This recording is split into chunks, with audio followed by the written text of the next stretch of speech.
now as Boston look to set up inside the kitchen. Yeah, and if you're Vegas, like, you got to be able to set up properly. And like, you're giving up that time at about 30 seconds to go. We should put ourselves in the best ideal setup. We should outnumber anyone that's trying to individually rotate. But Purge is going on a 7th streak, never gave them an opportunity, because at that point you don't want to contest towards Bar. You need to make sure you're maintaining over towards Cobble, and they were just simply outnumbered on every single one of those gunfights because he just made it happen. Now you're breaking in, but the spawns have already flipped because Boston are contesting you, but thankfully you handled that situation.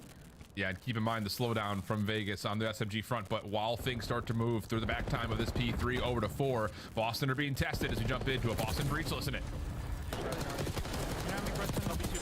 Live,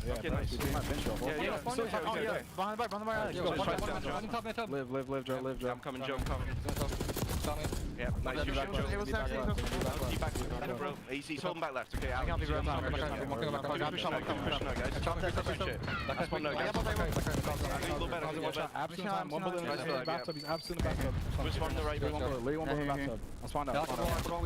He's back in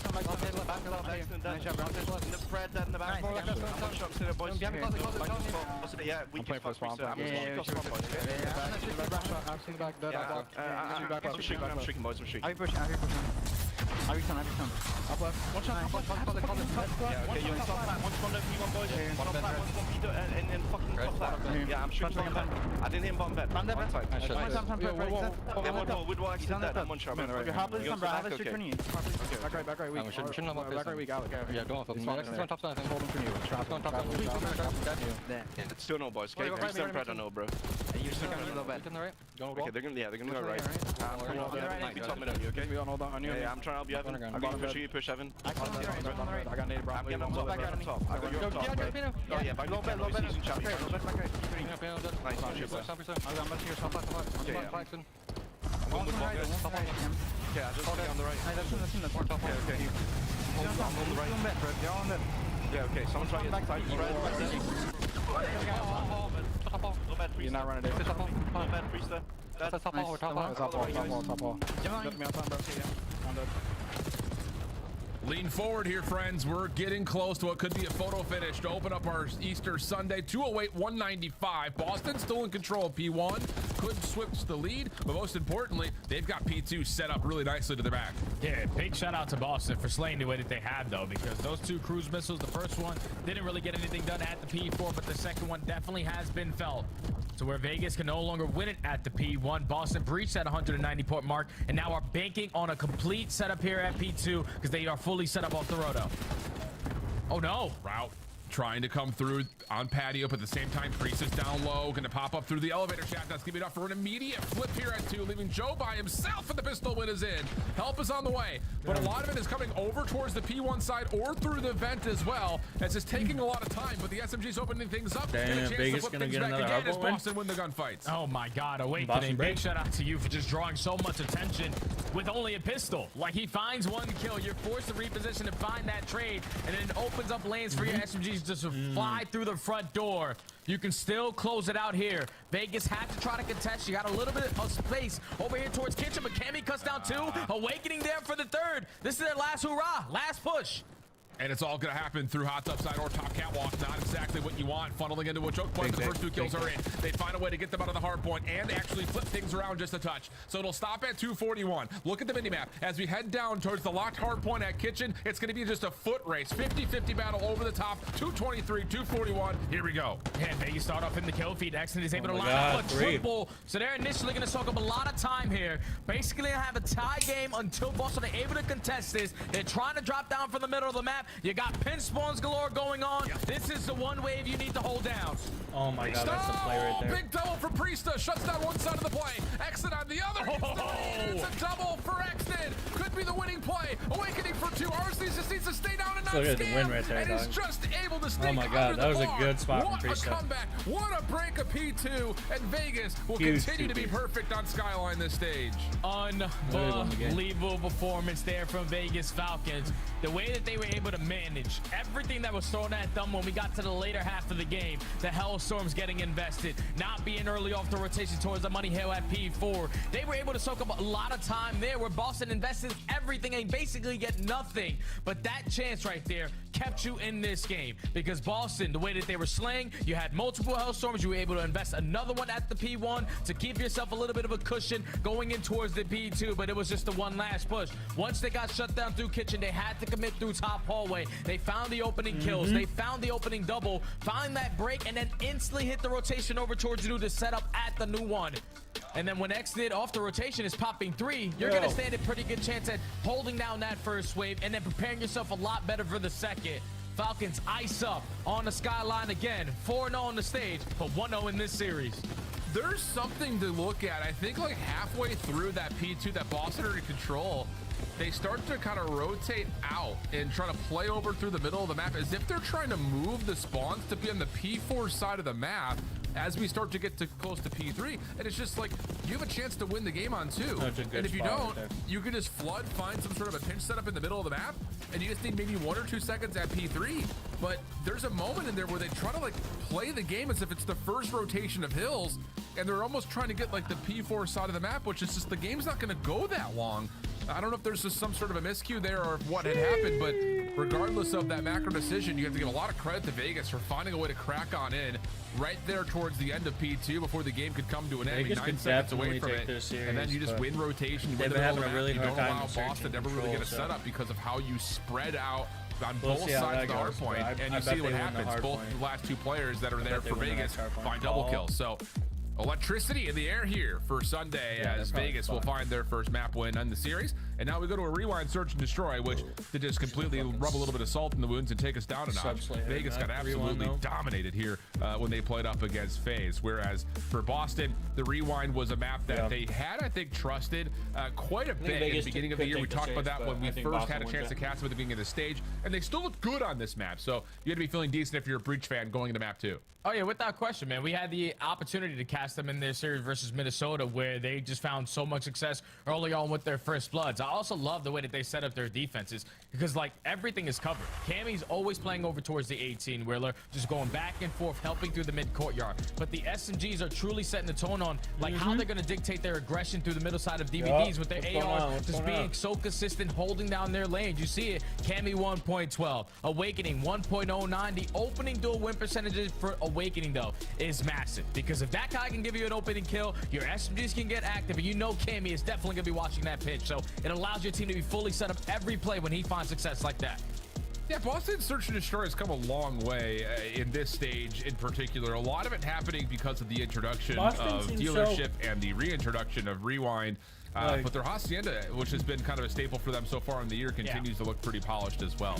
I will say, I think this is kind of the one note about this Boston team, and I don't want to rain on any parades here early because I guess there is a level of April showers bring May flowers. But Boston's had one of the easiest qualifying schedules this year. They have really not played anybody except for Toronto. And to be fair, they blew Toronto out of the water, so there's some significance there. But it's one of those situations that you would hope that things like their Search and Destroy and their control would get better playing such a soft schedule, and so far they've been able to provide that. So it is a level of, you know, getting the stage set up on a silver platter and capitalizing on it. But for the other side, for Vegas, fighting for an opportunity to possibly see a winner's bracket, this is the one mode that's really caused them a lot of trouble recently, and it's just every mode had prior to this roster change. But since this roster change, this has also been their most problematic mode. Yeah, S&D 0-5 in the stage, basically dead last in every category, last in first bloods, last in conversion rates, even when they find the first blood, last in post plants, and 10th in retakes. Those are all the major categories you need to have some success in Search and Destroy. So you're going to try to play Rewind for the first time as a squad, and initially you already have a great play. Aggressive through the side gens, open up with a double. Yeah, I love that. And just again, knowing how Boston like to play, like you mentioned, the AR's kind of splitting the extremities of their map, and then the SMG's running in the middle. Why not just take that away? What the hell? Nah, turn around. He gets a couple just right in front of him for free, finds the third before even being shot back against, and things get really dicey, but I mean, does not tally the fourth, and Vegas will survive the round. That's why Oh my god, I almost threw up because he found those 3 kills instantly. And that would have been the standout statistic. If you get the first blood, you still lose the round, even in the 1v4. But thankfully, Vegas You got people set the behind tone them. early on with the aggression, take gens away. Pred and Extend working as that dynamic duo the same way they did on that opening skyline. And they found success in round 1. Yeah, actually, and Brett are gonna do some fucking That would have damage, been bro. just like, That's for sure. Just selfishly speaking, if statistically. he pulls that off, that would have been one of the most embarrassing 1v4 calls in the history of Call of Duty League. I'm sitting here thinking the round's over, and here's Scammy finding 3. X-Nid try to get some force over towards the front side. Abby gets a really solid read in the play over towards Courtyard. Oh Fred my bobbles. God. Oh, what a read. Yeah, you can see him barking Oh in my the player God. cam. Another opening double comes through, and it's just down to what Purge can find for a 1v3 opportunity. Yeah, shout out Pred, man. Turning and burning onto Snoopy. Now the technical 1v3, 1v2 now for Purge. 40 seconds to work with. Bomb gets down at A. And both SMGs is playing tight, corner to corner. I got your back, you got mine. I'm gonna also get bomb checks. He's got a lot of time to waste. Yeah, and this is gonna be so tough for him to break open with an AR.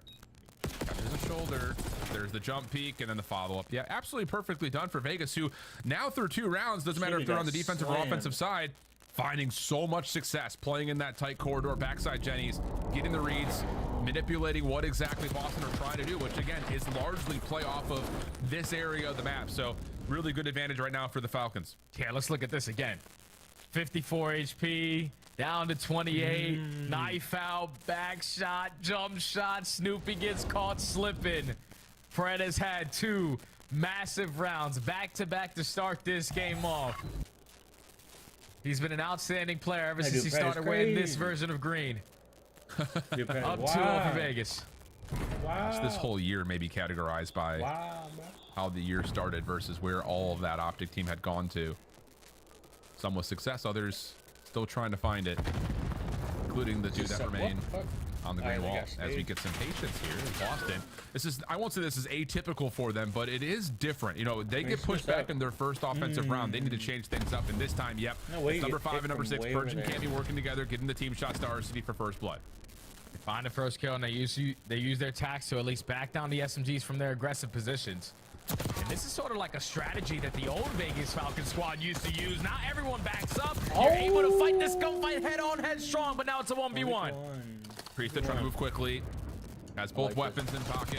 Finds the 1v1 and just able to center on the canyon. Exted's giving him some passion. This might be one of the fieriest teams based on personality right now in the league, because guaranteed 3 of the 4 are going to give you some energy every single time. The only one that you might be looking at is like, we'll see if Priesta can match the energy on the cams. Hey, well, at least Priesta wins the one-on-one there, but as soon as that turns into a 3v4, all the Vegas say, screw trying to fight one-on-one. Child, let's just push something out together. And thankfully, they push at the right time through B Street, win a majority of the trades, and then give Priesta the advantage there in the one-on-one to go up 3-0. Vegas Falcons win this S&D. The green wall is going to be shaking a little bit. I'll say.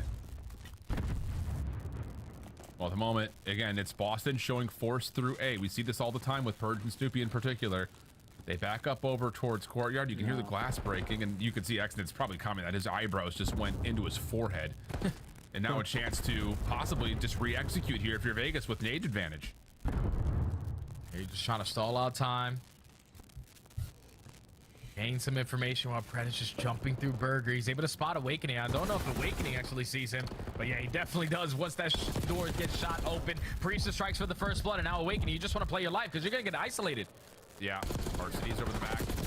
Keeps him tagged up, and Awakening will be isolated. Here comes the re-wrap though from Boston, exiting on the backside of A to re-pinch this. Really well developed here in terms of how do you want to manipulate, at least in the A site for a 2v2. Shots go towards the bomb carrier of Exnit, and he's actually looking to back up to see if they can continue to find isolations, which they do. And now it's on to Cammy for the 1v3. The Cam Man has had a lot of moments so far in Search and Destroy. Can he get an angle to spot the bomb planner? He does not.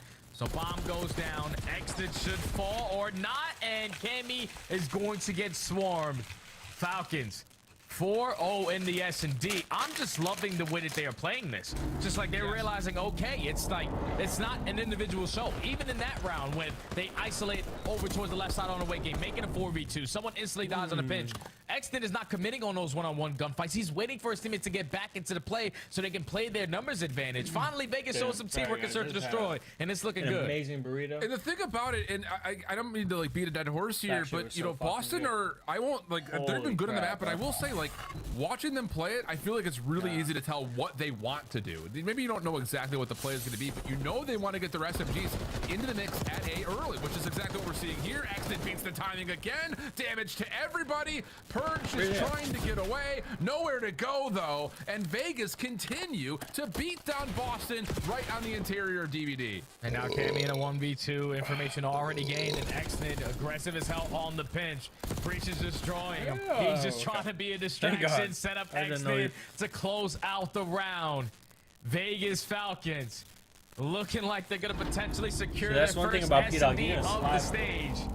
And for your first time player rewind, let's get this in every single series. Wow.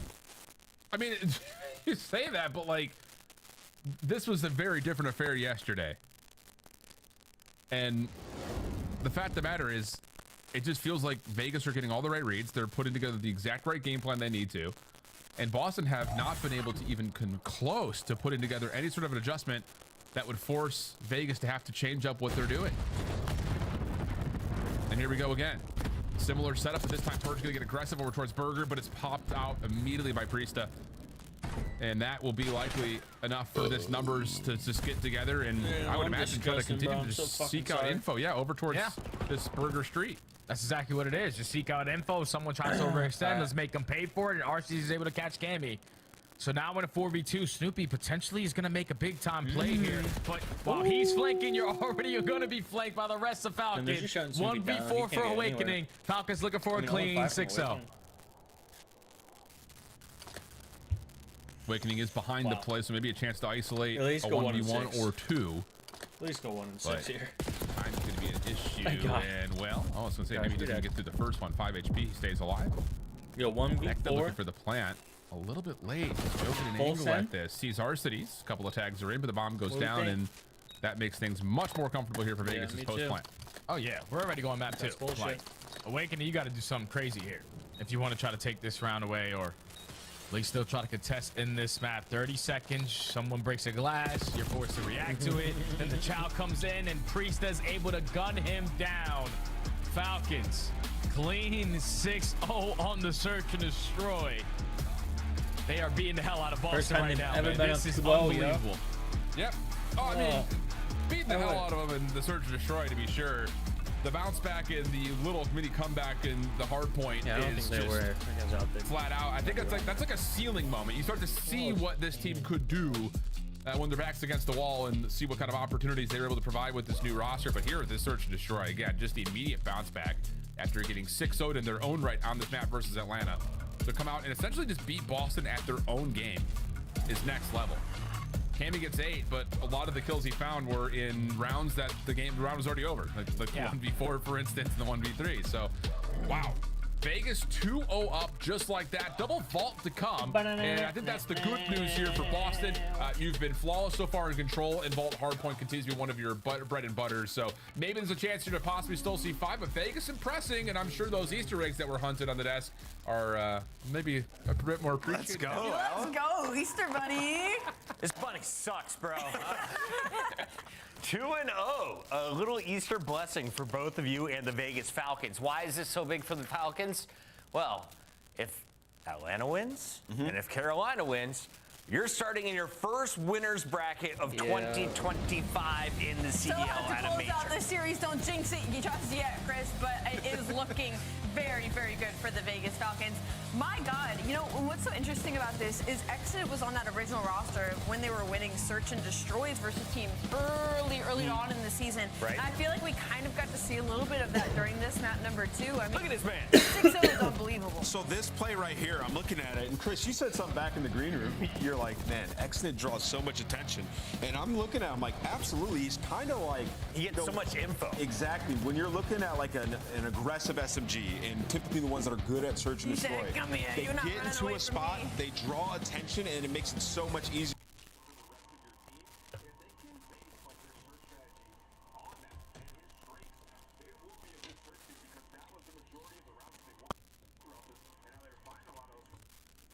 off of the space that Exnid takes.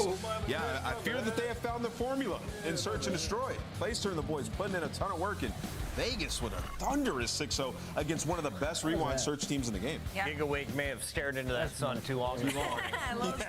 I think so. Get too close, you're gonna get them eyeballs fried. Let's take a look at map 1 because Skyline came down to just a 9-point difference. Allie, if you were gonna give an MVP to the Falcons, who was it? I'd have to give it to Pred and Exit. They really opened up the map here when it came to that last final hill, and also just some of the decision making that I know Ann's about to break down for us in those last couple of seconds. Let's do it. What do you got, Ann? Yeah, so let's jump into the clip. This is the end of the hard point, and just how fast Vegas make decisions is why they're good at Skyline. Wait, they're making decisions quickly now? Fast decisions. Something we used to hate about the last roster. They have figured it out, and Exit so much growth as a player. But yeah, let's talk about it. So you see right here, 2:35 for Boston. There's 17 seconds left on this hill, right? So the mission for Vegas is we have to break in, but also secure that next rotation. So you see right here, let me jump back out. It's Pred right here. He's going to kill number 8 on the P1, and as soon as he gets that kill, he's going to wait for his team. They're going to group up here. They're going to split off, kill the player that's going to be trying to push through P3 and trap them. And then after they get that kill, they're only commit one guy through, and then the rest of the players are going hallway, and one's going to split over to here to kind of collapse onto the time, right? Because we have to touch, we have to break. We'll jump back into the mini map here in a moment, but look at how fast this is, right? So Pred finds that kill onto Awakening, and now it's like, all right, let's go over, kill number 6 that's down low. We get that kill. Now I'm going to push over with my team if I'm Exnid, and we just got the touch that we needed, and now look at the reaction, just how fast it is. You got a player that's going to push over to here. You got Priesta, he's going to be playing safe, just knowing that player's going to be coming through mid or main, right? So he has angles everywhere. He can see everything. And now they're going to react so fast, pick up bottom bedroom, and this is instantaneous, right? So when you're looking at good Skyline teams, the spawns are so close, you can get to the hill so fast. You have to react quickly, and Vegas pick up every single lane, almost immediately, filling gaps. After Priesta dies, you see Pred picks up mid, looking for the piano pinch. They're aware of every potential spawn out. Priesta's ready for it as well. Like, this is a well-oiled machine that has clearly watched their VOD and know every single spawn. Skyline is their map. And Pred and Exit just played around each other so well in this situation. Pred gets that first 3 to break that P2, and then it's Exnid that finds all the stragglers from the side of Boston Breach trying to get into that P3. Just great stuff out of the Vegas Falcons. That was beautiful. Outslayed for the W. Falcons playing together and playing for the dub on Skyline. Then they 6-0 you in Search and Destroy. Can they get their first 3-0 of the season? They actually can. This is like the most ideal setup for them because they're getting Vault in that map number 3, and that is their best control map. And as well as having the momentum on their side, there's some possibility. Something's cooking. Yeah, I mean, Boston, where they've won 3 Hossies in a row, they're 3-8 on Vault on the season. So if you're Vegas, you got to close them out right here. You got to do it. All right, I don't know if my earpiece And the died last or time what, they but- played Vault, it was round 5, Vegas Falcons won.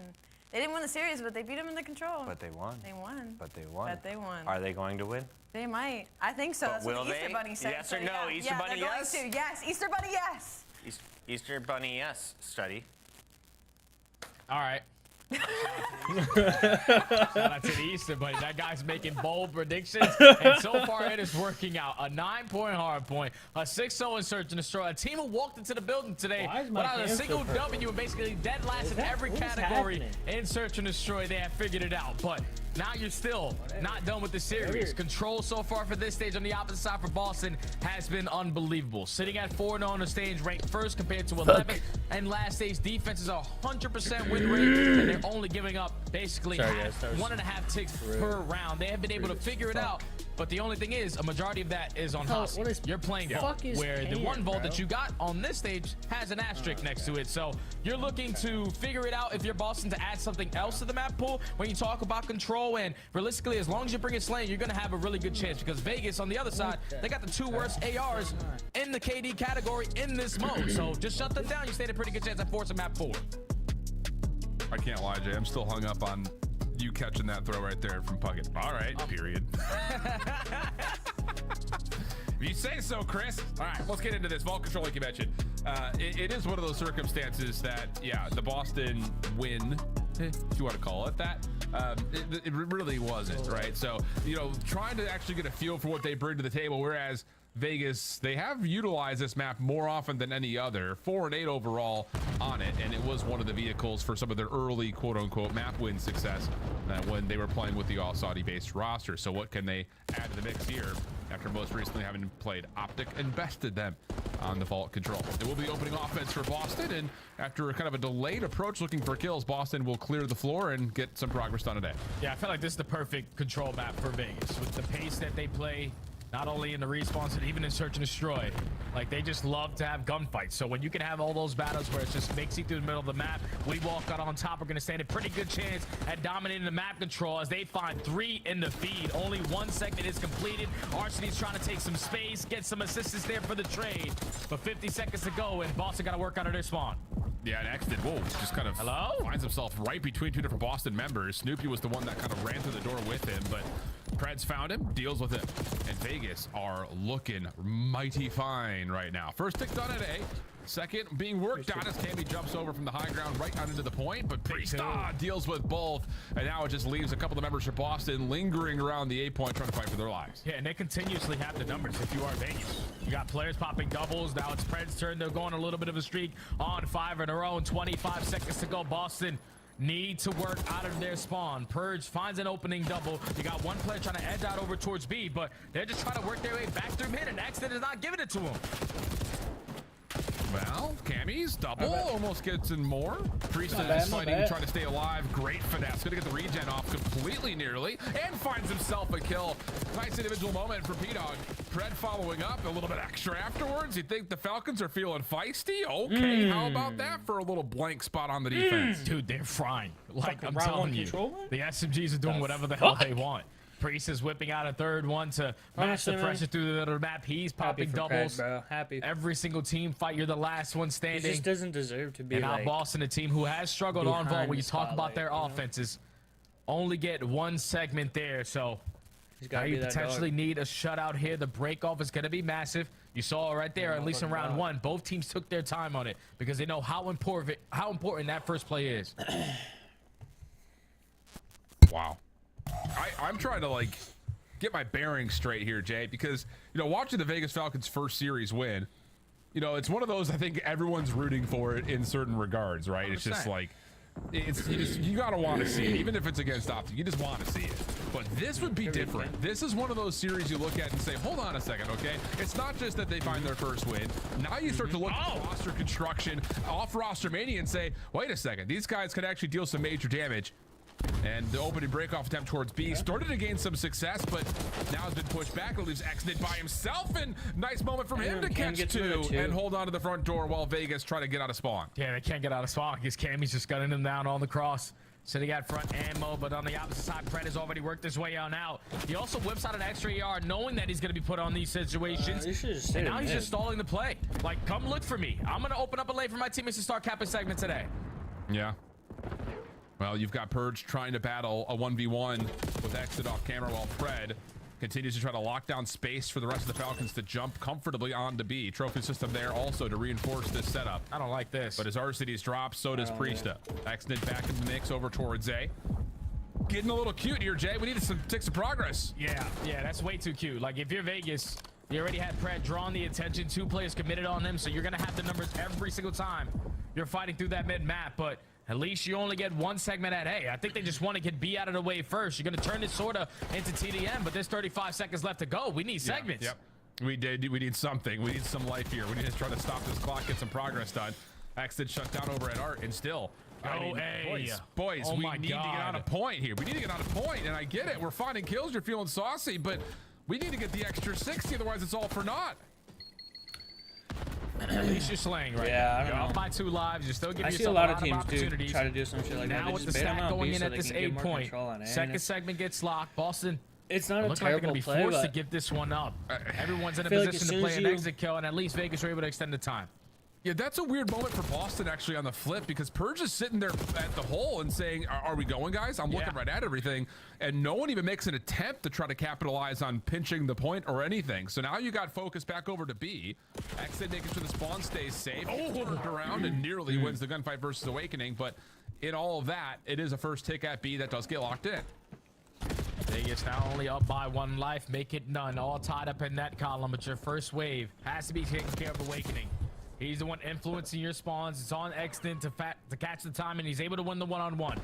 Now 50 seconds to go. All tied up at lives. You got players taking a lot of space, even on the pinches. You just got to push to the front. Let's get on the point. Yeah, absolutely. Purge caught trying to deal with the reinforcements through mid.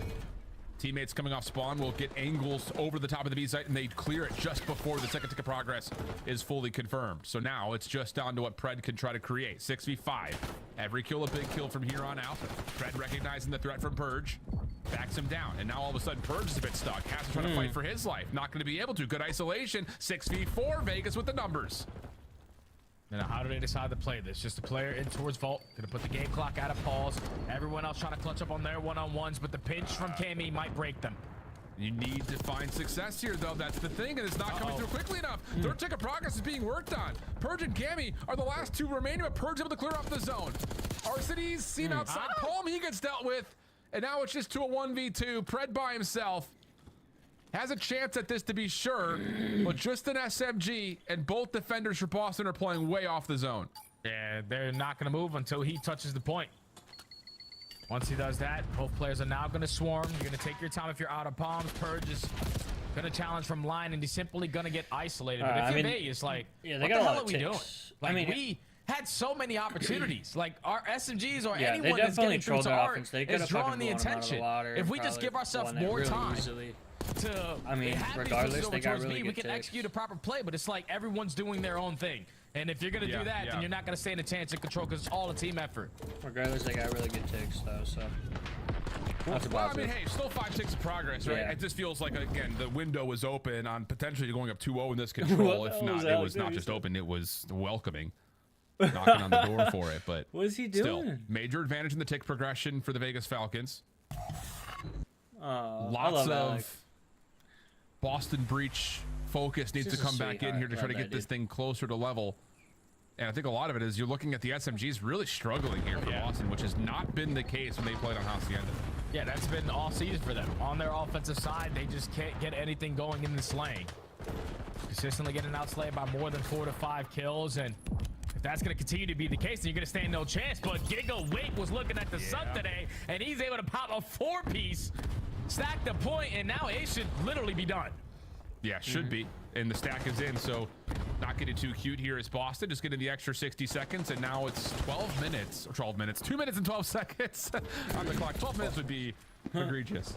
But the shutdown on the return looks decent for Vegas. An opportunity for Cammy to try to get some work done on the B point, but he's by himself, and he's taken off the zone. Clear. It will be Vegas reestablishing defensive control. And now you're down by 1 segment with 2 minutes to work with if you are Boston. Just gotta take our time working out of our spawn. Purge. And most Boston's should be looking for 2 ticks here. Over towards Cat, and then jumps out over towards Bull. And instantly is traded by Exted. 3 for 1. You just continue to hold if you're Vegas. Yeah, Snoopy. Oh, got caught by the taxman right there. Priesta now on 3 in a row. And Vegas getting right back into that same defensive pressure setup that they had from round 1. No one's getting through. No one's getting by. Awakening able to keep his life to alleviate some of the pressure, but it's a 5-life advantage, and already 60 seconds have been taken off the clock. Yeah, Snoopy tries to work his way on through. Instantly going to be traded. You go 2 for 2 in the battle, and now you just want to play your life if you're Vegas, but Red is going to give up his life for free. Exton on a pinch isn't going to get the time in to go his way, so Boston have an opportunity. 3 dead. 2 on the point. First tick quickly done. Second being earned very quickly. Now the third one's on. Trophy system comes in late too. So if you're Boston, you're looking mighty fine for this. You got to find a way to challenge if you're Vegas. Here comes the slide out from Priesta. That's dealt with. Nice snap from Cammy on 5. Almost good for 6, but the capture comes in before you can create the streak. That was a really Boston will be happy to very rapidly take a follow-up offense. Down yeah, right now Vegas is just playing one-on-one. Everybody like, just that's all it is. It's not a team game right now. Timing's not going your way when you're trying to take some space. And when you're giving up your life in those situations at the same time when your teammates also doing the same thing.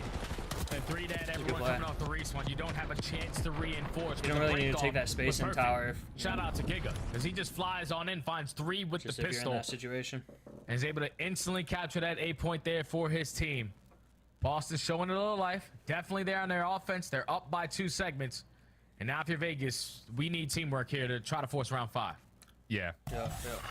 All right, they got this. Well, after a lot of No, I don't think so, success actually. that They gets really marginalized fucking in the last offense. moments for I wanna say, Vegas, you got to be feeling fix decent some about your mistakes. opportunity to respond here, but Four. pressure is Stack. on, like you mentioned. That's four dead.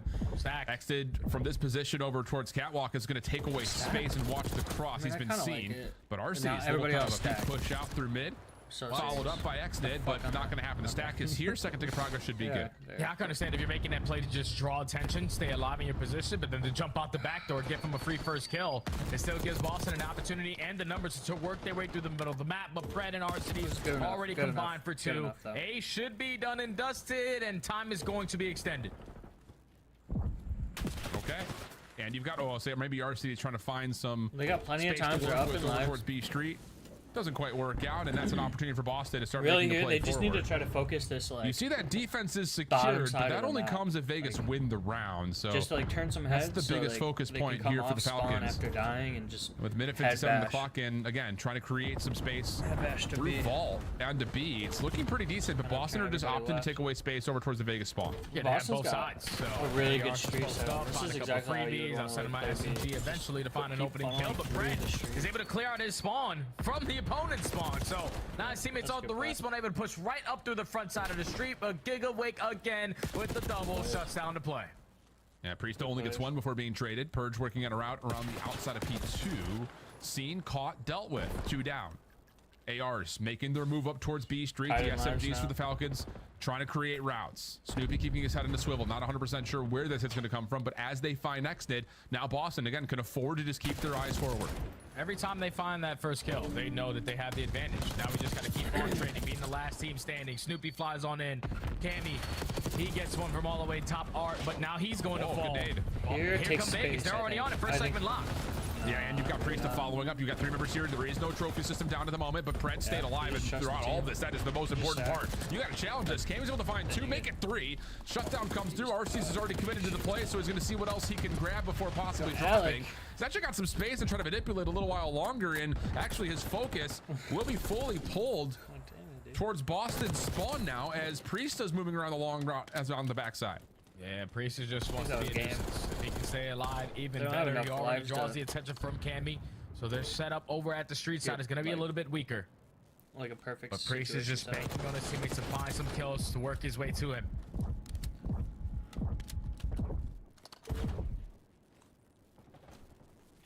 Moment of pause here. 5v10. Everything has to be very efficient if you're Vegas. And they're just not winning any individual gunfights. They're trying to open up space. They're trying to kind of get this Boston defense out of place, set out of position. He's gonna die. But all it takes is one good set of kills. Clock comes to a pause. RCD finds a second, but now he's essentially by himself, trying to stay down. Exit, trying to cut off the panic. Finds the first, forces Cammy forward. Cammy, good for the open. RCD still with the shutdown, the 1v1. This is for the round. Purge for the contest. That was close, It's That was Purge. close. That was so Saves close. things for the control, but RCD's a near heroic moment. He gets 4 on the zone. Last good. one standing. All you need is the last 1v1 for the win. good. It I just actually does think not Falcons quite win come that 4 through. though. Yeah, shout out to Boston for playing that map somewhat correct. Because Yeah, Vegas, yeah, on the like other a hand, are headset. just throwing so many opportunities away. Like, we're taking space individually headset. when we're winning Black, a majority green, of the black, gunfights. We're the background. last team standing, but then just going out there and giving up our life for free. I know technically it's Come their on. best control map, but that was an awful display of control there from the Falcons. You give Boston Breach life, they capitalize on it, they extend the series. We're going into another vault. Wow. Hard point. Fireworks, though. That was a great 4 rounds worth of control. And a lot of it coming out of. I mean, okay, great from entertainment value. Let's not get too overcritical, all right? Because you're right. There were a handful of mistakes. I think Vegas, first and foremost, were looking at their opening offense. It looked like it was kind of given to you, hands wide open. Boston follow up with the offensive win of their own. Obviously, the electricity in that round number 4. So high marks for entertainment quality. Yeah. And for Boston fans, obviously a chance to go into one of your strongest hard points, try to get this thing to a map 5.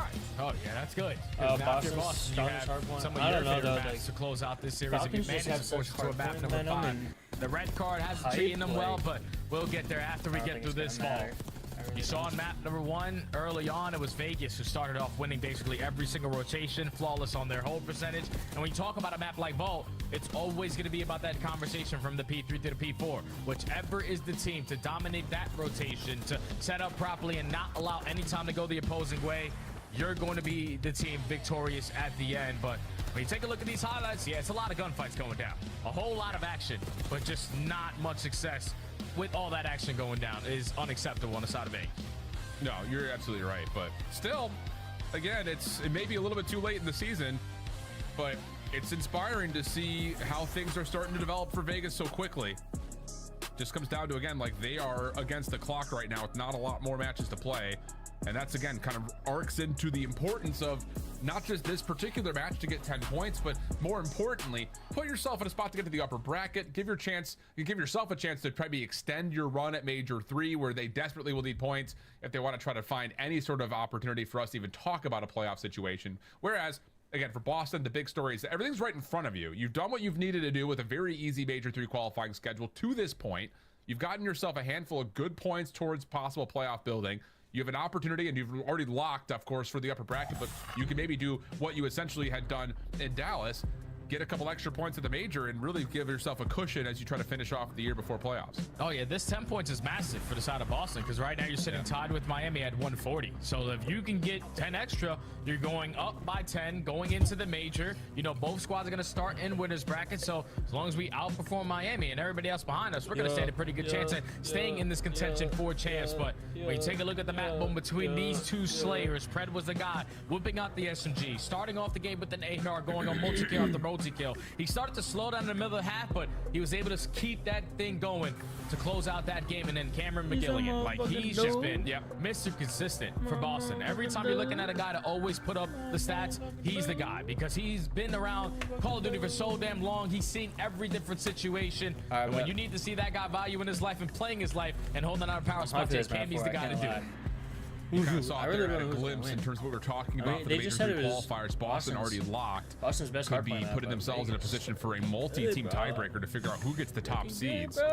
Whereas for Vegas, this win would put a lot of pressure onto Atlanta and their following matchup to see who gets in to the top 8 spots for Boca Raton.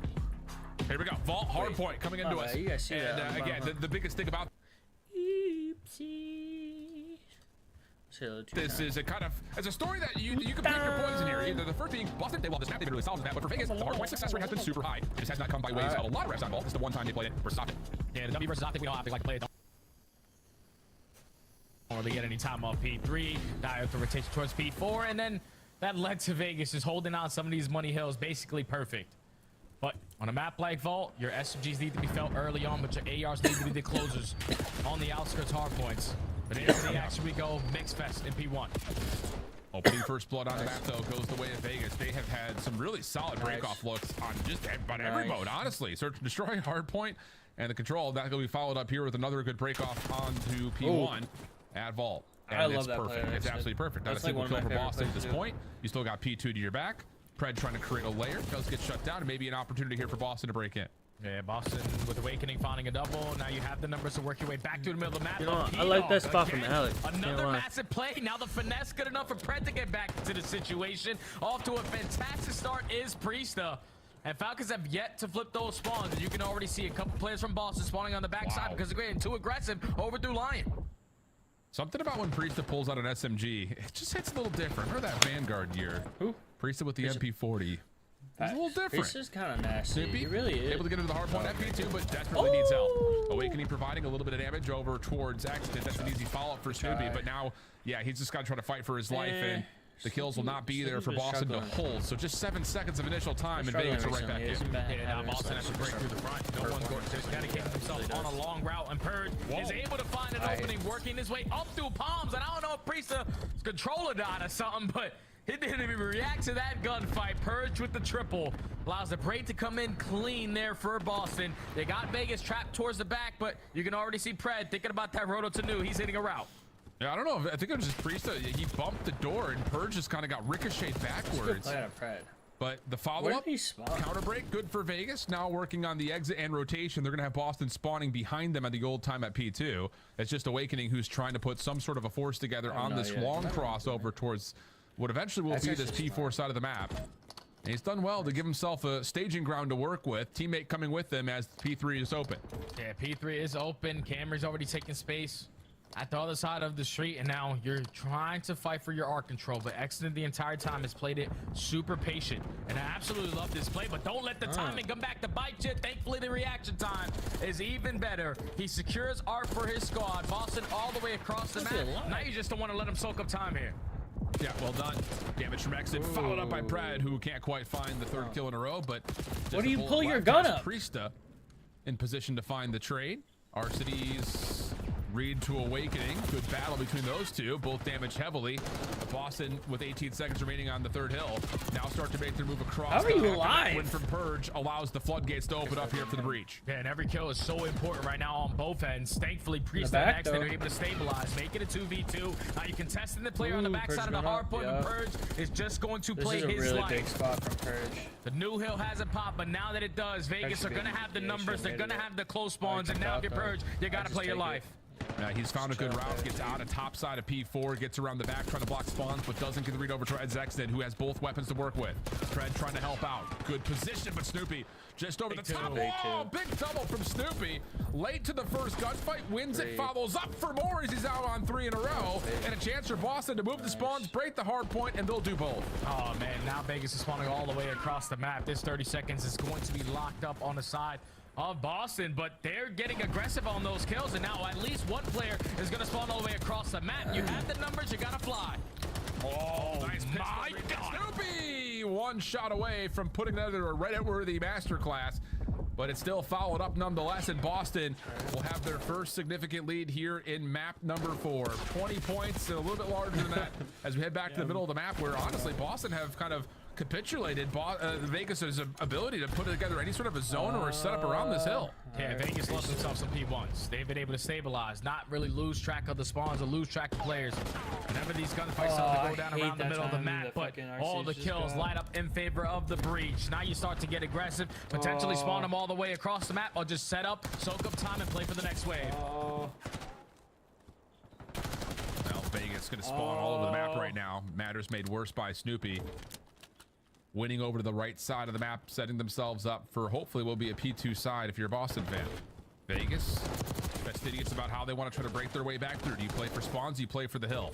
And it looks like they want to play for spawns. You got a long route from Arcides, a hit here from Exit over the top of Catwalk, and that should start to move, if not influence these spawns slightly as we look over towards the P2 side of the map. Yeah, but it's just keep on trading if you're Boston. You're going to allow your teammates to spawn over towards ammo. The only one farthest pushed up is going to be Arcides, and now you overwhelm him. You win the rotation over towards Snoop, and now you just got to iron up through the front door. Snoopy contested already from the front. This is a good play for Falcon. Snoopy, how good has he been in these 1v multiple moments? With the my God! On 4 in a row, and now off the regen. Feeling pretty pugnacious about his way to try to deal with the rest of this Vegas hit from the front. Yeah. 19 and 9, he has put together an so absolutely bad for astonishing map 4 display to this point, and honestly for Vegas, they really can't even so get any bad, development to hit from the front. Purge is cutting them down before they can even see the hill. Yeah, this is so tough. God, you have not been able to get even close towards this hard point, but too aggressive on the side of Boston allows Exton to spawn right behind him, so he's potentially going to break them. He's able to find a double, and would look to be a flawless hold there from Boston is a mistake, and now Vegas get a little bit of time that they much needed.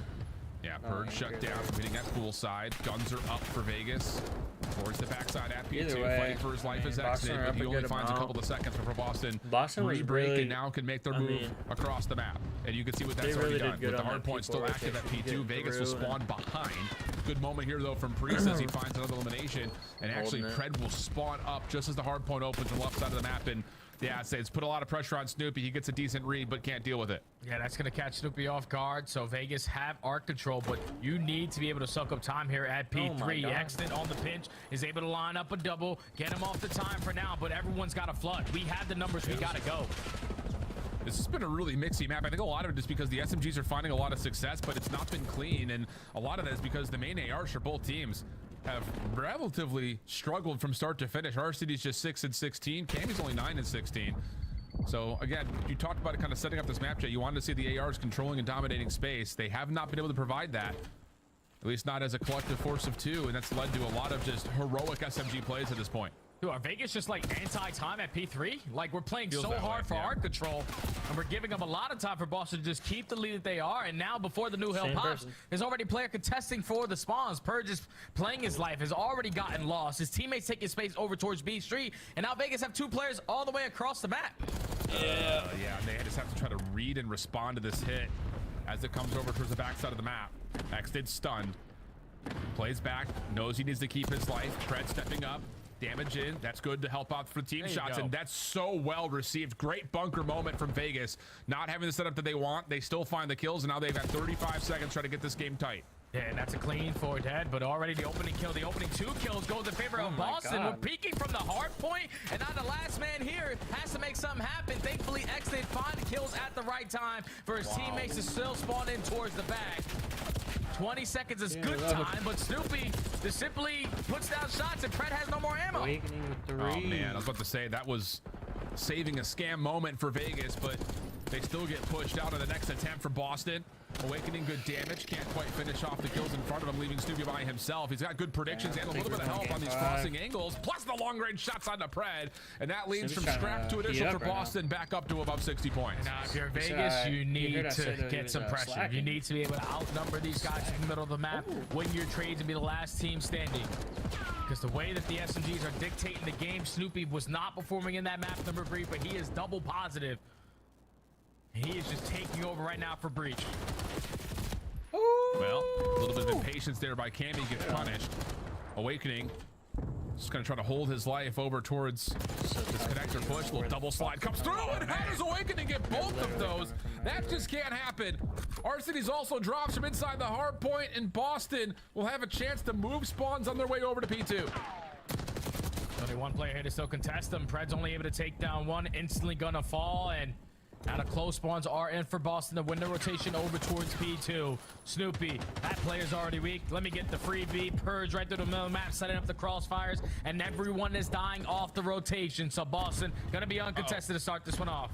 Interesting moment here, though. The split spawn from They know Cammy leads it. the Purge beam from behind.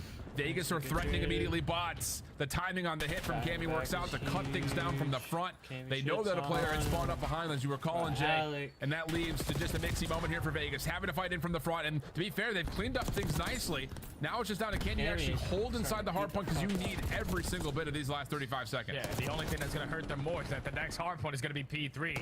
But I think they've had a total of like 10 seconds combined and 2 HPs. So we're just going to have to figure out how to play the objective a little bit better if we want to climb back into this game. Still 20 seconds here at P2. You're trading effectively, but 3 go in favor of Boston. The break is in. Yep. Just 13 seconds you cannot afford to give away if you're Vegas. And that's well done. One more to grab its Awakening. He gets overwhelmed. Nice moment there from Arcities. Again, he had a really slow start, 6 and 16 on 5 in a row, now up to 20 and 24, saving the game there in certain ways for Vegas, but still a long path in front of them. And as you already alluded towards, Jay, it all comes down to can Vegas actually deal any damage to the scoreboard here on P3, because so far they've largely just been playing keep away as best they can. Yeah, and there's only 50 seconds on the game clock. We might fall into white time here on a Bolt HP, because Vegas really don't understand how to get time off of this P3 hill. And if you're Boston, just keep on finessing through the street. You can win all the gunfights you want through the map. We're playing keep away. Every second is a dangerous one that Boston find tally on. RC's super long route. We just don't have time to make this play. Hell no. We got to get in. We need to get over and challenge the hard point. And Purge will find 2. Xdid caught. And again, like, we're trying to manipulate for the P4 side of the map, but you give away another 15 seconds, this map's just over. Dude, put me in the lead. All right, finally the break's able to come on in. You've been trying to hold down our control the majority of this map. You're still down by 100. You only get about 5 seconds there at the P3. But now you're banking on the rotation over towards Art again, but this time you're fully set up. Pending, of course, that they can get a read over towards poolside, because they're going to be a little bit late. It's just Xdid who's throwing shoulders to watch it. It's coming from 2 sides at once. Good opener from Arcides to shut down a play over towards Art. Xdid also finds one in the backside of Dumpster. So the hit has to be moving right through front statue. And it's starting to make its play. Cammy for 2. Priest just has to predict the right doorway. One of his teammates does spawn up around him, but can they get a read on when the timing of this hit comes through? Arcides is outside the hard point. Pred's trying to fight from the backside of the stairs, but we got to get him off. We got to get him in. 244 to 156. The kills are there. It's just down to can Vegas clean things up from the side door. Xdid for 1. We have to challenge the hill, my guy. Come on! We need a, whoa! I mean, state of the game awareness, not high for Vegas in those last couple of hills. Dude, I don't know what the hell they're doing these last two maps, man. Like, this is not the same Vegas we saw in the opening HP. Skyline is a lot better because you're basically forced to be in the hard point every single time you're off the rotation or even in a gunfight. But it's just two sloppy maps from Vegas. Right there, you're banking too hard on arc control. You're not getting any time off P3. And then when you're fighting the gunfights initially for the P4, someone is either scamming, you're losing the first guy, you're allowing them to take space for you, and then they're finding breaks. That's just two sloppy respawns there from Vegas. And now we're all of a sudden in the game 5 when they were just one map away from potentially having a chance at winner's bracket. That was not the same Absolutely type of objective focus ridiculous from Vegas that we saw in the Skyline, whereas for Boston, again, domination from the SMG category. 41 and 24 for Snoopy, 32 and 28 from Purge. And again, after a really slow start from Cammy, he ends up getting into the picture there in that last set of hills. But look at the spread on this game flow gap. Bro, look at that. They go from 44 points to 47 on the first P3. They go from 71 points to 72 on the second P3.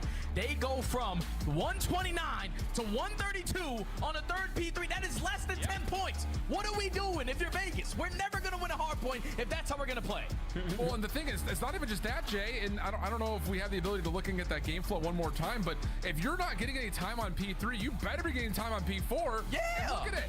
They barely do. 30 seconds on that second set, but from P4 to P1, you really don't get anything for Vegas on the fourth hill. So again, it's just not putting together the hard points the way you need to. Thank you, Fresh, for pulling that up kind of off the cuff. So it's just, again, telling the story right there, like you mentioned, being allergic to P3 and then not being able to follow it up with convincing holds on the fourth is just inexcusable at this level. So now we've got a 2-2 map count as we head to break and set up a map 5, potential reverse stage for Boston, potential second series win for Vegas, and maybe a last-ditch hope for a potential upper bracket position for Major 3. Don't go far. It's going to be fun. We've got a full Sunday ahead of us. We'll be right back.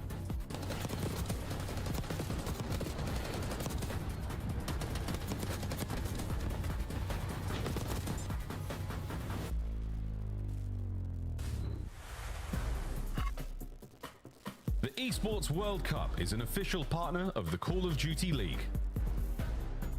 Upgrade your game with the SCUF, the official controller of the Call of Duty League. The Arcade Wiz Tracer Pack is available now. Hit the map in retro glory with the Star Player Operator, pixel-inspired emblems, and more.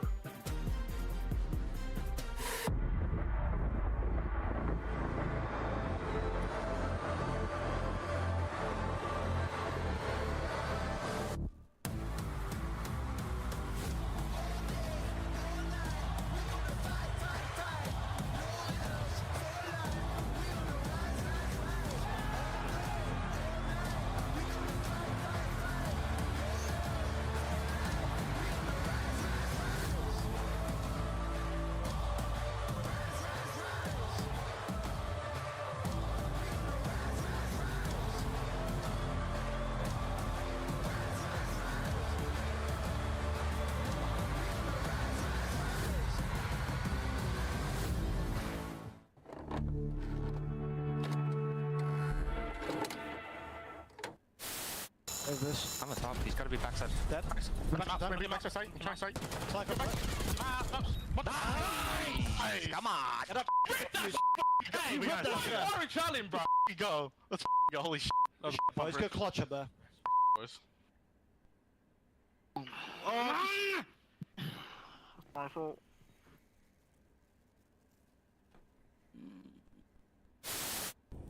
Still backside. One. I'm not seeing. Stuck. Hey. In the corner. Absolutely. Coming. Hey! Holy shit. Let's go, boys. Come the on. I'll take that. Defuse. Weak. Watch out low. He was weak. I'm just holding out. I couldn't get him. He's one off a street, Teach. He's working bomb quick. He's playing confident. You saw him. You can't get on till 8. Oh, frag. Wait, what? Alright, we gotta regain. He's one off a street. Come on, Teach. Let's go. All good. He's one off a streak. Ain't no other frag on, bro. All good. 3. Wait, he's top 3. Who are you looking for? Oh my god. It's one. No, you're good. It's like, just run him on the way out. Bro, I'm like, yo, he's going for edge. He has to. No, he's going top 3. This is the funniest. Hey, we won. That's all that matters. Yeah, we won. Good. But like, really, somebody. The 2025 Boston Breach Team Pack is available right now. Each pack includes home and away operators, as well as the spray to help you blend the competition. Next time you boot up, suit up at the in-game shop.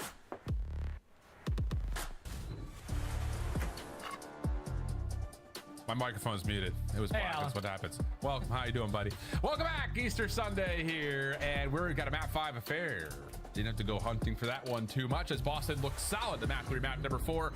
But here's a look at what's at stake, and this is just for this immediate major. Again, Boston's looking to put themselves in the mix of what will be a multi-team tiebreaker situation for who gets the top seed in between at least 4 teams, maybe even 5. Whereas for Vegas, you get yourself to a 2 and 3 position. You have an opportunity to sneak your way into the upper bracket, kind of based on what happens with the Atlanta series and, of course, what happens with the Carolina series afterwards. So a lot on the line in terms of Vegas being able to show an immediate boost into what they can bring to the table for the rest of the calendar CDL year, whereas for Boston, try to set themselves up for another, hopefully, great opening day when it comes to what they could do at the major. So here we go. Red card, search, destroy. Jay, give me your thoughts. This is the most important series right now for Vegas, because for every other team that's playing after this, Vegas lose, everybody else that's playing is already in the winner's bracket. You need these guys to pull a W for us to have a more exciting day of Call of Duty ahead of us. But going into a red card, Vegas have 1 rep. They only been to one map 5 and one game 5, and they lost it in the 6-5 versus Miami. But the 1 rep that they have on this with this squad, they lost 6-5 to Optic, with finding so much success in the first bloods, which makes no sense. Like, if you're gonna get first blood, we have the man advantage. Let's close out these rounds. Yeah, there's definitely been a level of like just running around the map a little bit freely has allowed 3v4 situations to be capitalized on a little bit too much for some of these squads. Well, it's a good read. Vegas going to take a little bit of a cautious opening here.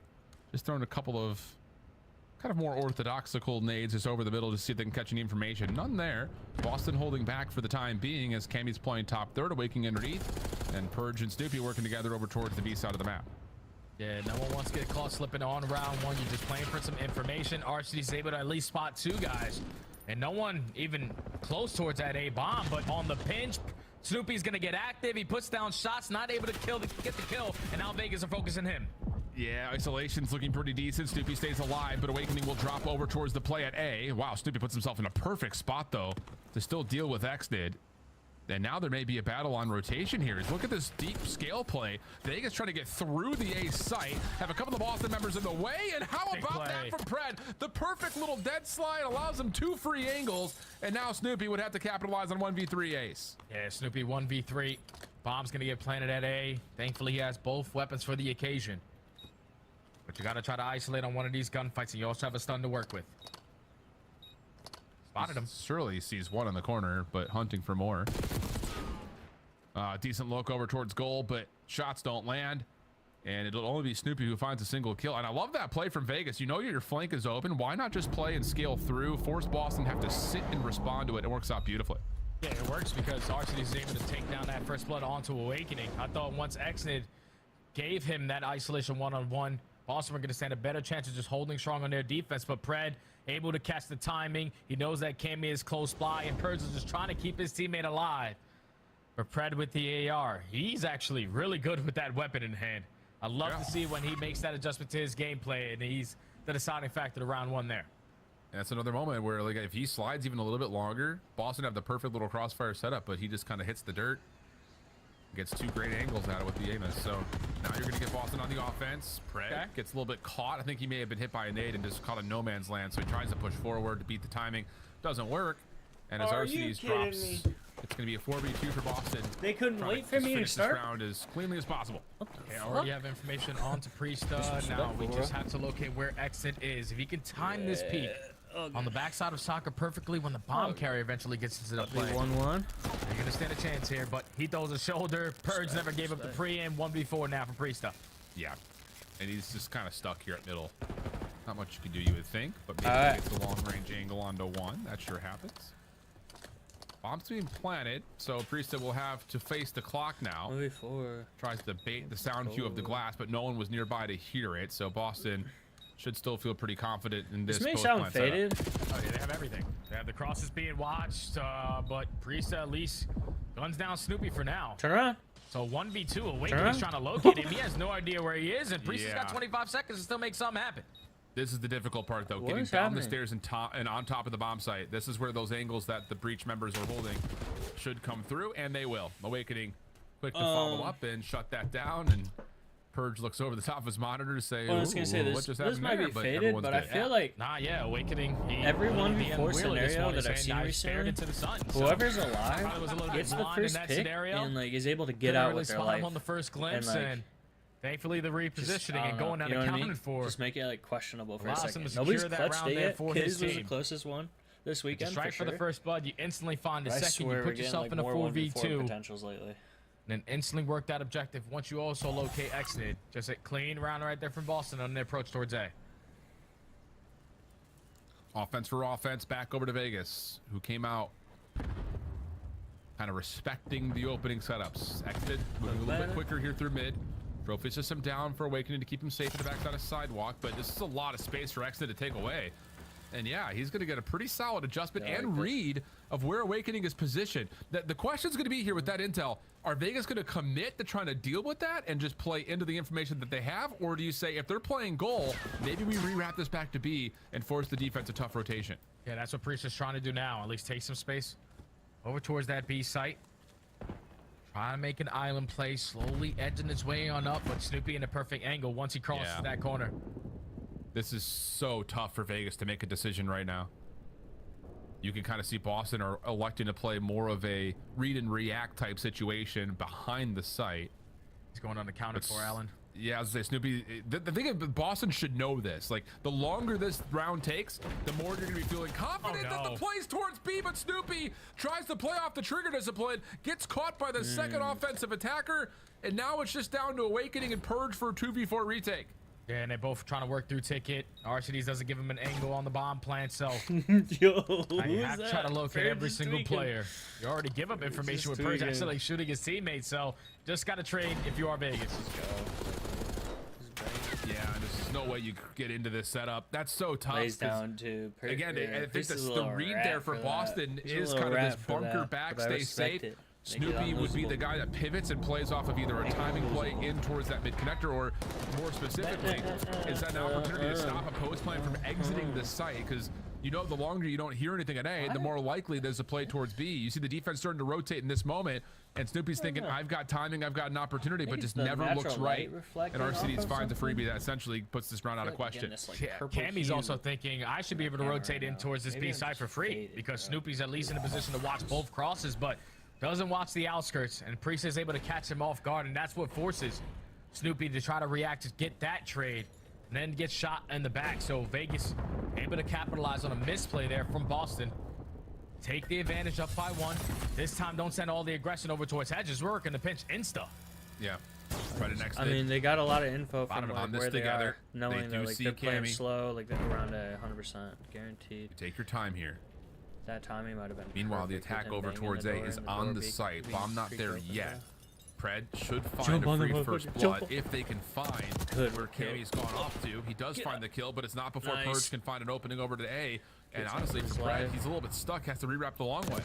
This is what that play. This is all that like. It's not going to allow them to have this bomb plant. So you got to play for the push through. Thankfully, all that pressure that they just took over, like at B, just gave them instant information. 1v2 for Awakening. They could only go A. On the pinch. And once they like pinch over A, like 2 rounds. Boston's just forced to like set the tone that time with their aggression on the angle, because they're just open. They're exposed to so much on the stage area. They got to get like, working together, and they both push through that position at the main concourse. But then the decision for Exit to retract back over towards the site is happening in this moment right here, where he gets back over through mid map, able to assist to get the read that this pinch play that we've got going on is forcing Boston to try to play through. Again, like you talk about what this Vegas team was at the beginning of the year. I know that there was a lot of criticism in the first stage that Exit wasn't going to be able to hang, but he's come a long way about how he plays around his teammates. Yeah, that was all about trust in Pred. Like Pred is probably giving him the I got this kill, go back and help our teammates. Thankfully, hopefully that call works out to perfection because he secures the one-on-one. Just single-handedly stops that bomb plant from getting down at that A site. But now back on the offense for Falcons. Gonna invest a lot of tax over the top side of A. Boston have 3 players on this side of the map as well. But do Vegas go back to that slow rotation with Prisa eventually edging his way out towards B? The question will be, do they get the read on who's here at the A site? Because you don't have that sidewalk control this time like you did last time. Purge still responsible for this for Boston. Like, you got to keep info. You got to keep this pretty darn correctly here, Jay, because Priest is watching for that long pinch on the rotation, but mostly Vegas just come in on, honestly, saying, free plant, let's take what we get. Yeah, it's exactly what it is. They already worked their way up through stage. No one contests them, so let's just get the bomb down, and then they strike for the first blood as well. 30 seconds to go. You're going to have Priest in a position being your safety net. Now he's going to work the repinch. Yeah, then getting 1 is fine. Getting 2 wins the round. Got it. There's just no way Snoopy's got the time to come back to this.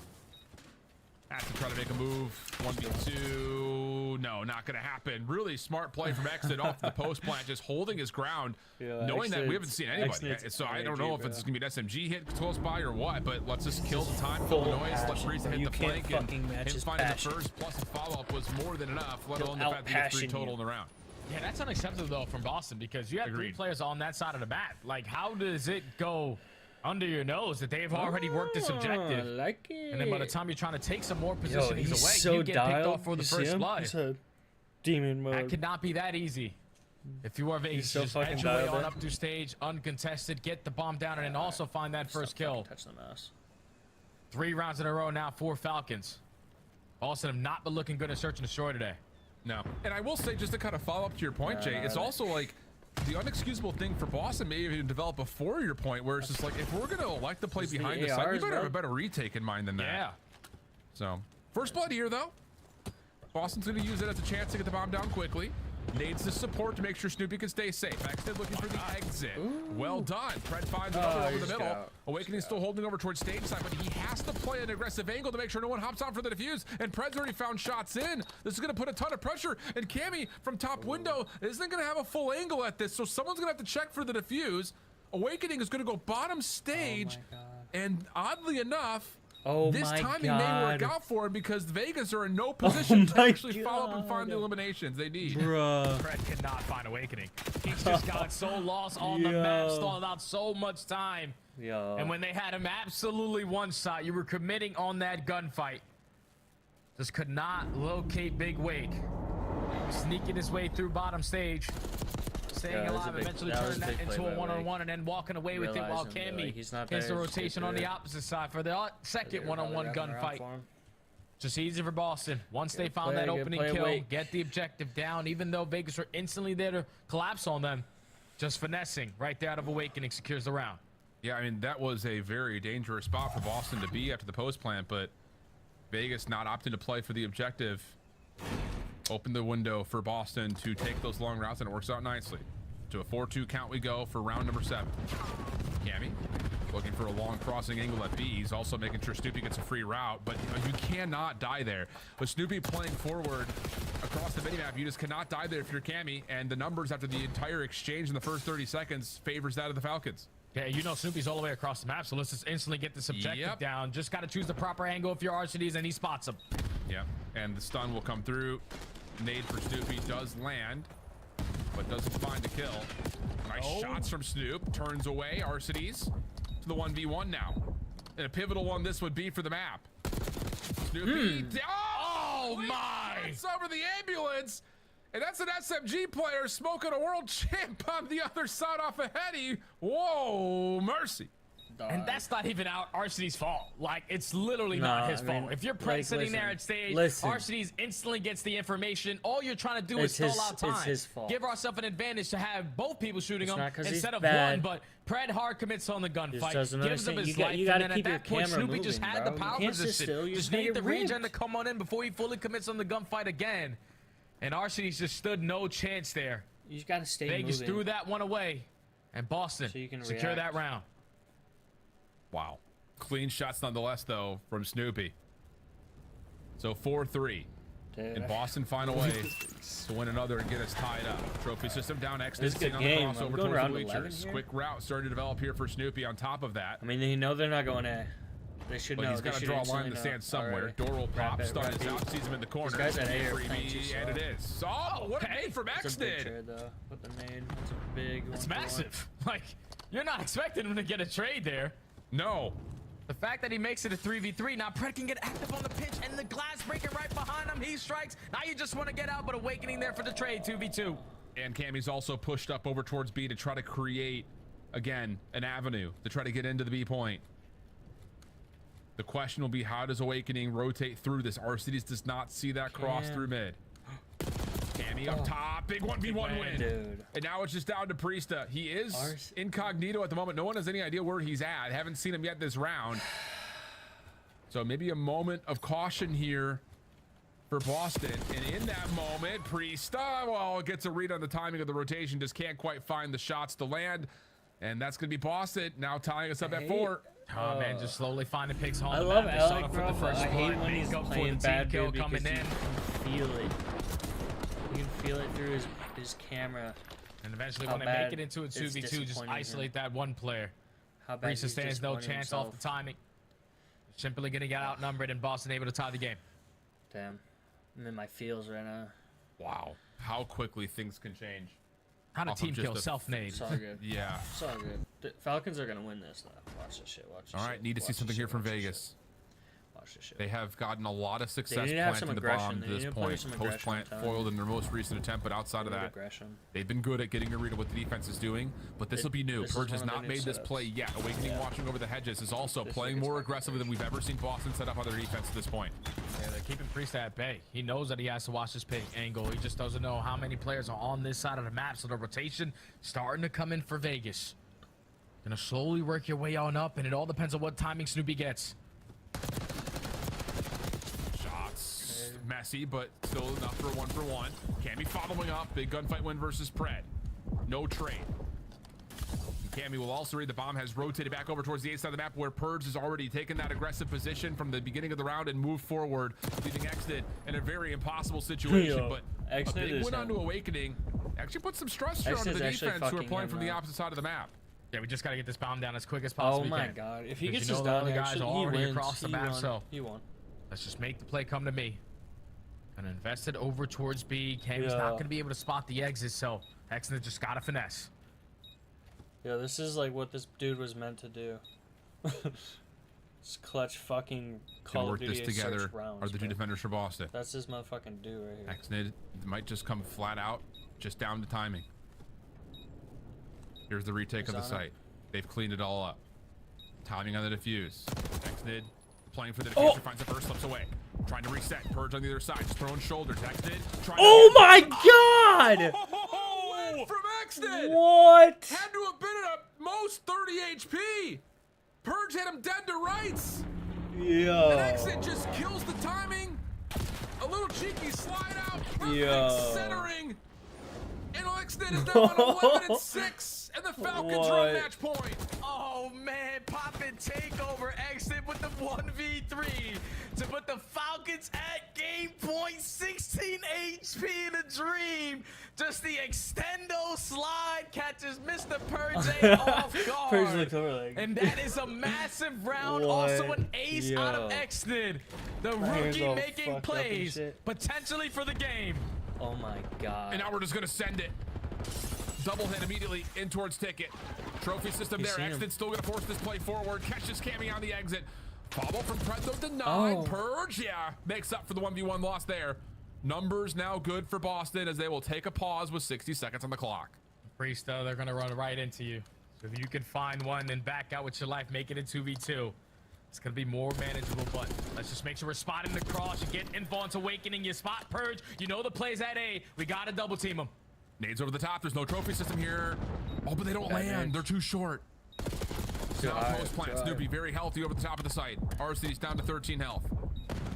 Priesta still watching over his left. There's the regen. Here comes the second attempt. Lots of damage again being puddled in. Priesta trying to save a life, and he's been good at that. So now it's just down to the 2v2. Purge over the back. I swear, Purge for I think one. Purge for two. And it's going to be Boston sending us to a round 11. Oh my god. Oh my god. Round 11. It doesn't get any bigger than this. Exnid tried to heat check himself over this round. He strikes for the first blow, but his teammates fall around him. And and Boston were taking space in towards Ticket to give themselves the man advantage. But the Purge times that flank beautifully once the objective goes down. To catch the double. I really hate to say this, but if they who was going to be the team in defense? They would be who was going to be the team on offense? I feel like Vegas's defenses have been a struggle, and they're going to be the team on defense. So we got to figure it out. Yes, you do. I don't know. Boston, on the other hand, I mean, neither of them trying to get some creation over towards this front play at B. You saw the round 11 stats. Not good from either team. Yeah, but this feels different. Gotta bang out a B here. Snoopy making his play forward. He's got help. It's got a lot of help. But wait, Vegas are actually in a really good spot to try to contest this. Exton from inside, but RCD's drops early. Now Exton kind of has to just play whack-a-mole here and just pop up and surprise this Boston offense, which has not committed for a plant yet. Does he find timing to line him up here? No. Snoopy slides through, finds the kill. Fred trying to hold on to the doorway as much as he possibly can. Gets the trade. Does he slip away? No. The follow-up kill is there. Boston able to come back, get to around 11, take it quickly, and secure a reverse sweep, breaking the hearts of the Vegas Falcons. Oh, that's an absolute breakdown there for Vegas, because you had the numbers to try to retake. RCD just gets caught off guard. And then when that first gunfight goes down, Exton's just trapped. He was just banking on the timing there. You can already see it on RCD's face. He knows how important this match was. That now puts Vegas Falcons at 1-4. Our losers bracket is basically locked up on that end going into Major 3. But damn, that's gotta feel so tough, man, because you played the first 2 maps perfect. You scammed on the last 2 maps. But then that final S&D, once Exton gave you that 1v3 to put you at game point, you think you were gonna get success here for your very second win so far on the season, but it just does not happen. Boston still away. And it puts them immediately for Boston into the running for a possible top seed with a multi-team tiebreaker situation going to come through. But again, the biggest story here for Boston is that it's another 10 points, which we're at that point of the season where playoffs are right around the corner. Only a couple of the qualifier matches, but most importantly, Boston giving themselves a cushion with the top seed. Vegas will have to fight out of the lower bracket when we get to Florida for Major 3 as we conclude our first series of 3 this evening here on Easter Sunday. Back to the desk. How about that Easter bunny, Jay? Oh, that Easter bunny's hitting, Chris. I see you, baby. I see you. Looking out for me. The reverse sweep, never a doubt. Well done, Boston Breach. You guys actually picked Boston, so you were right too, Allie. But then you started cheering, and you really thought you had won that game 5. We did think we were going to win that game 5. I mean, once Exnit did the 1v3, it was like his teammates need to do something. Somebody needs to step up. Unfortunately, they did not. And what did you see throughout this one? Because Vegas looks like a contender. And this was one of the better series of the weekend. Yeah, this was an awesome series. I mean, you're talking about like a couple of these maps. I mean, just so winnable if you're the Vegas Falcons. I mean, also some big plays were made inside of Boston. We'll start with this game 5 as we're watching the highlights here. The defense for Vegas just couldn't figure it out. You saw like some rounds they play super aggressive. Despite like Exton finding a first kill, there's no follow-up, right? Like the adjustments just aren't there on their defensive side. And, you know, there's just some clutches, like 2v2s that were, you know, getting away from them. And even despite Exton with the massive 1v3, you get 2 defenses after that to try to close it, and you can't. It's extremely tough. Yeah, in the first half of this, the pace was definitely being controlled by a set of Vegas Falcons, and I feel like Boston Breach were playing a little too passive, and then once they started playing aggro around round 6, it's like Vegas Falcons decided to answer that regression with even more aggression, and just wasn't paying out. Like, I go all the way back to the round where Pred just flies up mid-stairs. He has nobody looking over him. He just literally gets picked off for free. And then, like, you go to round 7, my God, Snoopy gets a free 1v2, absolutely beaming RCDs and Pred. Like, you need more out of your teammates. It is tough on that map, right? Because, like, I see what they're trying to do. They're trying to get aggressive like they were in the rewind, find the kills, and then the ARs have to make plays off of the sub-aggression. It's a little bit more difficult on Red Card because it's a lot larger of a map. The sight lines are deeper, right? So some that they'll have to figure out for the defensive rounds. Rosalie, can you guess who earned your scuff play of the game? I wish it was Exnit. Is it from the winning team? It's Snoopy, not the 1v3 from Exnit, but we had it loaded up just in case. Instead, the MVP, as always, from the winning team is Snoopy. We had like 3 different clips, and I asked for the 41 kills. Yeah, no, that makes the most sense.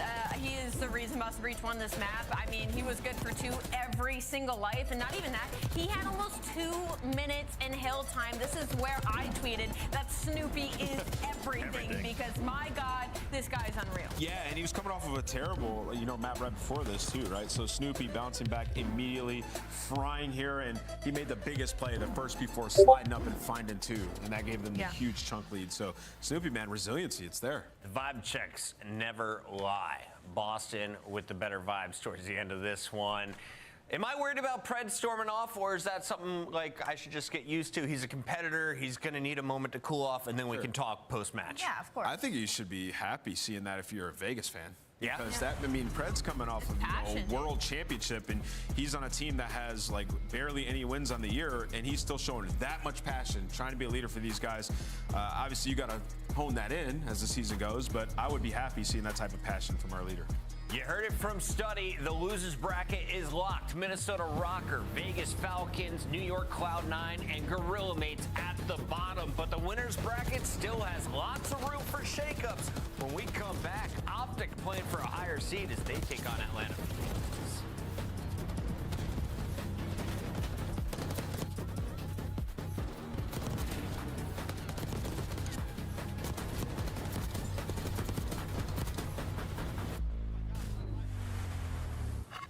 Upgrade your game with the Scuff, the official controller of the Call of Duty League.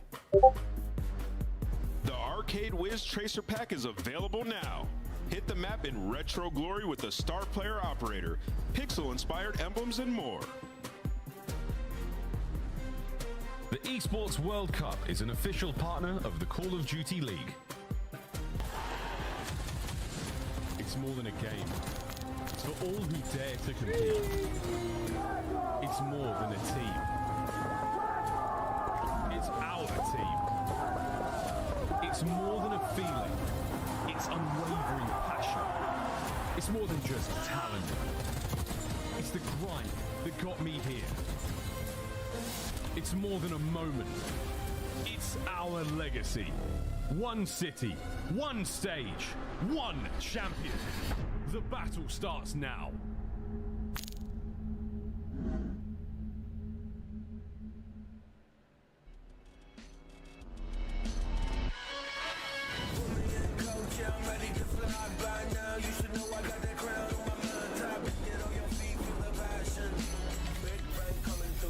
Like a cannon.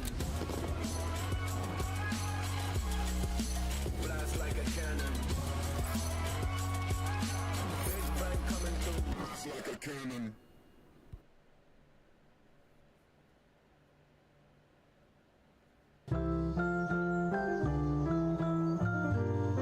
Holy shit.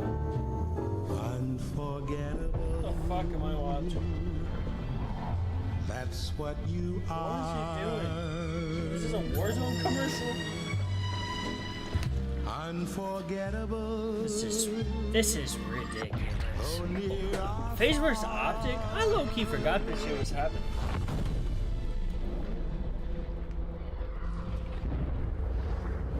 Damn, am I fucking drunk?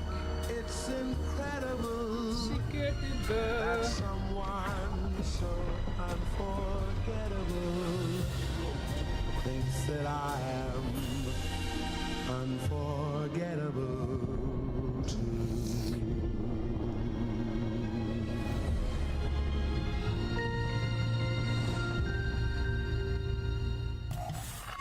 The 2025 Optic Texas Team Pack is available now. Each pack includes home and away operators, as well as this vinyl proving your membership in the Alien Task Force.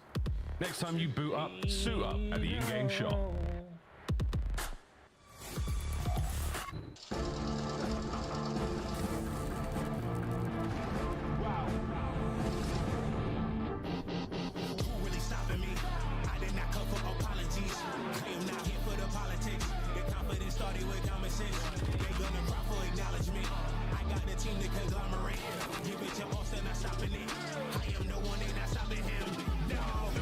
It's a different situation, black taste when I pull up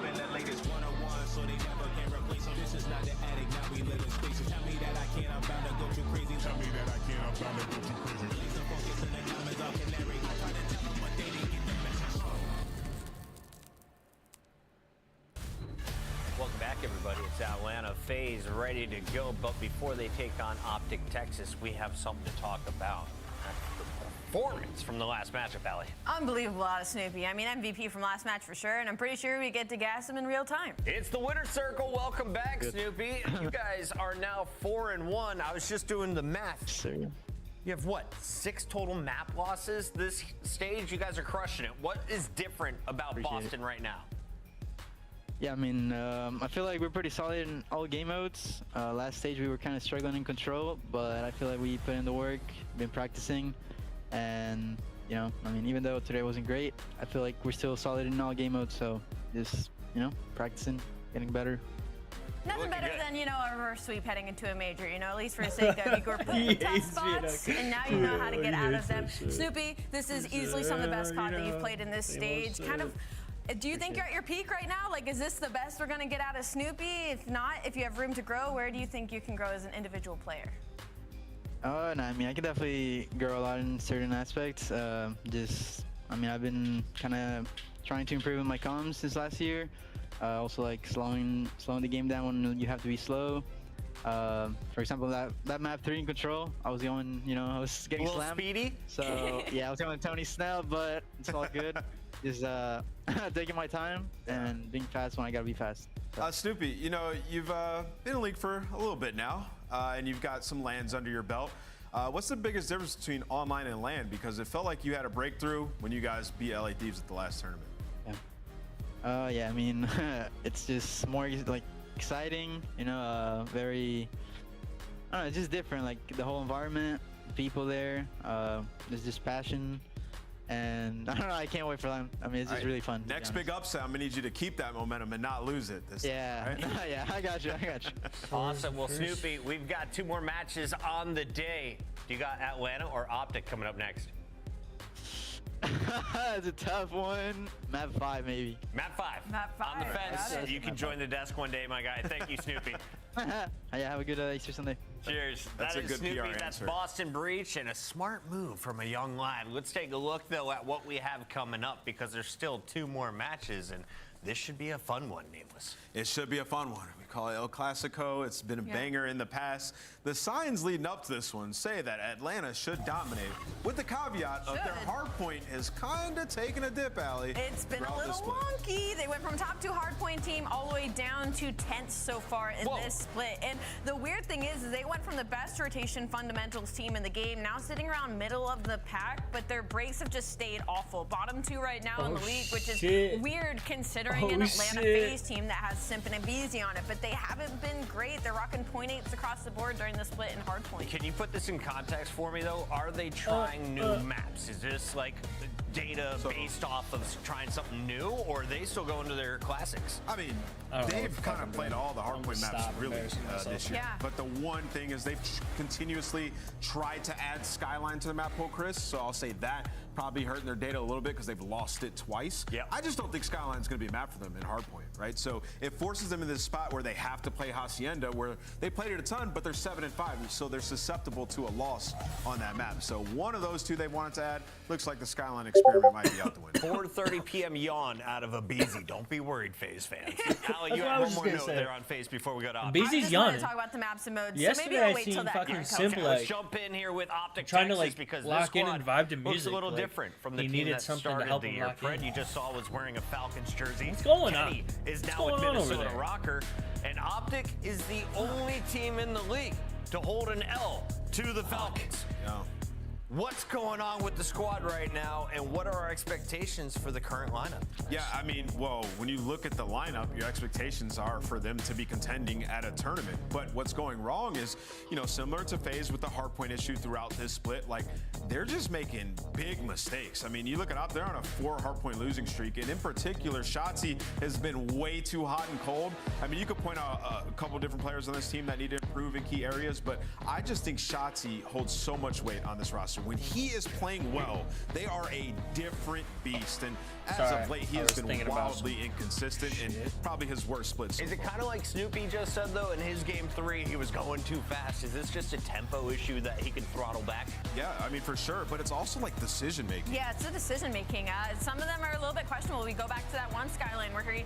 Optic was in the driver's seat, and he flies off top stairs and just dies for free, right? And then gives them the advantage numbers-wise. So I think we're all just kind of waiting for Shotzzy to find his flow. Yeah, because there are certain players that have added pressure. They need to play well for the team to win. You look at C9, it's like Sib.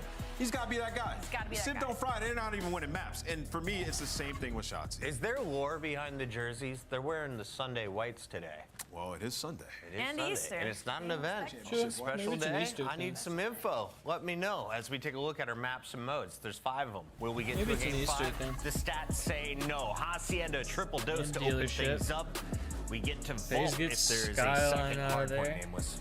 Yeah, I mean, the Hasi hardpoint, like I said, you see FaZe have to ban Skyline now, so it's a situation where they must play that. So they've been susceptible to lose there. And then Hasi control, a map Optic have actually liked recently. So if you're an Optic fan, if the guns are hot, you feel pretty good about the first 2 respawns. Allie, do we get to a red card? We probably should actually. I'm confused why Optic didn't try to force a red card hardpoint in this series because yes, Atlanta FaZe 8-5 on it, but they lost it versus Miami and they only won it by 9 points versus the Vegas Falcons. So it's a map that's been teetering on the edge of pushing out of their map pool. And Optic Texas, they're 1-4 and they haven't played in the last 5. Red card. Yeah, so they cannot play it. Think they That's why. 8-5 versus being buns yourself. But they haven't played it in a long time, and I feel like it's one of those things where if you're gonna catch Atlanta FaZe off guard, you should try playing them on a map of recency bias. And also, this is a newer squad in Optic Texas. They haven't played red cards in their last 5, so I get it. It might be doing rough and scrims, but it's different when the real deal comes around. Since Vanguard, this is our all-time head-to-head. But I feel like that's kind of like playing the series win record in favor of Optic. more to a coin recently have had their number just 1 win in the meetup so far this year out. Yeah, it's a story not all all this numbers, time, not all and statistics. especially in the situation where Optic Texas, like, they have the capability of playing to their ceiling, especially playing up to their competition Atlanta FaZe, so we should be in for a bang. I can't wait to see some bonehead. Going all the way back, though, is just like... It's going to be an incredible watch. Round 57, round 58. There's someone there on the internet who's been tracking it. What is that shit?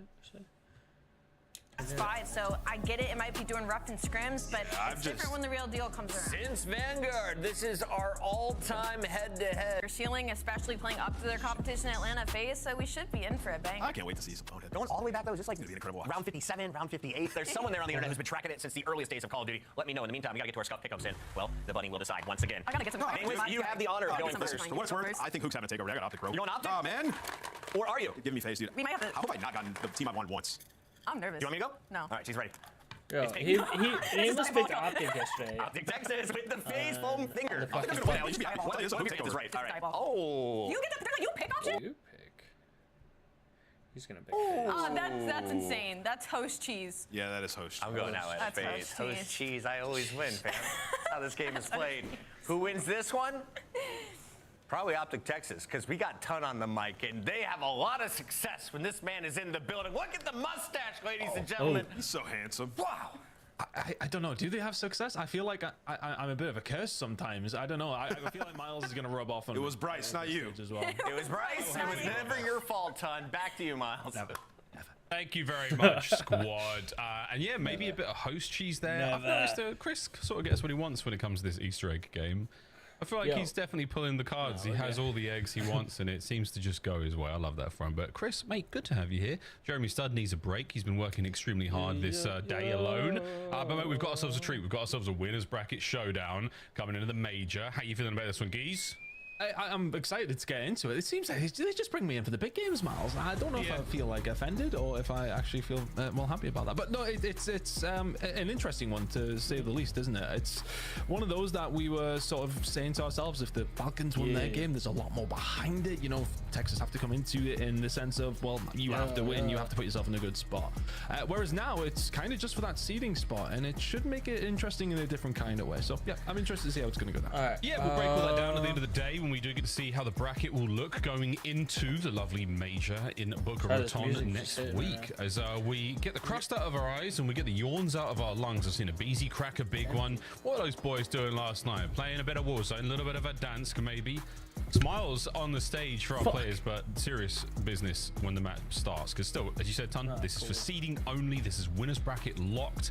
Vegas had the one chance to do possibly the funniest thing for a long time and absolutely upset the entire league when it comes to who's walking over the winners bracket. But for now, locked in, folks. You can sweat a little easier going into this series. But I think for Optic, again, it's not been the best look. Of course, Hook and Sky is the new boys here in the squad ton. They've been doing what they can to try to bring this team back up top. The problem you've got, mate, is on the other side of the stage. It is FaZe. And we'll talk about Abizi, we'll talk about Shotzzy. Two players who are incomparable in their own right, but, mate, just unbelievable to watch when they're on fire. Oh, crazy. Yeah. And it's going to come down to a lot of what these guys are going to do in this series. I'm really interested to see if Shotzzy can, well, bring it up to the table for these boys here today. I think, you know, though, it's, as mentioned, you know, for the side of FaZe, it has been a little shakier as of recent, so it is a good opportunity for Optic to get one over on them, which we haven't seen too much of course, over the last couple of seasons, and of course, over the whole of the Black Ops 6 season, we haven't seen them get a win. They've only played each other the once, though, so not really a whole load to go into on that side of things. But yeah, for these guys, we know what the talent level is for both of these squads. It is ridiculous on some different kind of level for FaZe. Of course, at this moment in time, things have dropped off a little bit, so it should make it interesting. But yeah, for both these teams, it's curious because you have an opposition with plenty of talent for both sides. Where do you kind of put this series? What are you testing? Are things going to be tested? Are you taking it serious? Because it is the E-Classico. You do want to win this one. Looks like teams are getting ready to go though, Miles. I'm excited. We had to try. Draz is eating something. Draz has just put food in his mouth seconds before the match starts. I want to know why and how. What secrets do they have in that FaZe cam?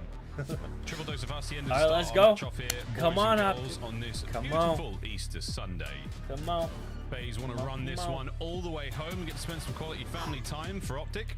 Put yourself in a better position seeding-wise. I was really interested to see how comparable the stats were between Abizi and Shotzzy at the start of this one. That was a real surprise for me, given how, you know, up and down both teams' performances has been, but surely a taste of how I want to watch Salium's arrow.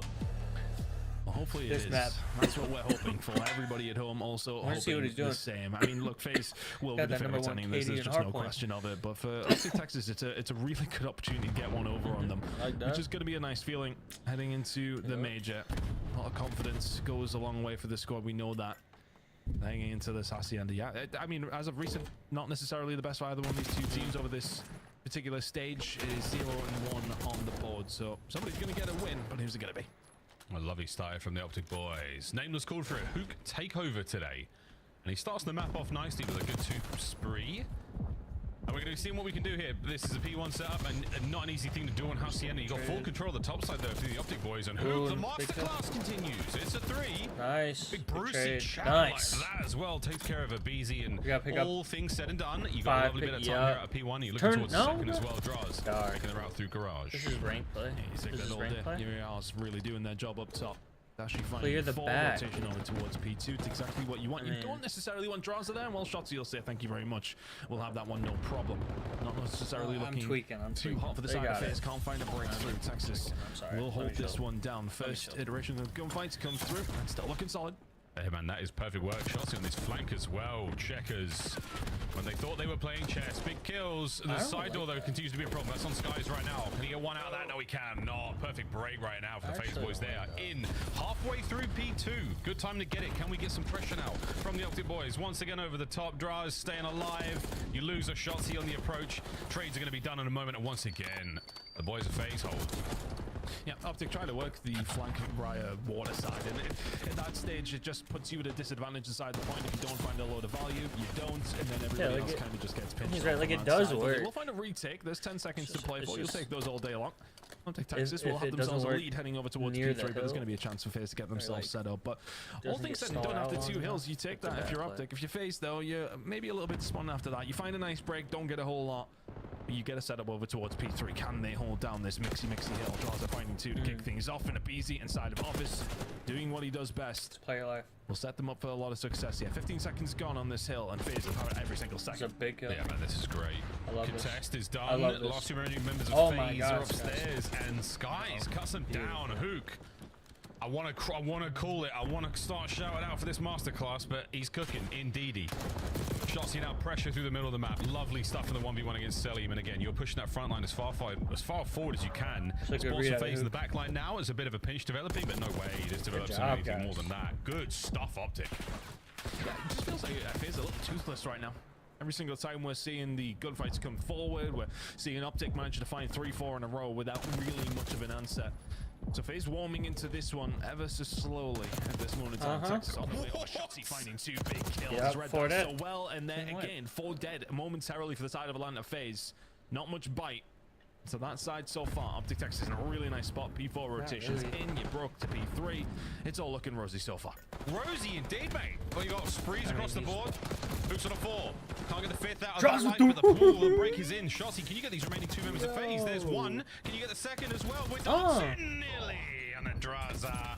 Damage in, no reinforcements in position. That's a nice frag over the top there. Draz now keeping his spree going for a second longer. The Skies and Hook break the hard point. What open again. What a run. Optic are back in control. I mean, nobody wants to hold the hill right now. Optic Texas will find a way through. It is sometimes difficult. You're coming in off the stagger, and Hook finding gunfights as well and transition over towards P1. God. FaZe just aren't winning any gunfights right now. Optic Texas looking with a very healthy lead heading into a second rotation, but the breaks have been easy to find. The whole, it's not so much either one of these 2 teams, it feels, but it just feels like Optic Texas are finding a way through, finding 20 seconds. FaZe will find a break back for nothing. Heading into a second rotation. FaZe have got a lot of work to do. Guns are just not firing right now. Skies dicing and BZ up as well. Optic Texas in a wonderful spot heading into the second rotation. That was it's very frustrating for FaZe. They're down tremendous at this point in time. Sim doing everything he possibly can, but right now the kills department for the Optic boys, absolutely everyone in the green as well. P1 is treating FaZe very well for now, as they've got the P2 control in this back pocket just in case, but on board with Shotzi in a second as he will go toe-to-toe with King Cobra. A very difficult fight indeed as he managed to slither his way across that lobby for a big set of kills. Hardpoint, oh dear, might go the way of Optic for now, but look at number 5 again. Hook has managed to find the angle. He's found the route and he's in. He's found a way behind, but with the spawns coming up over towards P2, I thought, yeah, okay, he was maybe going to be a little bit more passive, but it's Hook we're talking about. Gets aggressive over towards P1, but that will be Atlanta FaZe over towards P2. This game is by no stretch gone. Optic Texas, yes, okay, have themselves a very healthy lead, but a full 50 or so from the side of FaZe over towards the Garage Hill will set them up for a lot of success and will put them within touching distance. Selim on a 6 spree over towards the backside, making it now 7. FaZe not inside the point though. Kills going down towards the water side. Shots in Skies to find 2. If you need to hold on. Oh, they're holding as best they can. Optic have managed to get themselves in a really good position to get the break and manage to get this hard point time again, folks. Let's go for a quick listening with the green team. You're good. Keep running. Abe's level. Heard you. Here. Come in. Here. Yo, you should rotate. Let's get this one. One shot. Put you up, dead. No one there. I'm one shot. I gotta leave it. You got fight. 2 on top. Last two. We're missing one more dude. Your drop is really weak. Hold on. I'm dark. I'm dark right now. No, it's one dude. Stay down. One's gonna be new. Yelling. Rock dead. You're one shot. Go new. Somebody get in. Open. Sit back. Open. I think it's a good spawn. Secret and MC. They're gonna be dark. Dark for shutting out fast. It's a better spawn than if you were to like run up the top. There's 2 front. There's 2 front. One's behind us. That's nice. That's a good 3. That's a nice 3. Watch my pocket. Nice. Two in the back of me. Yo, I'm keep shooting. Arcep, absolute. There's 2 more. I'm shooting them. MC and a PC top bar, okay? I'm pitching the back. What's in the back of me? And make a play. Chill to the back. Making a play. One is up. Jump on top. Corner. Inner time tip. Yeah, he's enter time sim. One shot inner time. Bro, just I mean, rotate. absolute sim. You go lobbing him. You guys go. I'll go. I'll shoot. I got a fence. It's gonna be dark. Look, he's on me. Yeah. He's inner. On the box. Nice. Good shit. Take your time on this fucking break. This is He's good. You guys wanna go open? I'm down to pinch their closing shit because it once. Yo, one are open. We should just bang our side, bro. No bullshit. Down. You wanna go? Let's go through our side. I'm gonna help Kyler. Nice. Good shit. I'm putting your side. Open. OPC. He's still there. He ran in con. Anytime. They need me outside. Yeah, pitching their side open. Oh, wait for Brandon. He's shooting rocks. I said one in there. Oh! Yo, what's the 2 open? 2 open. Yo. He's laying down. Yo. How's it going? Yeah, Good. How about you? Good. Oh. Alright, Gage. Sorry. Yeah. I'm doing a watch party right now for the matches. Gotcha. I'm just sitting here talking to myself. We're missing one. Josh, first guy. I'm gonna pick up on a minute. Why are you so tired, Chance? Another decisive 4 down and over I was 200 out points late we last go night. for Optic I just got Texas back from here. an That's the Easter end of thing. just finding break after break. They're doing so well. In Have these some good 50-50 moments, you're seeing these kind of trades just not come through for the side of FaZe right now. Optic Texas are brute forcing their way in, and FaZe are really struggling to deal with it. Heading into a third rotation, the lead is pretty much where it was at. Thank it ain't looking pretty. Yours is coming up, ain't it? Over towards next Friday. P1, and that is a good amount of kills. Yeah. This feels like where they I have would, had their successes. would celebrate with you if you know. I don't know if you're gonna be on Discord or what on Friday, but I gotta get ready for a wedding. I'm going out next Friday. I'm sorry. Over towards P2 very, very quickly. Trevor Theodore, you know Theodore. He's getting married, so we're gonna stay the night at his place. But hey, I'll probably be drinking for for his wedding, and I could be drinking for you as well. You know, I'll just be in Kentucky. You know, you'll be in Michigan. Yeah, hey, no problem. Any hope whatsoever. Yeah, I'll take a shot for you. Here he goes. He wants this one. Oh, let that. Hook the nuke. A masterclass in effect, and the takeover is there. P2 now. Optic about to win map business, and 1 Optic Texas will be the first to dip their toes and drink from that luscious well that is soon to taste just like victory. FaZe, one more hit of this. Yeah, you're gonna find a big break through the lobby side. Dashi finding one, Shotzi another. Skies has had a wonderful game. So I got a big family, right? My family, they're big, right? Or not like big, like not like fat, but like we just have a lot of people in my family, you know? Dude, everybody, you know, everybody saw me at Easter, everybody told me, I bet I said thank you over 100 times today. Crazy, right? And then you got Snapchat and stuff like that and text messages. See, I'm not I don't like being the center of attention, you know, but it's like, hey, I like I said, big family, stuff like that, you know, everybody. To me, it's just another day on my birthday, but 25, man. Fuck, dude. Yeah. I want to stop. Can it stop? I know, it starts setting in. It starts setting in even more, bro. Yes, dude. I don't like it. Every year you just feel deeper in the fucking dirt. I'm halfway to 50. Yeah. Yo, is it insane? Yes. I hate thinking about shit like that, bro. Honestly. Yeah. I'll be 27 next week. Yeah. It's alright. I'm actually like, I do think about how like I feel very wise for like being what I know, or how wise I am at 27. You know what I mean? Like I at least know some like really good important life lessons. And yeah. I made some pretty big changes in the last year that I don't know. I just meet a lot of people who are like over 30 and like they're 40 even don't even know these lessons, or like they're still dealing with shit, you know? Yeah. So, it's great. I'm just happy. I'm just blessed. I'm just blessed to know shit like that at an early age, and now I'm just focused on enjoying life while working hard. That's all. Yeah. This is another winner bracket caliber team. You're going up against boys and they're wearing them Sunday whites. Yep. This one, Tom. Yeah. It starts with Call of Duty. Yeah. Went to the casino last night, won some money. How much did you start with?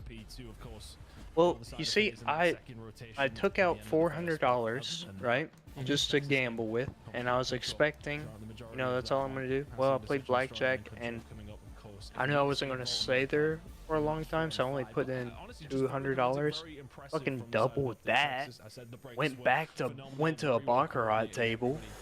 Lost a little bit, won some. I mean, didn't lose too much, you know, stuff like that. Went back to a blackjack table. All the people I was with were at that blackjack table. You know, so it was a really good time. We were all drinking, you know, fucking the dealer was a great dude. His name was Dustin, I believe. I don't know, I was pretty fucked up, you know. Won over there. Everybody that we went with won money. So like, yeah, we had a good time. Good time. Nice, dude. Yeah. That was a little birthday celebration. Yeah, birthday celebration slash wedding, pre-wedding, you know, because Trevor was there, some of us. Yeah, it was a good time. I got fitted for my, or I tried on my tux yesterday. Most of it fit well, you know. I'm gonna have to go back sometime this week, and pants are a little short, so I'm gonna do something to it to make them longer. And yeah, and next weekend, it's your birthday, and then, you know, be a good time, be a good time. You going out for your birthday, or, you know? I don't know. I took the day off work, but yeah, I think I might. I mean, I might just get a couple things done, and I don't know. I might just chill. I might chill and play some games, or I might drink and play some games or something. Yeah. I'm not really. I don't know. In general, I'm not really into like going out to bars or like any place to drink, and in general, like I'm kind of been staying away from drinking. So yeah. I don't know. I'm not really looking to like celebrate too crazy. Yeah, I get that. Like I drink. You know, I don't do it every fucking weekend, but you know, whenever I do, I have a good time with it. Yeah, no, I don't sit down with it every weekend. Whenever I do, I have fun. Nice little getaway, I guess you'd say. Yeah. I just have so many things right now on my mind lately, like in a good way. Like I have a lot of things I want to like work on in terms of like new content stuff and just my daily routine, the gym, being healthy, but also you know, working full time. Yeah. Bomb carrier this round is making I don't know. I don't like wasting money, but I don't really have much money to waste either. Yeah. I get that. But I do like drinking. Like it's fun whenever I do. That's usually how I am too. Like I'm just like, damn, I'm gonna get fucked up because I'm drinking tonight. Yeah. But it's not gonna matter. Yeah. I do it as like kind of like a reliever, you know, like a stress reliever. You know, especially if you get the right people around, like you have a good time. You know, it's just a It can be good. pretty, like therapeutic for sure. Like I feel like I always think about it like it helps me like just blow off some like steam, some just like it's almost like subconscious stress. You know what I mean? Yeah, yeah, I do. In there, I'm doing that at the moment. Yeah. Yeah, I like doing that. I like doing that. We don't really do that for me. It just kind of. Ooh, it just kind of calms me down like a little bit. Yeah. It used to make me like really anxious, but recently it hasn't been doing that. But I think that's because I've made a pretty good like lifestyle change in the last like 3 months or so. Gotcha. I feel like I've been working on that, man. I feel like I'm actually growing up, Chance. Yes, we are. We're all growing up. We're getting older, you know. Learn a lot more, you know, experience. Yeah, failures that we've done in the past. You learn from the failures. You don't take that and make out of fucking, you know. Yeah.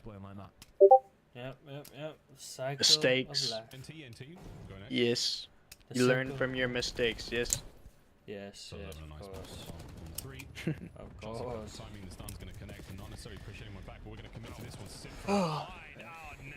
What the fuck? My God, Optic, they Optic, what are you doing? There. 2 down, 2 to go.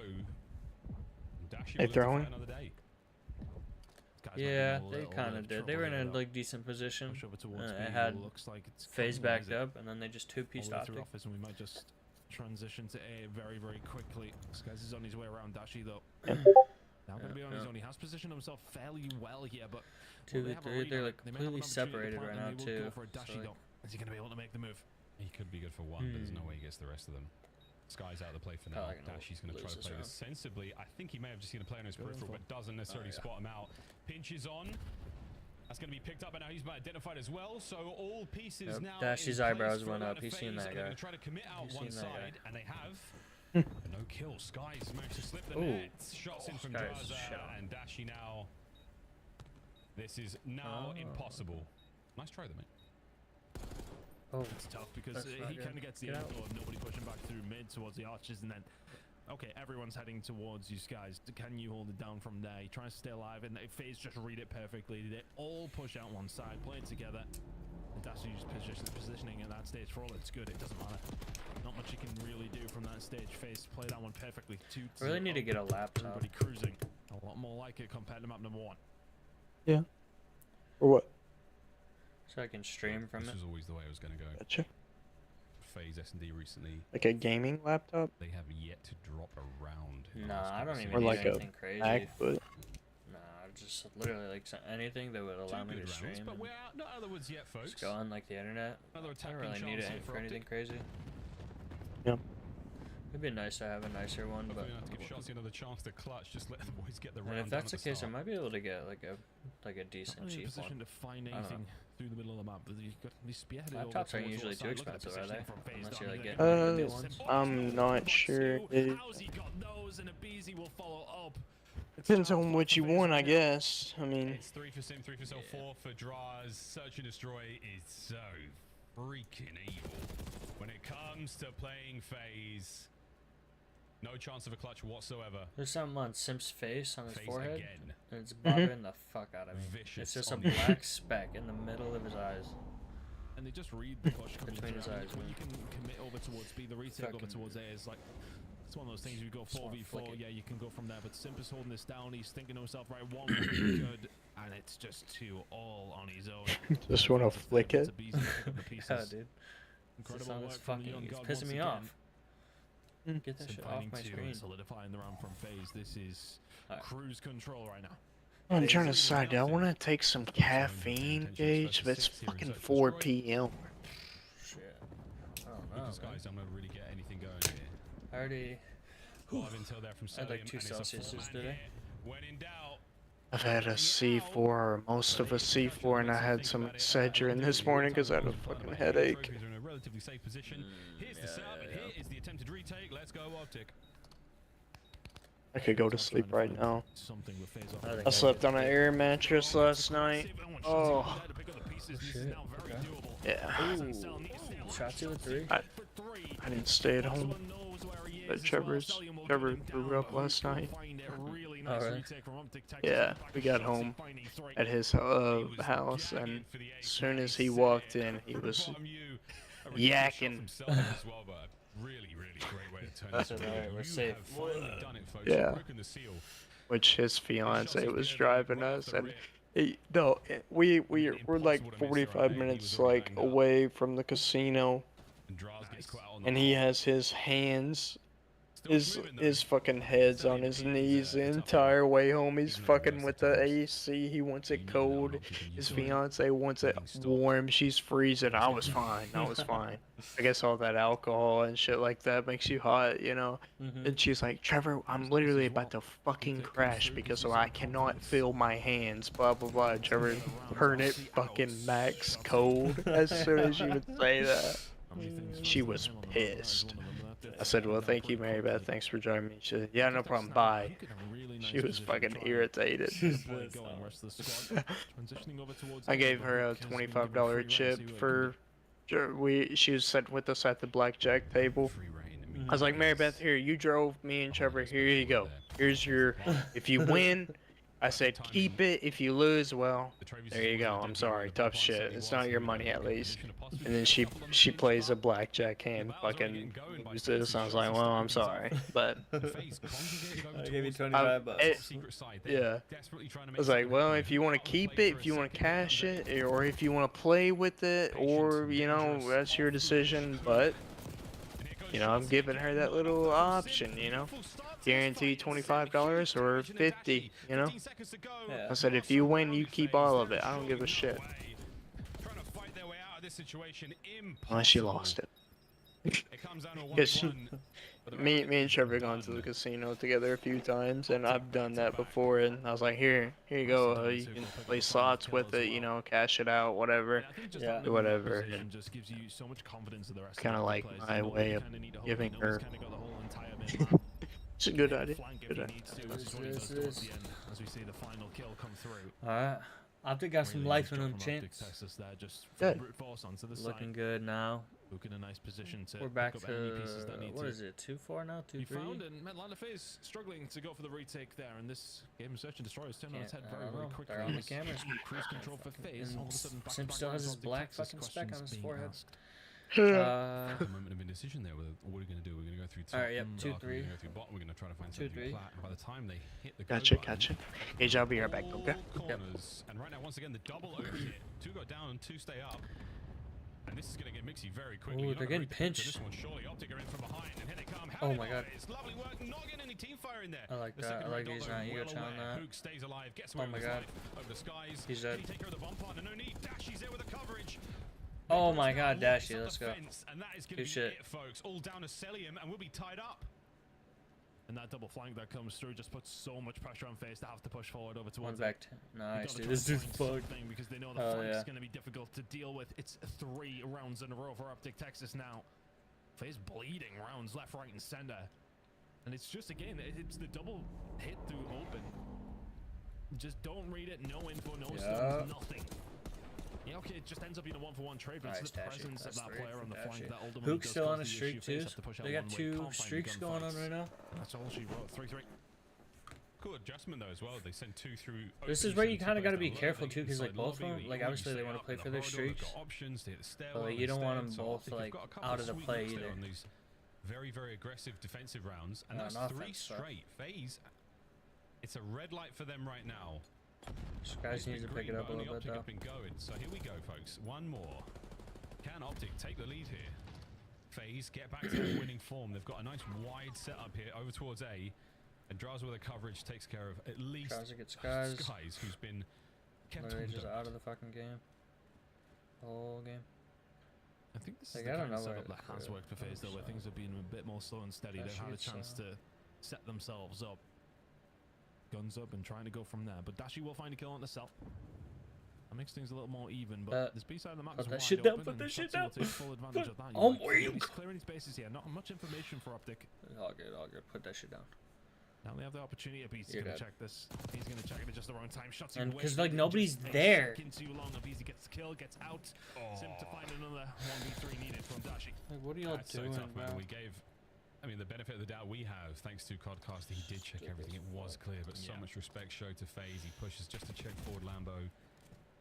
And it was just not enough. FaZe. They stop the 3-round run that Optic have and now get back on the horse themselves. They take the lead. They just play it safe if you have mid control.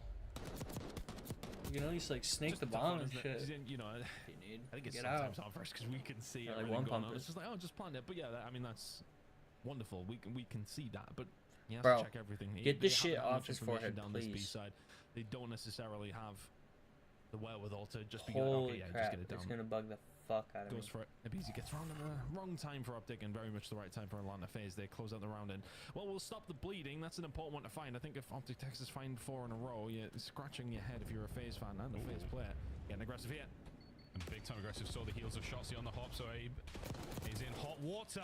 Good coverage though. The pinstripe kill feed.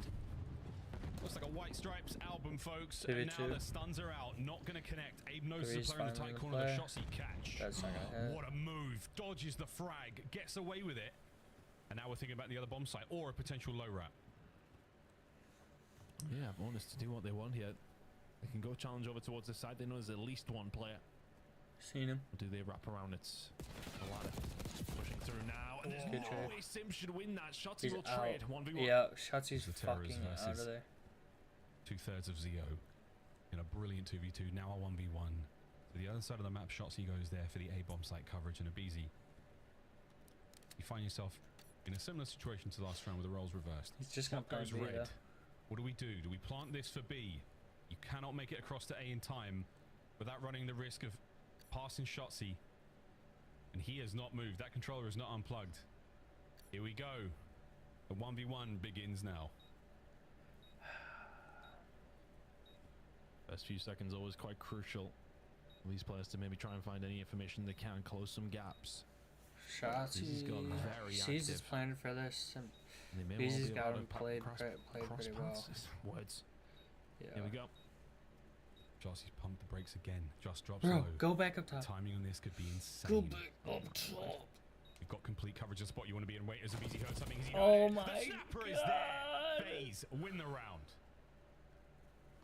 Just does a full wrap around and close out the garage side.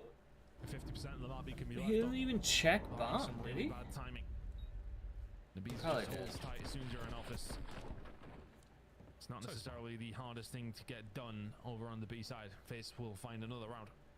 Need to come up with a good name for the FaZe fake there. He plants it for office and he goes all the way around the far side of the map. Shotzzy is left just scratching his head. Where's he watching That's a this good bomb play. from? It really What was. is he doing? Where could he be? And by the time he leaves that power position, Abe's in it. Abe has the absolute corner of doom. Map point, Atlanta FaZe to get themselves back into this one, folks. The trophy in position, and that one is getting the job done. It's going to be a headbutt by A, and the fences are about to be ripped up. Sim, what a start there from Sim. Gets himself two. The bomb now dropped over by A. Hook maneuvering in a position to try to help. Two of the best players in It's there. been so good for these big kills to Simp. Now the entirety of this search and destroy. Get out. We'll find a freebie though. 2v2. Keeps him alive and well. The battle now continuing. 2v2. The dance is on. The bomb has been recovered. That stun and the nade. Skies, just live. Don't die here. Hook on the close coverage. Draza could win the round in a moment. Waiting for the go. Whoa, the teammates. Hook's killing everything right now, folks. 1v2. I love this. Cellium. Yeah, but it is predictable. Going towards B as well. Yeah. Oh my god, Ton, he might do this. 30 seconds to play with yet. He's not going to be able to stop the bomb from going down. Good shoulders. Just hold it like this. This is all you do. You just keep shouldering this. Secure the game, or do we go a That's all little you do. further? Up to keeping tight. Get out of there. Yep. The slinkiest of shoulders from Hook there is now Don't give him away, but anything. Cellium now maneuvering Shoulder in the for outside. kill. This guy's Spots shoulder, out shoulder, one. shoulder. Knows where the challenge will come from. And look at this movement. The battle was there. Give him nothing. Optic stay Absolutely alive. nothing. 4-5. 1-3 in a row. They're alive.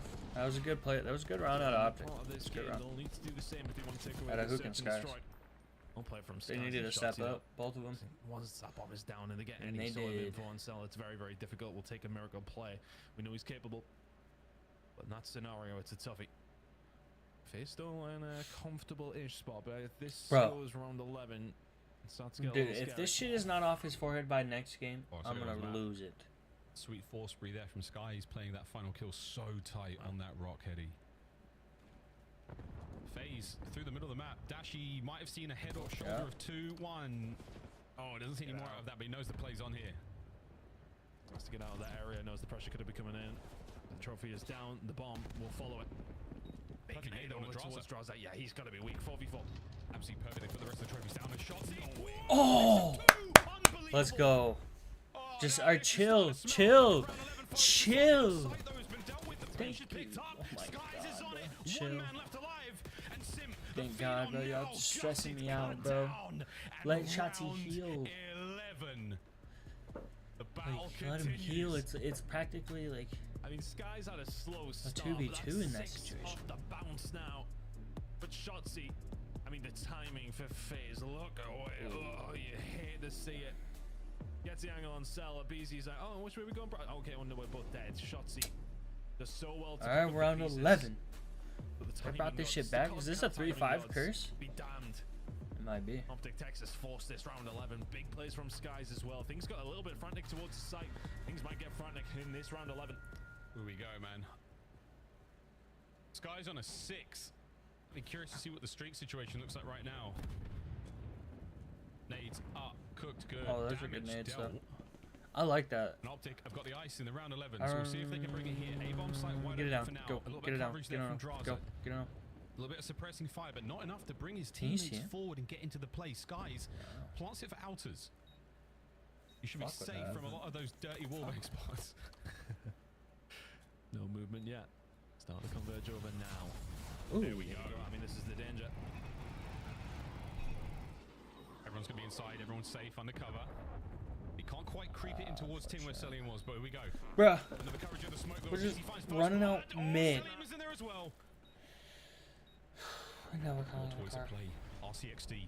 as they send it towards that player. Skies, he can't bring them through the hot gates, and now Hook all alone. A perfect setup from FaZe as they gun him down. Yo, what is happening? FaZe get the job done. Tie the series 1-1. Oh, and I wonder if the missile in from Skies is maybe just a touch early. Yeah, I agree. It was way too early, bro. Because, like, as soon as they go inside, that means the only thing that they just pick them apart. It gives them information too, bro. FaZe though, always in the lead in that search and destroy. Really, it felt like they were the ones controlling. Albeit we did go to that round 11, of course, but they were the ones that really had it to throw away. You just gotta like literally hide like non-traded kills. It felt like secret. 2 pieces across the board. Fucking some. Just doing everything for this squad. Sensational work from Sim. Draza right alongside him with the damage, but it's all gonna be about Sim towards the end there. Finding plenty. Sky's doing his best trying to get into the game, but too little, too late. One apiece. Okay. Half time, we going into control, all squared up. This has been a very, very good game of COD so far. How are we feeling about this one, Desk? We go into 5. I did not see a 1-1 with a round 11 in the cards today. Thanks, Ton. Appreciate you being here. The chaos ensues, Ali, as we see a 100-point difference. Atlanta FaZe still struggling in hardpoint. But that search was looking really clean until it wasn't, and then it looked like Optic was going to win, and then they didn't. It was great from the side of Atlanta FaZe in the first half of that, but then you look at from the side of Optic Texas, like in that round 11, they had everything in their cards going. Like it was basically a 3v4 for a hot minute in this map because Skies unfortunately couldn't get a whole lot going, and you run into plays like this where Simpson in a corner, we're not trading anybody out. But then you get to this middle half of the game, and Optic Texas start playing a little wonky. You start seeing shots, he's slipping past some of the Atlanta FaZe defenses and finding some of these free throws. So suddenly you push it to around 11. Welcome Sorry. back. Yeah, it's good to be back. Just ate some chocolate. I'm just letting you know, Chance. Like, I gotta like talk and like entertain. So like half the time I'm like talking about the game, I'm not even like I might not be talking to you. You know, if you get what I'm saying. Yeah, no, you're good. You want me to leave? I need to leave. Please don't. I'm just letting you know because. No, I knew. Like we can talk. We can have a conversation. I just can't be sitting here in silence. Yeah. End up getting a hellstorm, and you put yourself in a situation where we are 5-5, we have bombed down, we have a hellstorm, we have an RC car. Optic almost did a 3-5 comeback, and then they round 11 just fucking choked the fuck out of it and didn't get a kill. Did they? What's fucking new? Nothing. Absolutely nothing. Exactly. You know what else hasn't changed, Chance? What? This fucking black speck on Sim's face. Oh. It's still there. Shit. Did he grow a black pimple? Could. Black head, maybe. Dude, I'm telling you, if it's not off by next map, FaZe is losing this series. He's not locked. He's not locked in. What if he's so locked that like he doesn't even know it's there because he's like so locked? You know? You didn't need to play the Uno reverse card on me. but I understand. You know, you make a good point. You make a valid point there. Yeah. I mean, you know, I just tried to see, you know, optional, other, very option, you know, like, open-minded, I guess you say. Yeah. Maybe. I don't fucking know. I get what you're saying. You fucking locked in. You know, I've had a couple of drinks myself today, so had some last night, carried it over, you know, carried the drinks, like in math, you know, you carry the one, you know, I carry the drinks, you know, from the night before, you know. Yeah, yeah, of course. Yeah. It's the funniest shit I've ever heard, I swear to God. Who picks up the player on the pitch coming through Rock, and now it's just Skies and Dashy, the AR players trying to apply some pressure mid. Now Skies is here, but it's the next play. He just goes so big for the team. So he spawns up in the back. Dude, I can't believe it. You want to know what Skies did round 11? What'd he do? What'd that bimbo do? Optic had 4 up. They planted bomb, and he instantly called in a hellstorm the second the bomb went down. And then, like, they were all inside, but I don't know, like, that just gave them, like, information, too, on exactly, like, how they were set up for it. and then they just get like completely like wiped afterwards. Like, you know, you gotta wait like a good 10-15 seconds maybe, and then just like calling the streak late. So like you waste all that time like having to sit inside, you know. I agree. About our game 3 Hacienda. Actually, this is kind of a square up. You look at the side of Atlanta FaZe, they're 7-2 on it, but I will say they most recently got handed a loss versus Miami, and they haven't played it outside of that in their past 5 matchups. But for the side of Optic Texas, they've won their last 2. They've played it twice out of the last 5, and they're setting 6-2 on Hacienda. So technically, recency bias, you're looking at Optic Texas. Before we kick off that game 3, quick question for Tun. Yes, sir. If I wanted to become a model like you, how do I start? Oh god, I'm not sure when I'm modeling, to be honest with you. If we're talking about bad tashes, about 8 months of growth is what I would go. 8 months? That's a lot of commitment. 8 months of growth. Right, you guys. Miles is just laughing at him. Nice quick scope there from Nameless. Some of the biggest and craziest plays in COD are made without firing a bullet. Absolutely love that. A lot of bullets we fired in this game of Control, though, folks. Plenty of plays we made, and we had a good time. As we go into this one, squared up 1-1. If you just joined us, hey, Ton, this should be again a spicy one. Statistics be damned. Never tell me the odds. Did you have a good Easter, Gage? Today about this match. Yeah, I think, you know, I'm kind of agreeing with that. This one is a full match. I just took Charlie out on a run. We went for a little walk on some trails. Then I went to the gym, took a shower, got some food, respectively. Came back home. I mean, look, as far as recent to do the watch party. So it was chill. For the side of Optic Texas, nice. I mean, it's the phase of ground control, right? It's still a difficult thing to find. And this is far from over relevant of how we think this one is going to go. If Taping wants to, it's been an absolute bang out. Let's see which way the control is going to go, but both these 2 squads, it will be Optic Texas, of course, on the attacking side to kick things off. And FaZe maybe tighten up a little bit. I mean, we've seen on the hard point if we want to try and ease into it. They were getting broken far too easily. They can't let that happen on this attack. And it might. Yeah. It might. Instant making plays. Shotzi will high. See ya. Trades, though, ideal. The good news, though, Skies picks up that position immediately with by B. Doesn't finish out the first segment. Back on it we go. It's going to be a nice counter-attack here from FaZe. The contest just before the pixel crosses the line. What a save from Atlanta FaZe. Shotzi's out in the middle of nowhere. Shotzi not doing a whole load in the middle of the map, just trying to keep some sort of presence. Yeah, gets caught sprinting, and it's kind of a bad time for Texas to lose a couple of these gunfights. Dashi and Hook. Saving face down. Maybe push forward. They lose a couple more there. Should get a tick here on B. Momentum very much the key. On hand.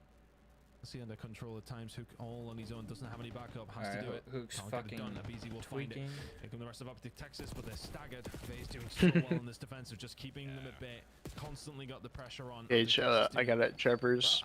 It's like, fuck, dude. It's like 12. It's like 12:45, and I gotta get up early in the morning. I was like, you know what? I'm gonna watch an episode of Game of Thrones. So I download the Max app where I can watch Game of Thrones. Yeah. Watched like 8 minutes of it. I said, nah, fuck this. I'm going to sleep.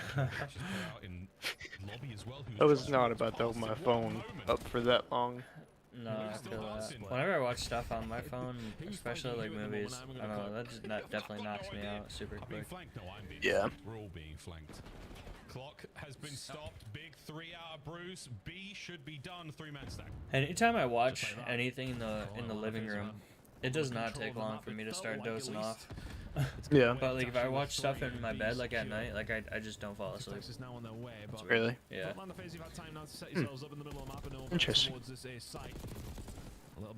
Yeah, usually watching stuff kind of like gets me like winding down. Like if I play COD or something, dude, I don't want to play COD late at night, you know, because it kind of like gets me alertness goes up, you know, calming and stuff like that. I'm gotta be very fast reaction time, you know, shit like that.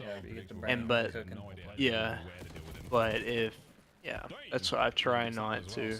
I get that. Play games like that. I get that. Actually helps. I'm sure it does. You don't. Yeah. Phase through the top side. He's going to be in position for this. Here we go again. Damn. Yeah, a lot of credit over towards Skies. They waited for the push to come through from Atlanta FaZe. They knew the flanks were consistent. He's found 3 and that's allowed Optic Texas to get their way out. Dashi now combining as well. Big opportunity for an air capture here. It's a 9 versus 6, but it's on the cards for Optic Texas. FaZe have somehow managed to maintain this 3 life lead for so long. Dashy. Spots them out. Oh, good straight. And that is one of the quickest triggers in the league, folks. Woohoo! Good shots. Last 3 lives. Probably loses this. They got decent ticks too. Some shit like that. Yeah, it's tough. I mean, FaZe have always kind of found themselves in a position. Get Just a couple kills here. They, yeah. Right now, though, they will drop. Okay, I was about to say it was maybe on the card still for the side of Optic Texas, but those gunfights are pretty much going to solidify this one. A 1v5 for Shotzi within 4 seconds. England is talent and speed and prowess. Not going to be able to pull that one off. I like the FaZe. Really nice defensive round, just constantly staggering. Always seeing somebody around the stairs or lobby pushing up, causing problems. You find one kill, you kind of just staying alive in that area. It just works so well for the defensive team. Optic Texas do really well towards the last stage of that round of making sure they clear that out, and when they do clear that out, it gives them that map presence where you can get a hold of it pretty quickly, but not able to quite execute it. FaZe have wasted enough of their time to make it just that a little bit more difficult. So nice defensive round coming in from FaZe. Tick's not too bad for the side of Optic Texas, though. They'll take those. Really, really nice round from FaZe. I'm just glad to see quite an objective-minded Optic. They were very committed to getting B done.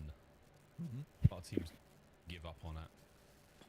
Get a little focus on trying to get the perfect setup before getting kills, getting those trades. All right, first blood. Optic. Ooh, Hook slammed. Hook is something, man. When he's on, it is a show. B-Zone on the slow capture here. Beezy on the slow wrap. Might be able to get himself involved in this one as well. Draz, you stay alive here. That would have been a miracle.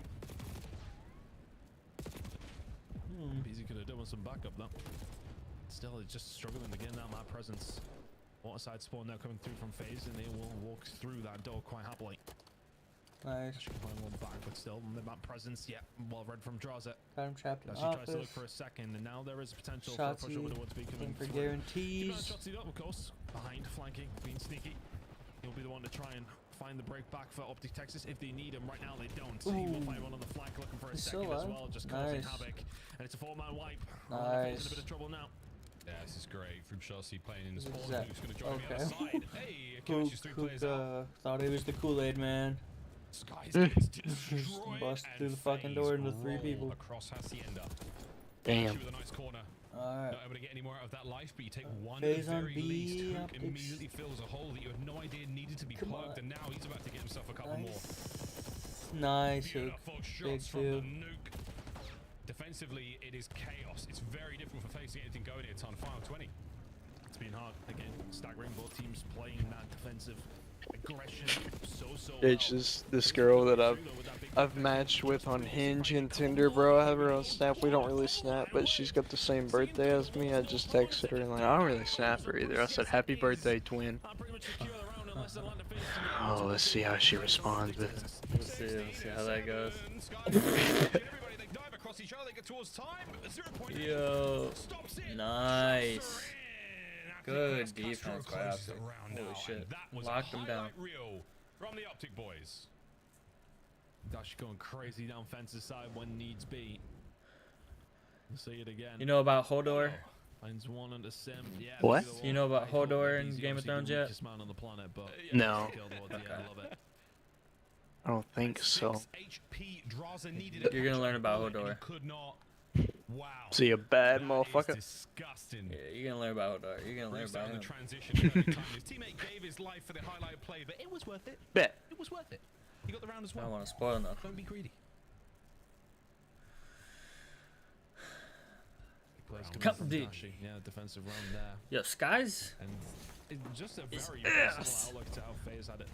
5 and 14. He's ass. He's 5 and 14 right now. Kind of playing a game of chase. It's not good. 2 rounds of control. The opposition offensive spawn side, and it's just really difficult to deal with. Just need a forward head at some Chance, stage. you could probably get more than 5 kills. Something going, and that is proving difficult. Oh, I know I could. In 2 rounds of control? I think so. Yes. Yes, dude. I think so, dude. In a big way right now. Okay, he's on a 3 streak now. They go again. They're so focused on this one. Oh, he's on a shit. 4. Hooking up. He's just wiped the team. Perfect. That's what you need right there. I love that. Look at this. A disciplined and deadly Hook. Able to get at least 1 out of that life. His teammates in no position, though, still to push up. Dashi alone. A-zone capture as well. FaZe. Okay. FaZe have been pulled across map, but we're still going for it to be. As far as the defensive setup here for FaZe, it's not necessarily comfortable. Those couple of gunfights might just make it a little easier, though. Damn. One player has been able to push through, and that is going to be, of course, be Shotzi. Ooh, pissed on. And of course, Havoc, and that will ease some pressure on Optic Texas getting up their spawn, because it was looking a little scary for a moment. Still progress being made over towards this B side, but it has to just be... Bro, where y'all looking at? And unfortunately for them, Drazo and Core are here to shut them out. Still somebody behind though, Hook doing a good job staying alive. Okay. Rest of the team just not going to be able to get out that easily though. Hook will find a kill. So they'll have to maybe look for him, or does he just have to come back and help out? Drazo sets up Cell for the pieces here. If anyone makes their way through well, they're in trouble. Nice, good But pick. Optic know full well, yeah, you got a player inside. We can't let that one happen, so we have to make our way out. FaZe is taking a lot of space. Fills the whole of lobby immediately. Oh, we're getting Sees the pinched. shoulders of Shotzi now on the run through. Nice read. Takes off one on the pinch. That's Easy probably from the a front now. 2 HP, staying alive. What a moment. Okay. Good coverage now as Draz makes his way They're forward. down. Final few Behind. seconds here. Optic going to be able to get on this time. Stellium there for it. Another win, and that should be the round. Very, very comfortable for Atlanta FaZe again. Good regain. Good regain out of FaZe. To get past that halfway mark, really. It felt like FaZe didn't necessarily have those flanking players in so much, but just beating them the 50-50 through the middle of the map. Plenty of offensive control coming through. Office was never really infiltrated. We got Shotzi thinking hard. They had somebody alive to be able Forehead to scrunched. potentially Crunched. make a Yep. play. Simp got that black speck off his forehead finally. Oh shit. Holy shit, dude. Thank God the world is seeing that FaZe is gonna win. But somebody not as witty as yourself. We lost. Line it up. It's a sad day. That's all right. We fucking lost. I try to stay clear of some content, because you never know who you're going to upset. Force brief for Celium. He has been Trebon this game so far. Still anyone's map though. Optic. Your defense last time was so good. You know me, I'm hitting the dab pinch in. Mm-hmm. Oh, getting a little toasty. Oh my God. Sip rips his head off. It's not good. BZ gets. Oh my fucking God. Gets himself a 5. That is disgraceful, and they're still capturing the segment. A ridiculous play from FaZe and ridiculous Optic are getting fucking plays smoked. from Simp. And those are the kind of game-winning moments that we can potentially see out here. FaZe pretty much cap B, and they've only died twice. Damn. With Simp here, it's impossible. Draza picks up the pieces, B will be gone, and look at this line that FaZe already have. Optic Texas is gonna fight even out of the spawn. He thought it was a problem that Simp was on one end of it. A BZ on the other flank now causing issues. Okay. Is wing to Stabilizing wing a little gameplay bit. right now from Atlanta Keep clearing FaZe, these and dudes they are though. about to take Oh flight. my God. A zone. Oh my God. All that remains Thank right God. now for Good Optic. trade. Good trade. Big kills. That's a big fucking kill. This is a huge kill. Nice. Perfect. Good clear. Honestly, they can win this. They really can. After you cap B, and you fuck up that A push, you can get put in that trap.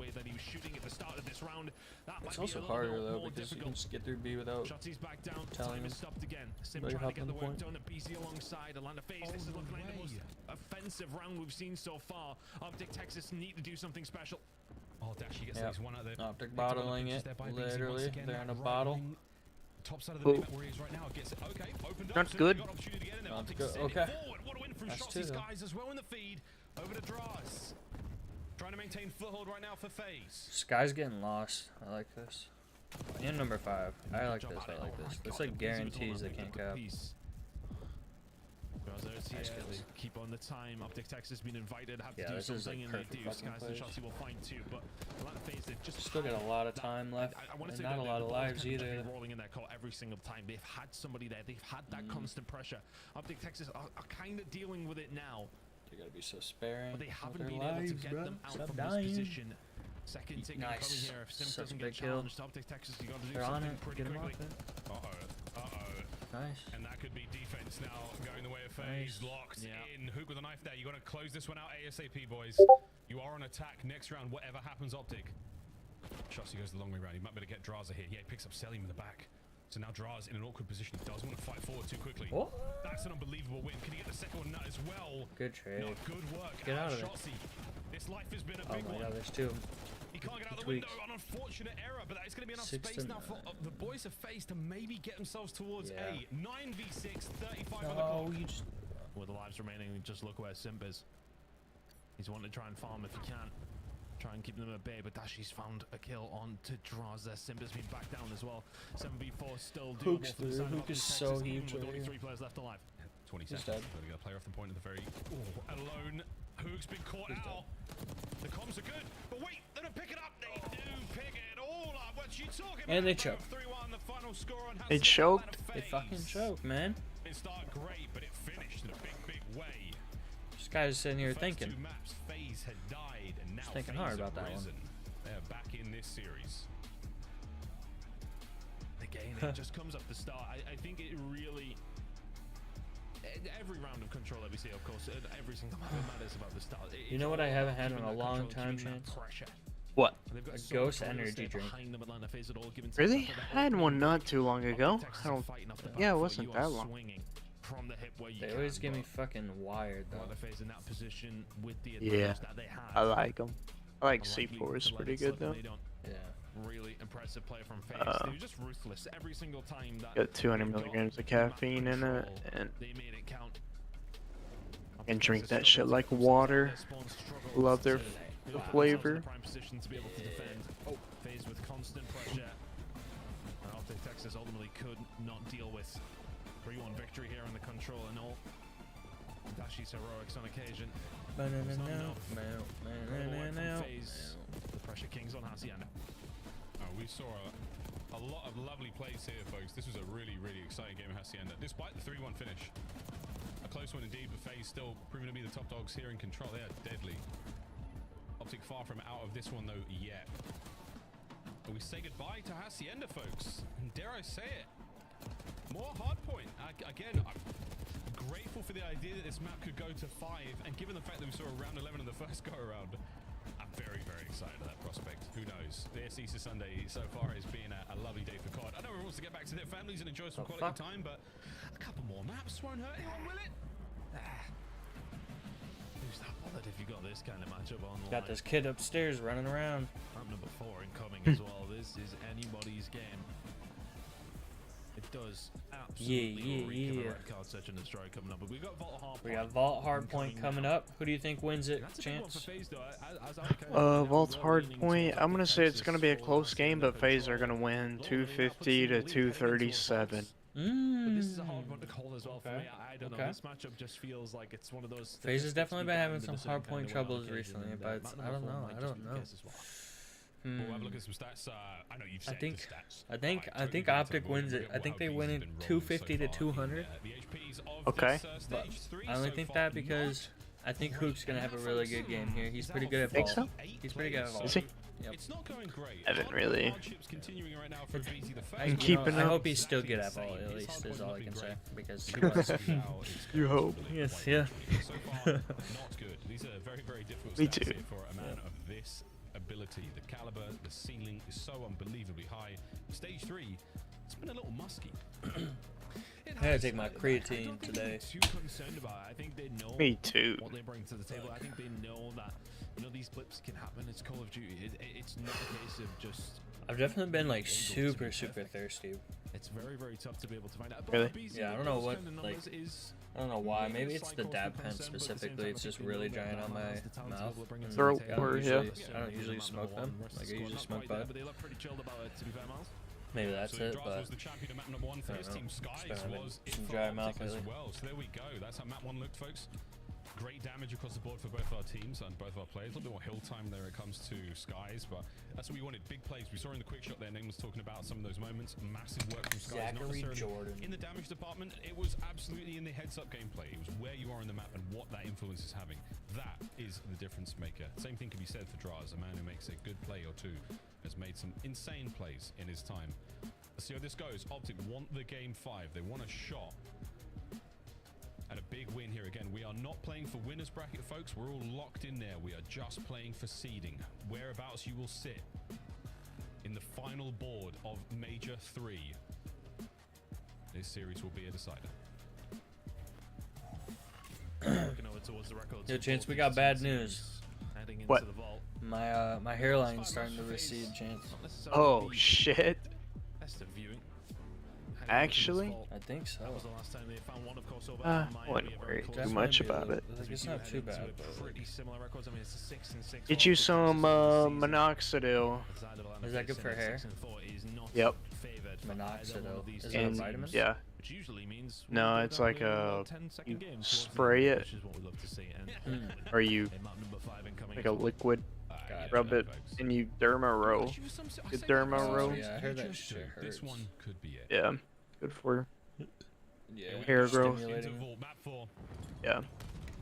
Stimulating hair follicles. A healthy dose of frag grenade to start this match. Yeah. And Sim just did like a barrel roll on the floor. That was insane. 3 dead immediately. Might have to. Omni Movement has these player models looking a bit crazy. Maybe looking like an old fucking man. Perspectives of to say the least. Shotsy finding a couple inside of the point. BZ doing his best to pick it up. But the thing is with the BZ stats, you know, if he does step it up, which he will, because he's literally a BZ, we're going to see some fireworks from the side of FaZe if that is the case. Optic Texas doing their best inside of P1 here. P2 rotation looking good for them as well. BZ. Second, not able to pick up the pieces, but they start from the side of Optic Texas, some decent time. Oh my god. Control. Absolutely. Hook with 3. Hook with 3. As well. I mean, when you see a statistical anomaly like that with the BZ being that low down, you can trust the coaching staff and the entire organization, their intelligence and how capable they are to identify that problem. Why is that happening, and then deal with it. Jazza with a good route. Exactly what you're looking at. Oh my god, slams him. Testament to the fact that FaZe have been trying things out. When they try Jazza things just out, made a someone's got to fucking get their ass whooped, and right now it's Abe. Right now, the ass whooping They stabilize though. They stabilize though. full control here, and we've been given Abe flag. You have to trade him out. Oh my god, Sky just fucking throws. Absolutely throws. Just like that. Just not enough present for Optic Texas. Kind of tailed up a little bit. I think those transitional gunfights on P1, not winning a couple of them, that would have put them in a really solid position. And the break comes through. What's new? I don't know. Kind of stuff for Texas. Fucking flopped at gaming. Punish them for it. P2 rotation looking good for 20. Pretty close game though between these two Damn, squads. Jazza's pushed the fuck out. Oh yeah, for rotations. That's a good clear. That's a good clear. Alright, you gotta check the corner, guys. Coming in from Cell. Back channel, Juicy go. Will get the benefit of this rotation towards P3. Of course, it is scrappy, but nice break from FaZe. Gets him some really good time in P2. Yeah, it buys you a chunk to keep that lead healthy, but we'll see how they can get the break on in. Only 2 members of the Optic lineup really close to the time right now. Draza just picked him We're up. just letting fucking Sally him through. We're flipping spawns. Gave him P4. They have P3 and P4 now. We'll be able to flip the spawns to see Cell find his way Optic around. stabilizing P3, getting a little time. The spawns will come through. If you're gonna give him P4, just get time on P3. Just try to even it out a little bit. Yes, yes. Optic are making a case for spawns here. They're trying to push their way forward. There's a bit of a flip opportunity. Yeah, once again. It's pancake, folks. We are flipping. Nice hook. Optic now in the favorable position going into the money kill. P4 here on Vault. Shit. We got Sim P4. now trying to get the flip of his own. Waits for a player to cross over. And this is huge. He might be able to get in here now. The catch Simp, that's all dead. Literally perfect fucking rotation scenario. Let's go. Lead change. Optic with a big advantage. Just make sure you're anchored. Got to run a marathon before they're even anywhere near P4. Having 4 players like that towards the latter stages of 3 is a disaster for FaZe, but beautiful for the side of Optic Texas. They can set up midway through. They know they've got the spawns. They've got that on lock. Gunfights go in FaZe's way. Pressure will start coming pretty soon. Actually can find one. FaZe closing nice. not closing enough kills. Oh! Skies with 3. Should win that one. Simp was weak, but Skies will deal with him. First push Oh, good try, Skies. Good try. Oh man. First push done. Now you got to cross the deadly. They're gonna try to cross the right. They're just gonna fly at it. Out over to the thresholds we go. Shotzi up next. And look at this dance. That's one. Trying to send somebody in for the kill. You get the trains eventually. Nice There's a players. experience though, now who trying to pick up Oh. from here? Oh, Cheers. a beast. BZ's in. FaZe with a break. It's a late one. And this money hill is cashed out for Optic. Yeah, they do really It's well. all good. We got rotations now. Finding that break back. Got back in the What game could a have little been, bit. 40 or 50-second differences. Well, more so down to around 20 or so on those transitional kills over towards P1, looking nice as well. Some time on offer here right now. Some decent time. I would like to see Optic hold that last P4 a little better. Starts to be down again. 6 spree for him. They had the setup forward. They just let him through. But they slam him on P1. 45 seconds off. Let's go. Yeah, much you get out of this P1 Optic. You've looked great first set. Huh. Good job. I like that. Wonderful start.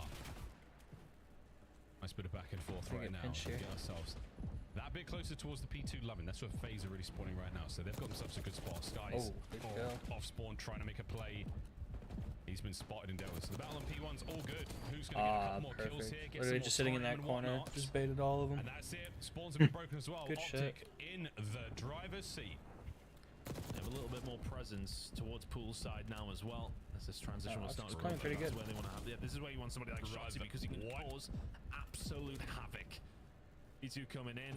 You lock that down, and now all of a sudden, Atlanta FaZe have got to make themselves through, well, a couple of gunfights before they even get anywhere near to be able to put that pressure on. Shotzi will just stay alive here. 6 spree for him. Yeah, this guy's like, don't worry, man, I'm hard blocking the back. You do whatever you want. Sure, I'll go on a 7 spree. Do it off the diving board. Do it. I wanted it too. Miles down. Yeah, you got teammates scoring. Just keep dancing. Look at this. I mean, this is what. This is what it looks like to step on Lego. It's just everywhere, and it is pain. It is difficult to deal with. Who's going to move fast to get a break on this one? Okay, the fun and games are over. FaZe are in. They're in, but it was 30 seconds uncontested for Optic Texas. Spawns towards the backside. They have an opportunity to find a break back. Break that shit. Is shooting extremely straight. Not find a third, but that should be a collapse for Optic Texas. They'll get the final 10 or so. Lovely P2 out of them. Atlanta FaZe could not deal with Shotzi. Well, you got a 60-point lead going into the new hard point. You don't necessarily have the Shell's struggling right now for the next 2. But let's see how not having a good game. He's 9-15. On board with Big Bruce. Clears out all the usual suspects. Nowhere to be seen just yet, and that just makes. He's never like double negative if he's having a bad game because he plays his life like so well. Yeah, he does. Clearly, okay. Oh my God. Gets it. On board with Huku, somehow walks away with at least 1 out of that life. And Simple 3. And he gets himself 2. Lovely work. It's keeping them at bay and keeping the spawns as well. To be careful of this push coming down the outside. Looks pretty heavy. Ooh. Down the palm tree side. Oh, nice. That was a big kill. He's going to ruin everything. They're still going to ruin everything. Great. Simp with another 3. In a row in the blink of an eye. The spawns will flip. Oh, so some respite for Optic Texas, but apparently not. Simp shooting lasers out of his jackal right now. Man, everything about this gameplay is just right. Well, the good news though, Simp in fucking form right now. We gotta get towards time. He's making an educated guess as to where he can make his way through. Good fucking clear. Skies and Shotzi, clear them all out. Business. That's a look at the last P4, For folks. P4, let's go. A slight lead there for the fucking close the game out here, man. This time round, FaZe, you got the break kill, real late. Shotzi. Can you do it again? Let's find out how things go with Atlanta FaZe. Listen in. FaZe listening.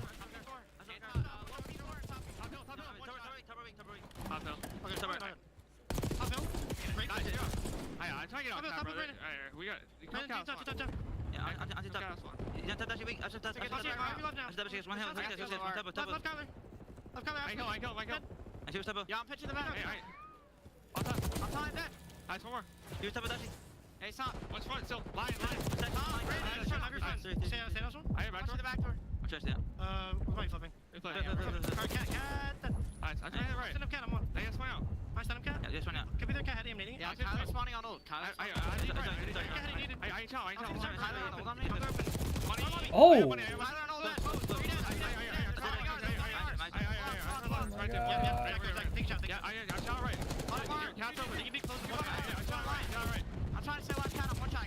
Nice.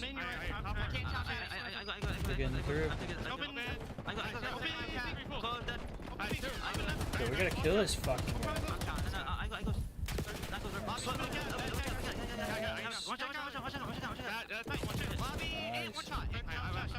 Get a little time here.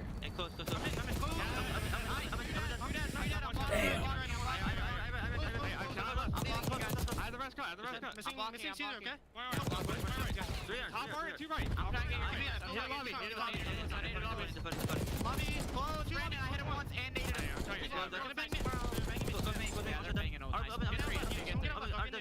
There's money.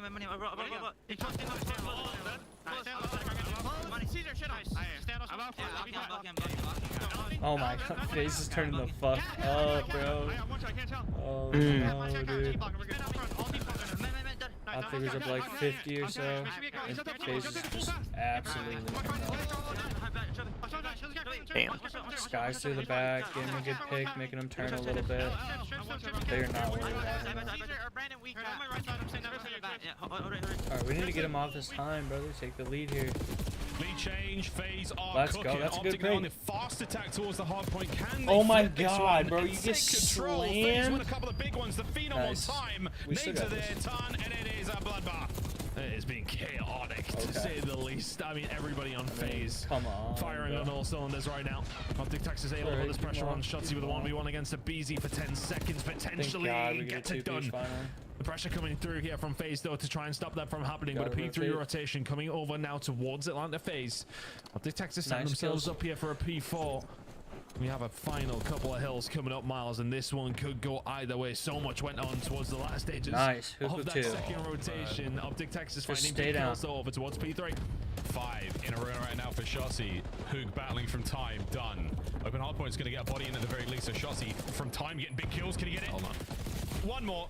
Does get it. I mean, no like, is that streaks. worth it? That's not a problem for now. You'd have liked it, but not a necessity when it comes to the dub here. Optic with a perfect setup. Great hold across the map. They have to contend for a couple more lives now from FaZe, and they're going to a game 5. Yeah, really hard break here for FaZe. You need to find a breakthrough. You need to stop Optic Texas from getting some good time. They can't win it now over towards P3. It'll be unlikely anyway. Oh my god, They Drowser will get out of this slams one. him. It's a big win from Drowser. It's a nice time for FaZe. We'll put them within spitting distance by the time we get over towards P4, but that's going to be the hard break. A reset for both these two teams. Hold it down. This might be the game. Optic double back, playing for the dub here. Dashy frontline shots are there. Great damage. Trades complete. One man from They FaZe. spawn in the back. As well. Oh dear. They FaZe get managed shit to make on. it happen when they needed it the most. The breaks have not been statistically good enough here on time, and they've given themselves cushion. Here comes the pushing from Optic. Frontline starting to find kills. Celium, the war at the back is still going. What a nade from Abe. Now towards the front. He's done it all. Over the top. Draws the 6 spree, and the time is still theirs. And they can still win it here over towards P4. Optic Texas, you need to panic just a little bit now. They are taking their time though. Still 20 seconds away here from the side of FaZe. A little bit more presence from the side of Optic Texas, but you gotta win the gunfights, and they do. They find a way in. They don't win holding here. it. Spawns close. They do win here. Can he get the side? Fucking tweaking. Wait for the rest of the reinforcements as well. No, I don't think so. FaZe now trying to fight Can't win in. here. Optic, shut the doors, the windows. Don't let anything out. 5 now to go on this time. They're playing towards the new hill as well. Going for the win. Once again, heads up play from Optic. They soak away everything they can. Mid-map dominance right now. It is all white shirts over the cell. Couple of kills in. I can't even. Trades complete and FaZe on time. They got so I much can't time. even understand what's happening. Optic Texas have right got to find a way through. This This is is the last free time break. for FaZe. One last break attempt. You've got to get it done. What a battle. Here comes Skies. Through the hop. No contest Dog. yet. Lead changes on its And way. we're in vault. We're in fucking Damage vault. from Abe. Can anyone get there on time? It's No. FaZe holding it together once again. FaZe now looking for the dub. Anyone from Optic? Gotta go. Gotta fly. No! What a comeback. And what a chain of hard points from FaZe. The COD gods smile upon them here on this Easter Sunday. And another outstanding FaZe Optic series. We're going to take a quick look at how those last hills went down. What an unbelievable map. Incredible map out of these two teams. Don't get called up often, Miles, but I like that it was one of these like this. Incredible map You're either number getting 4. You're either getting a 3-0 15-minute series or one of these. Look at the play of the game, folks. Your scuff play of the game. Abe wins a 1v1 for the ages to make it 33 and 33. Incredible. Incredible. You've got to get it. Optic Texas. Tell. Mid-map dominance. Heads up play from Optic. They soak away everything they can. Mid-map dominance right now. Heads up play from Optic.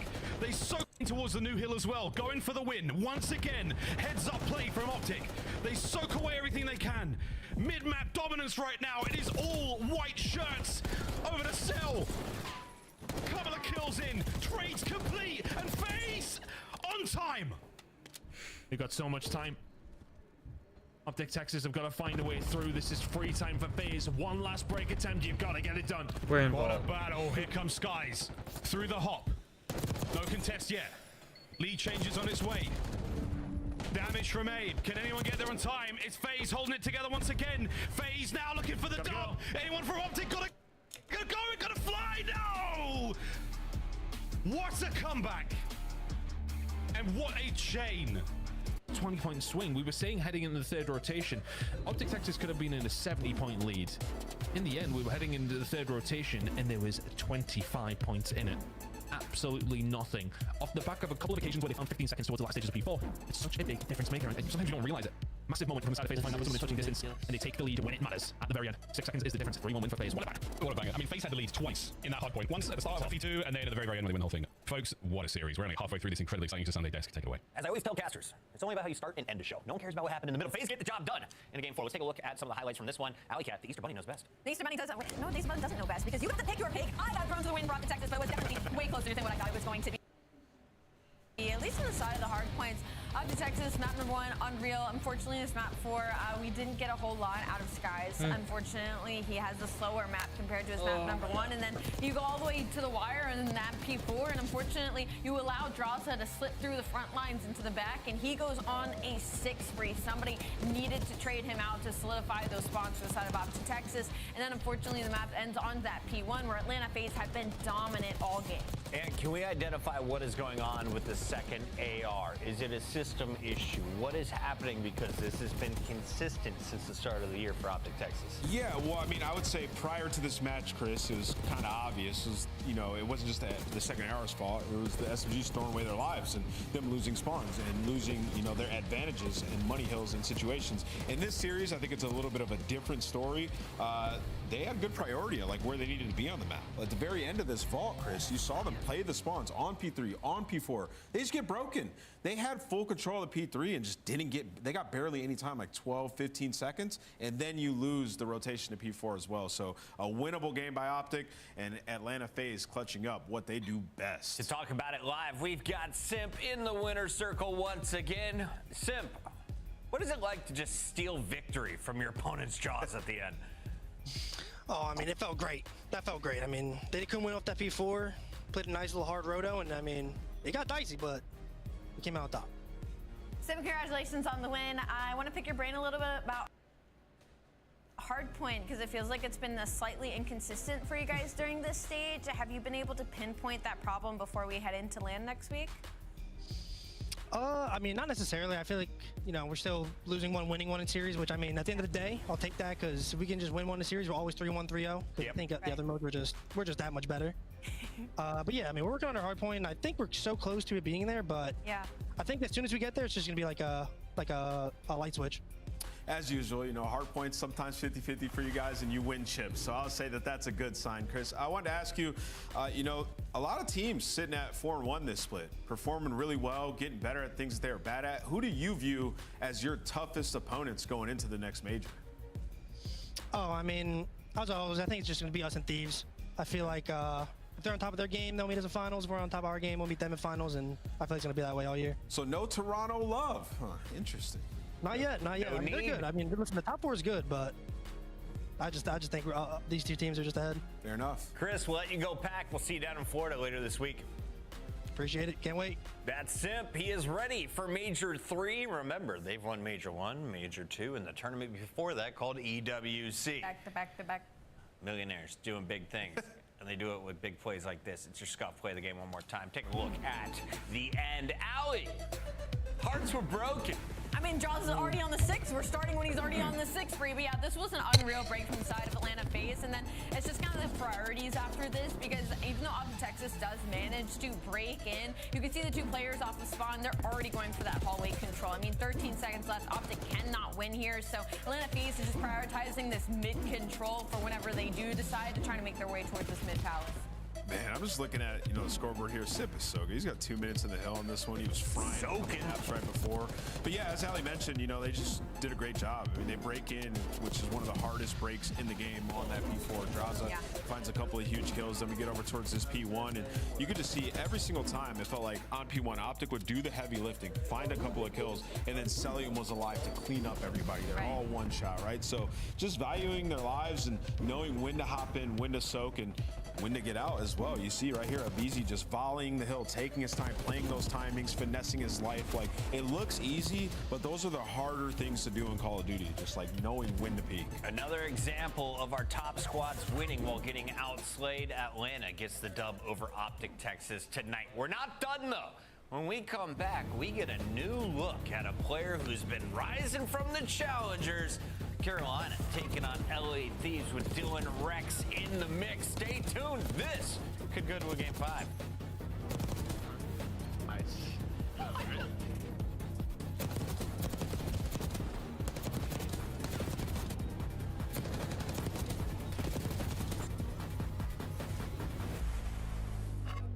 Upgrade your game with the Scuff, the official controller of the Call of Duty League. The Esports World Cup is an official partner of the Call of Duty League.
Can you even believe this place?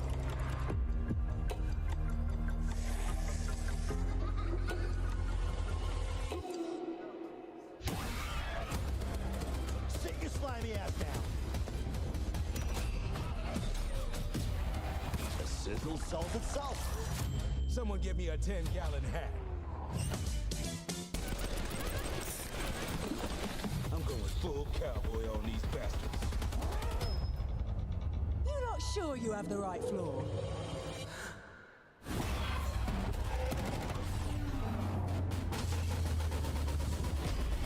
It is so nice to meet you face to face, Plate.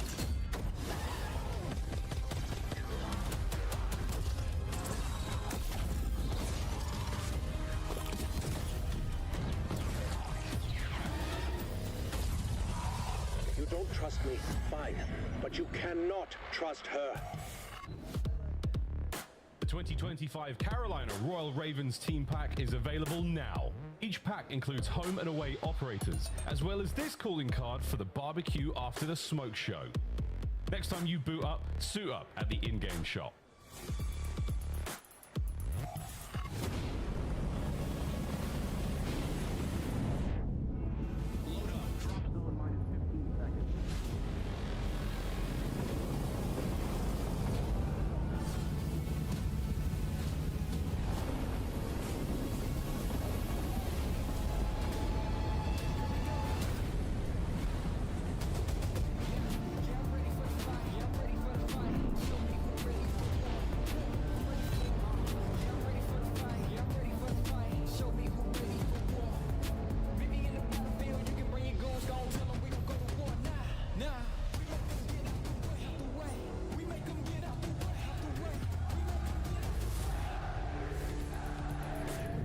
Make sure we're counting names, listening to each other. Listen. This time, we take everything.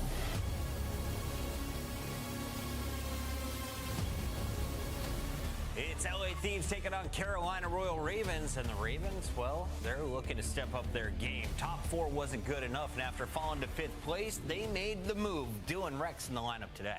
They needed to. They were struggling too much against the top teams, not able to kind of jump that hurdle. And the biggest thing now is going to be if their control gets better with Dylan Rex into the squad, because it has been abysmal. Or on the flip side, you look at LA Thieves, they've been the best control team in the game. #1 in that category, 4-0 on just the split alone, 28-6 on the season. And for LA Thieves, the biggest thing is like their hard point has started to take like a slight dip. And by slight, I mean #1 on the season, #5 during this split. And that's because they've been testing their map pool, trying to add Skyline. So for LA Thieves, they're in a great position heading into Major. And if we just saw Simp and Abizi, the #1 SMG duo in the game, where do you put Envoy and Hydra? Yeah, top 2 can be #1 on the given day. I mean, these guys are absolutely insane. And Hydra is having a ridiculous split, and particularly in the Search and Destroy. You know, that's one of the game modes we know him to be dominant in years past, and how prepared he was every single tournament. And that's starting to play out here. You could see in Search and Destroy throughout this split, this team has only lost 1 of those. They've been ridiculous. Yeah, I mean, Hydra has a 1.46 in that game mode. I mean, just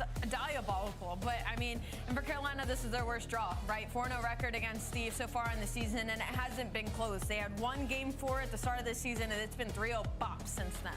So question. I just saw a tweet, fantastic graphic, of Draza 9-1 against Optic in his career recently. The Reaper. What about this situation for LA Thieves? Who is the Reaper over Slashers Carolina? Or who is it on Carolina who needs to step up today? Yeah, it's just a team diff, I'll be honest. But when you look at it, like, you're going to need Gwyn, obviously, to have a big performance. And then exactly what you brought Dylan Rex in for. Listen, Dylan Rex has been around for a while. I mean, his first known tournament he played was in AW. He's been in the Challengers Gauntlet since Black Ops 4, though. Like, grinding through Challengers. And he's been, you know, putting his work in, winning elites. Like, it is his opportunity and time to shine. One of the best opportunities you're going to get as a Challengers player coming in is to be teaming with a group of guys who have had success this season, who are already pretty much a shoo-in for champs, and they're the #1 Search and Destroy team on the season, sitting at like 50-50 in hardpoint and control, right? So a marginal increase in performance in the slaying department puts you in contention to make it extremely deep into multiple tournaments to round out the year. Dylan Rex needs to seize this opportunity and come in guns blazing. Look, Carolina needs 2 win conditions. Well, 3 technically, if you depend on Dylan Rex's performance. But as far as in-game, Carolina needs to stick to their fundamentals in hardpoint. LA Thieves, top 3 breaking team. Carolina's #1 rotation during this split, so they need to stick to their fundies, try to steal a hardpoint. And same thing with Search and Destroy. They need to not allow the plant from the side of LA Thieves. LA Thieves, #1 post plant in the team in the game right now. On the side of Carolina Royal Ravens, they are not great at retakes on defense. That's where their struggles have been. And so eyes on this guy and eyes on the fundamentals for Carolina. Dylan Rex gets up close and personal with that monitor, and when he does, he can beat you down. A 1-3-1 inside of Challengers Elite Stage 3. Those are Civ-like numbers. Yes, I mean, he has been unreal, and he's had a ton of buzz, right? And it feels like this is the right time to bring him up. Oftentimes, there are Challengers players who haven't spent too much time down there. They have a couple good stages. They get brought up into a bad situation and plummet. Everything on paper looks great here. It's a good situation. He spent a ton of time down there. He should be ready to compete on this. Can he flex to the SMG? Yeah, I mean, you can. Dylan Rex is a slayer. He can do any gun, but usually it's going to be an AR. He's going to be putting down numbers. We got our maps, we've got our modes. It's going to be 5 games coming your way potentially if Carolina gets it their way. LA Thieves, though, looking to take care of business in the first 4. We got Hacienda Rewind, Vault, and Red Card. Allie, walk me through the numbers. This is a square up across the board. If you're Carolina Royal Ravens, you're actually loving this layout. This Hacienda, you're 50-50, but should you push it to that Red Card hardpoint, you're 6-2. You get 2 incredible S&Ds. You get your best in Red Card and Rewind. You've gotten a couple looks on it, 1-1 across the board. LA Thieves, of course, though, deepest map pool in the league. They'll literally take you on anything. Yeah, hard points. I mean, gonna be a scrap. I mean, Carolina like both of them, right? So in a good situation, I think this should be a banger, Chris. Let's get started. I'm ready. Let's get into our scuff pick'ems. The Easter Bunny makes one more round. But I have to say, unofficially, Al, the Easter Bunny's been washing. There are 365 days. April 20th is not the one I want to play against Dan Ghosty. Let's see where you get. I wanted to grab that purple one. That's crazy. It's a tough day, isn't it? Oh, let's go. Dan Ghosty and LA Thieves. Easter Bunny, don't sell me now. Easter Buns? Who we got? We got Carolina Blue, baby. Carolina I'm with Blue. it. Yeah, will you pick for me? Sure. Thanks, buddy. What do we got? Up top, I think he'll be happy with that. I think he'll be happy with that. Dan Yeah, Ghosty, my guy, it's time to fry. We got Shift and Ton. This is the duel I've been waiting for. What's up, lads? What's going on? How we doing? Fun fact, outside of us casting COD Mobile together, I think the last time we casted competitive multiplayer, Ton, do you remember? 2019 Anaheim? Yeah. 250 to 0, 6 to 0. It was a best of 3. Winner. It was a round 1. It was Team War. Do you remember that? It was a trip. It was a heck of a long time ago. I think I do. It has been a long time. Although I would say any other talent chals who want a golf chal at this stage, we're taking all opportunities. All opportunities. But this one is a good opportunity to see how LA Thieves are looking, and good opportunity to see how Rex is going to do on this Carolina Royal Ravens team. It's an interesting storyline for him. He has got his call up eventually after some very solid work on the challenger side of things, but Thieves still looking like the regular Thieves, I suppose. That is 100% correct. I think the one thing about this Thief squad, though, again, coming off of the perfect stage 2 qualifiers and falling very short at major 2, is to build on that. And again, just kind of how this stage has unfolded, it has looked much of the same, but I do think there's a level of extra discipline that LA has taken, I think, especially in their respawns, just trying to find a way to make sure they're capitalizing and really maximizing setups that they're able to put together, and then also making sure they're also in a good spot to at least contest well on their break attempts. That was something that really hurt them when they played against Boston at the major, and even though this stage may not have been as fruitful in terms of hard point wins, they still look really good, and their losses, as slim as they come, are not often all that bad. A 219 250 and a 215 250 are the only two demerits. So let's jump on into it. Hacienda hard point, Carolina, LA. Let's get it on.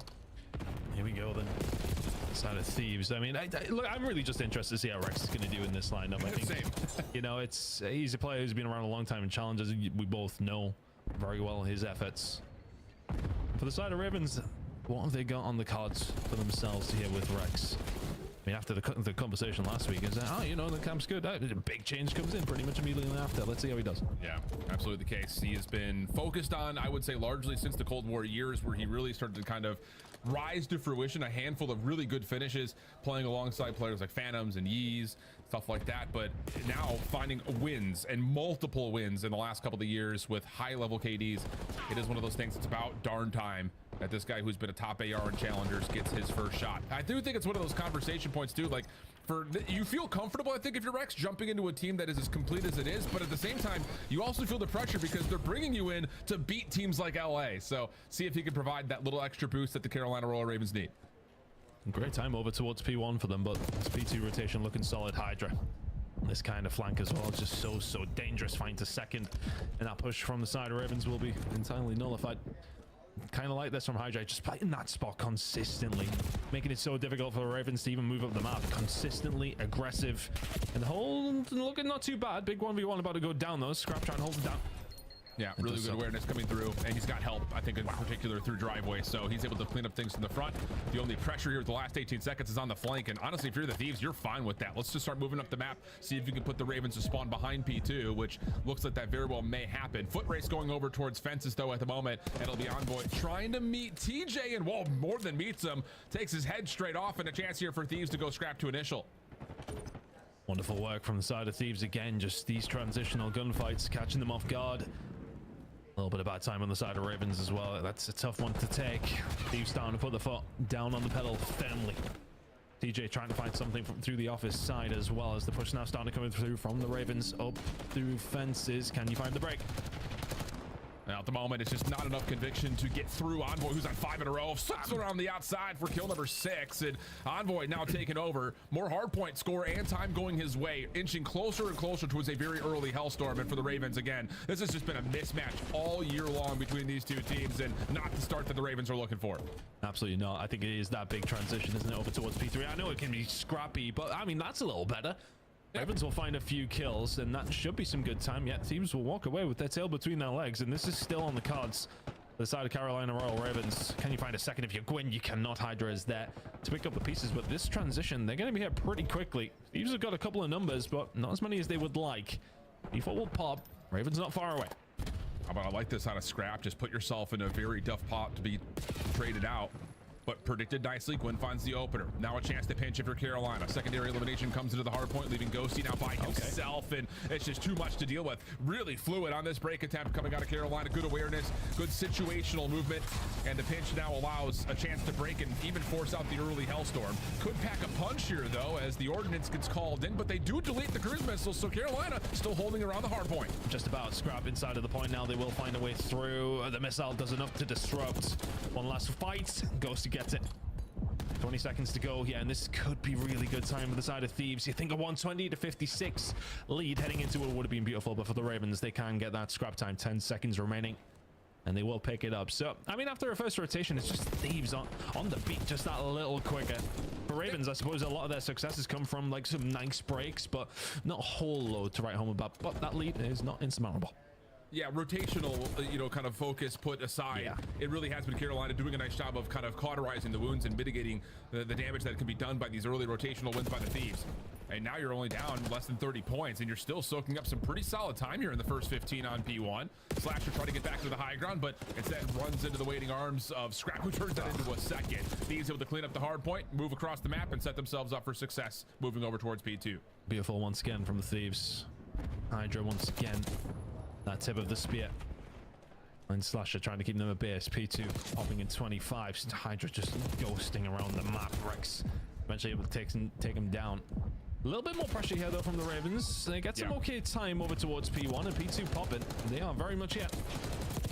Well, Envoy deals with the first. Follow-up is absolutely perfect. And I will say, just kind of looking at that scrap time, I understand that you don't have many routes available if you're the Ravens to try to break into the P2 side of the map, but falling there, front side checkers, now makes this rotation super difficult. Good nades, good stuns. May not make a difference, though. Hydra covered, and Hydra for 2 shuts down the play off the pinch, and once again forces the Ravens to hit from the worst possible position.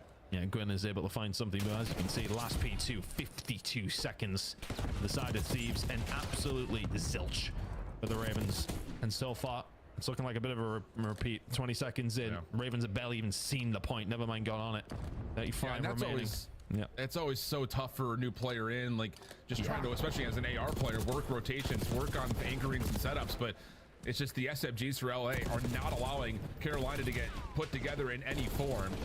Hydra now with an AR in hand. He's good for another 19 and 14 more in front of him, but there's Rex trying to open things up. He does take down 2, leaving an opportunity for Gwyn to finish off the scrap time, but he will drop. LA starts to run away, and as we do, we move over to an LA Thieves listen in on rotation.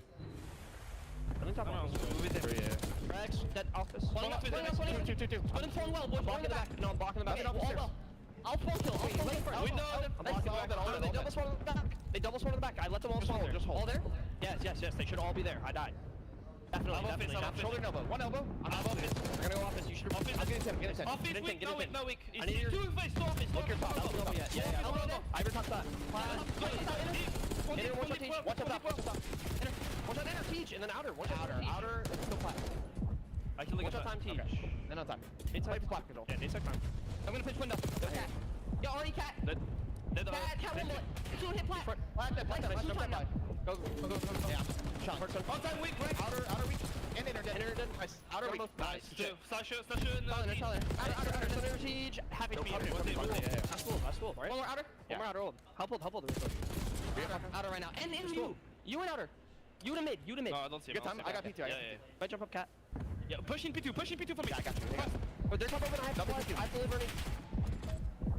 Yeah, I'm holding fire pinch. Top open. Yeah, I fire pinch, Ernie. Top office. Close. Give me a second. In office. Office, jumped out. Office, good come. Don't. Watch out. Both. I realized. Nice. I blocked this one. Slasher just spawned. I'm pitching fire. Yeah, go ahead. I spawned secret. I can really pitch fire. Go do it. I have fire. I have all their side. I have all their side. Yeah, I heard you. Put your feet, bro. Yeah, I'm laying down right here. Yeah, let's team shot. Yo, center for the slide, Paco, like to your right. What are you trying to say? Yep. Oh, nothing here. Yeah, have to be it. Two more, last two. Nice, I'm sprinting. That absolutely perfect, and you even got Dan Ghosty telling Hydra where to put his reticle. Put it a little bit more towards the center to deal with the slide. I got you over the top. And again, it's just every single T is crossed, every single I is dotted. Envoy over the top of the head. He almost able to capitalize for maybe what would be the final game-winning play, but Carolina get a little bit of scrap, and they'll extend it to another hard point here. But Chris, it's just one of those things that you look at this, and it's just, again, LA Thieves dominating, not allowing Carolina any moments on rotation at all. Yeah, it's just been consistent from them, hasn't it? Consistently behind the pace if you're the Ravens, and consistently finding everything you need to if you're the side of Thieves. I mean, Hydra right now is just, he's a ghost for them at the moment. He's really difficult for them to deal with, and they are not dealing with him. DJ will find something on Envoy, and this is a potential opportunity again for Ravens to get some okay time at P1, but it's also an opportunity for the Thieves to finish this one off. Ravens, you need to find a break at P1. I think the storyline for this map, honestly, if you're looking at this from the perspective of LA Thieves, is that it just continues to force the Ravens to have to do two things at once. You got to break through old, you got to rotate to new. You have to break through old, you have to rotate to new. It's just too much stacked up against this Ravens team, especially now late in the game where you have to play the war on two fronts. Hydra just being annoying. The whole rest of the team is already ready to go for P2, but Hydra still hitting old time. And again, just keeps forcing the Ravens to make one and only one decision, and it's not going to feel good. So we go back over to Lambo.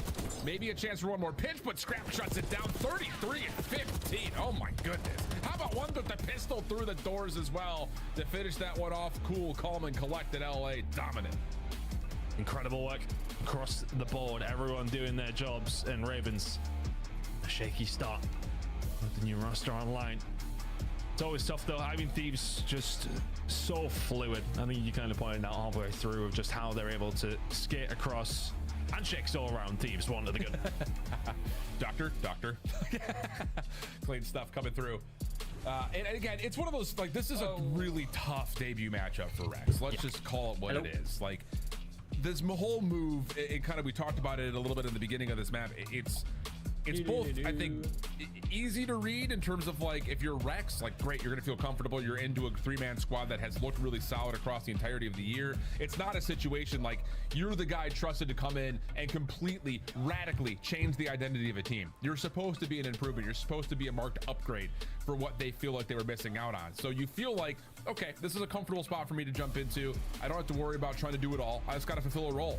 Problem is, that role that they need is the role that they're missing out on when it comes to beating teams like Thieves. I mean, they've only gotten a single map win versus these guys. The same can be said when they play up against other teams in the same ballpark. You know, even talking about like your phases and things of the nature, even your Vancouvers. Like, it's not a good winning record versus those squads. And that's where the pressure comes in for Rex, is that you're now the guy that needs to escalate this team to be a definitive, at least top 3 squad. And at least in this opening instance, not an immediate improvement. It's hard to do, especially you look at some of the top teams in this game. You're coming in against Thieves, like, all right, okay, yeah, all the best, like straight into your first one at Hacienda. You've got Hydra literally everywhere. You got to deal with Scrap. I mean, it's nightmare fuel. It's not like, you know, like if he comes in and has a good game, it gives you that air of immediate confidence. And you know, is it a case of reveling under that pressure? So far, not necessarily. Not going to point everything over towards him, because I mean, when Scrap's hitting clips like that, I mean, my God, what are you supposed to do? LA Thieves, very comfortable map number 1, and it is a baptism of fire for Rex. Yeah. Well, I'm going to link some. Told. Yeah, exactly. And the thing about it again is, like, he's deserved this spot. You know, watching over the last 5 years, or even back to like 2019.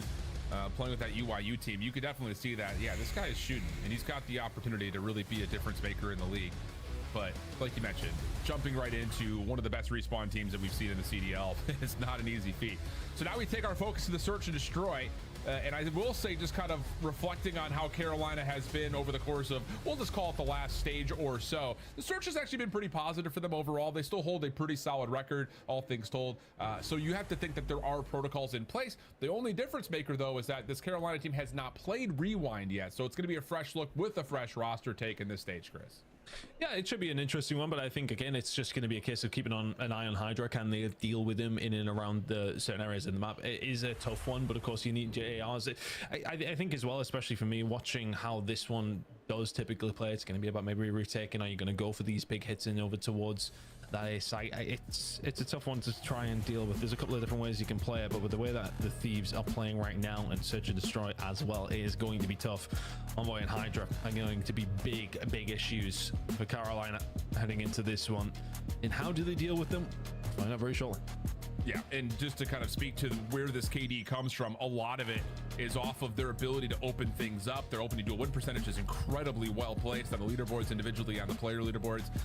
And I think just generally look at the whole squad. It's not just like one player is taking over, finding a first blood, and then we're chilling. It's a collective ability for them to jump in, isolate, and find a free first blood. It often goes untraded, it feels like. I think especially reflecting on their series versus LAG on red card, where it's just like they put themselves in what looks to be some pretty mixy areas, but are still finding a first blood, getting away with their lives. So that's going to be, I think, an interesting test. Looking at the rewind, which they're just 1-1 on so far on this stage, are LA Thieves.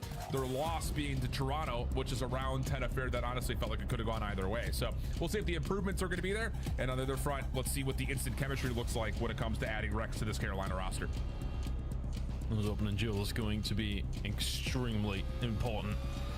And it does come down to rewind. It's a tough one to retake in towards sites, attack, defense. We'll see how it goes down. But yeah, man, I think again it's a very tough one to be thrown into. As you mentioned, the record between these two teams speaks for itself. Thieves just got their domination. Opening salvo here on the outside over towards this A point. Not necessarily gonna get much from it for either one of these two teams, but Thieves taking their time, as are the Ravens. Yeah, and for the Ravens, this is about trying to feel out if there's going to be any sort of a initial play towards gens.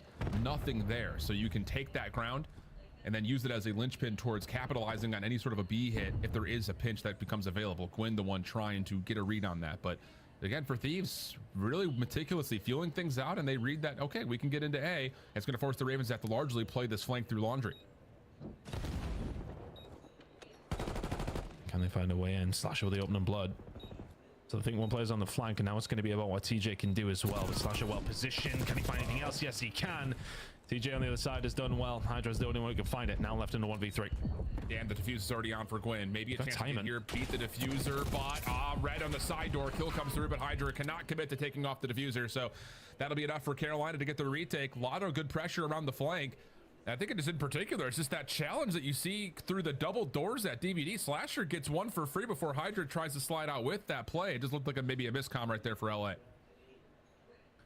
Hydra now gets a bit of nice timing over towards the backside of things in the last stages of that round, but that would have been tough from that.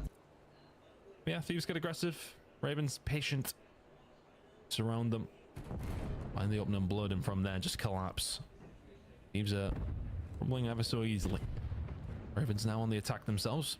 Similar look this time out as well. Nair plan potentially imminent, but Thieves maybe a little bit more pressure.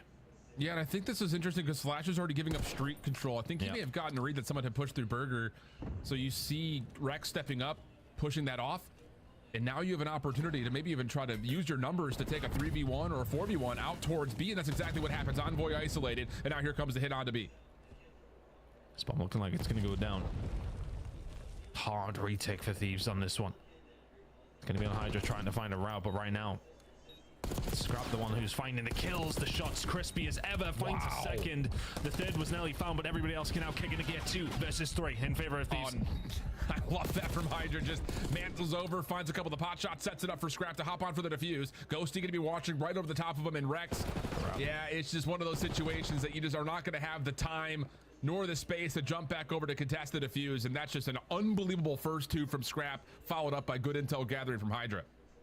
I mean, the shot for the player that he actually didn't kill, incredible as well. There's 3 on the line from him, did find the third in the end.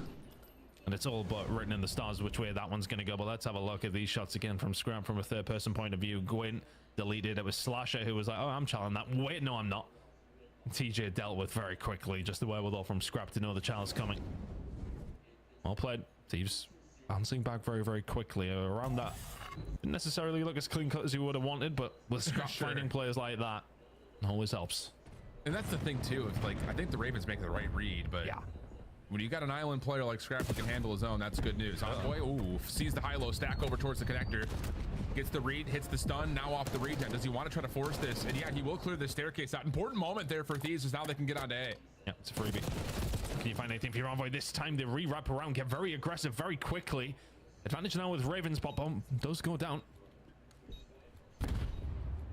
Problem here, though, is that you really are trusting that Hydra can get a read from inside the site because everything else is just hoping you got good COD timing on the outside of the site, and that's just not coming through. Ravens, again, just making a mess of the outside of Gens, but hold up. They line up just a touch. No one's on for the defuse here. Hydra gonna get the reset. How does he win that? Just down to Slasher to the 1v1 with Hydra. Time could be an issue for him. And Slasher's gonna go hunt for the kill. Has to find it and has to find it now. And he's just barely missed the shoulder from Hydra. There will not be enough time, nor will there be the chance as Hydra gets the shutdown. What a save. And Scrap just looking over at his teammate and saying, how on earth has he pulled that one off? It's the kill on the Rex. Well, it doesn't seal the deal, but just about gets the pens out for that one for the side of the Thieves. Here we go. This is how it broke down. Finds one through the wall. It was the second that was picked up by Ghosty, but it's this one from Rex. 6 HP. Just on the regen. Takes one bullet and absolutely wipes Rex off the face of the planet. Big plays from Hydra. Thieves now in the lead. Yeah, that's just, again, one of those moments that I was about to frame it up. Like, Carolina's finding a lot of defensive success playing through Gens. But again, another individual moment comes through. Dane's over the top of the defense. Not going to deter Ravens from jumping right on into the site, and Scrap is there to greet them. And it's not a welcoming greet, as TJ will find and be able to create an exit from this play. And a follow from Slasher gets us from a 2v4 to a 2v2 instantly. Scrap maybe overheating with the child. Slasher will find it. TJ a little on his own here, but Thieves have been back down ever so slightly. Hydra and Ghosty happy to give up some map control and go for a retake on some sort of level if they can. TJ the tip of the spear, Slasher there, backing it up if he can as well, but A is going to be the opportunity. Oh, the Ravens. This is aggressive play. Hydra gets through and finds a second big play from the side of Thieves, but yeah, the timing not on their side.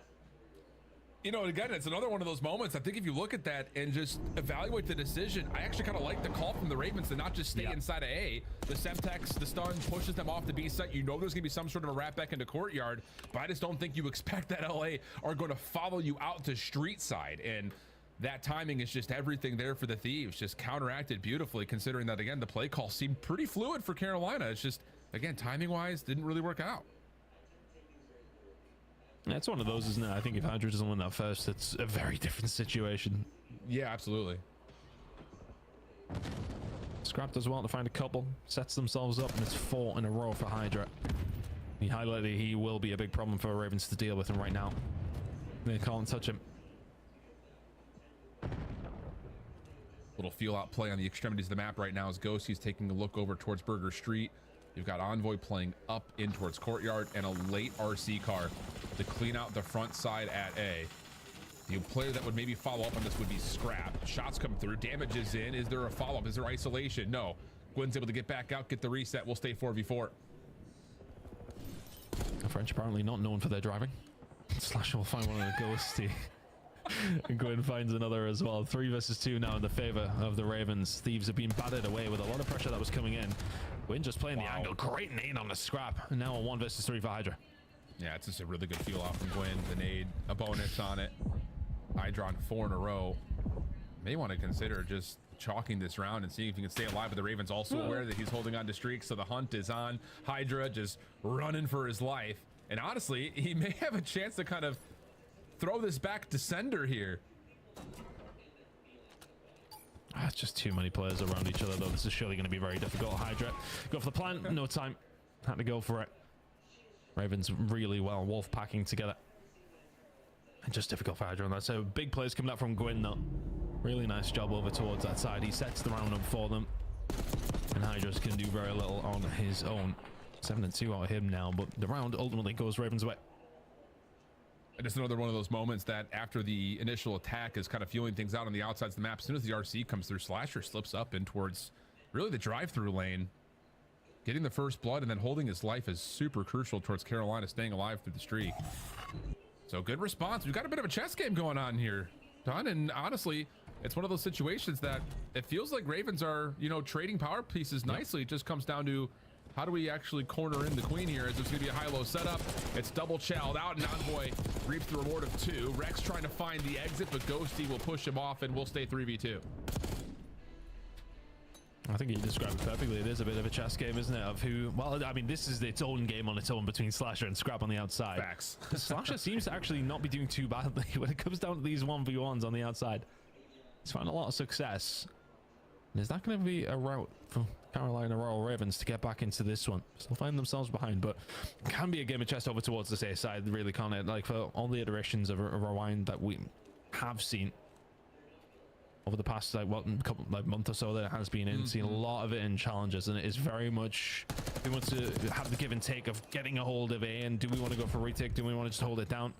Right now this 2v2 though is pretty intense with both two teams very close to each other. Ghosty will find one, and now 1v2 for Slasher. And he's a bit stuck at the moment. Here comes the double chow. Yep, opposite side of the hedge. Just no way you read that. And honestly, it's just one of those situations, if you're the Thieves, you play that perfectly. You know, if they plan at A, then okay, you've got the ability to slip outside, make sure there's no exit over through street. Otherwise, you're able to contest over through courtyard the whole time. But backing up into the Radio Shack area, the electronics store, you get an angle to see if they're going to push at you. And that's where Ghosty finds the follow-up first blood to the 2v2. And then, of course, just the perfect double chow afterwards. So, again, very back and forth. And you're right. I mean, comparing this to what we've seen largely throughout the first portion of the stage, and especially you and I in Challengers, this has been anything but the normal head bash that we've seen, I think, a lot in the Challenger space. And even for a number of the teams that we've seen try to approach this rewind, this has been very strategic, very methodical for both teams. And now we're going to get our first level of defensive aggression from Carolina. Scrap goes for it. Temptation was there. Gunfight's not quite falling for the Thieves.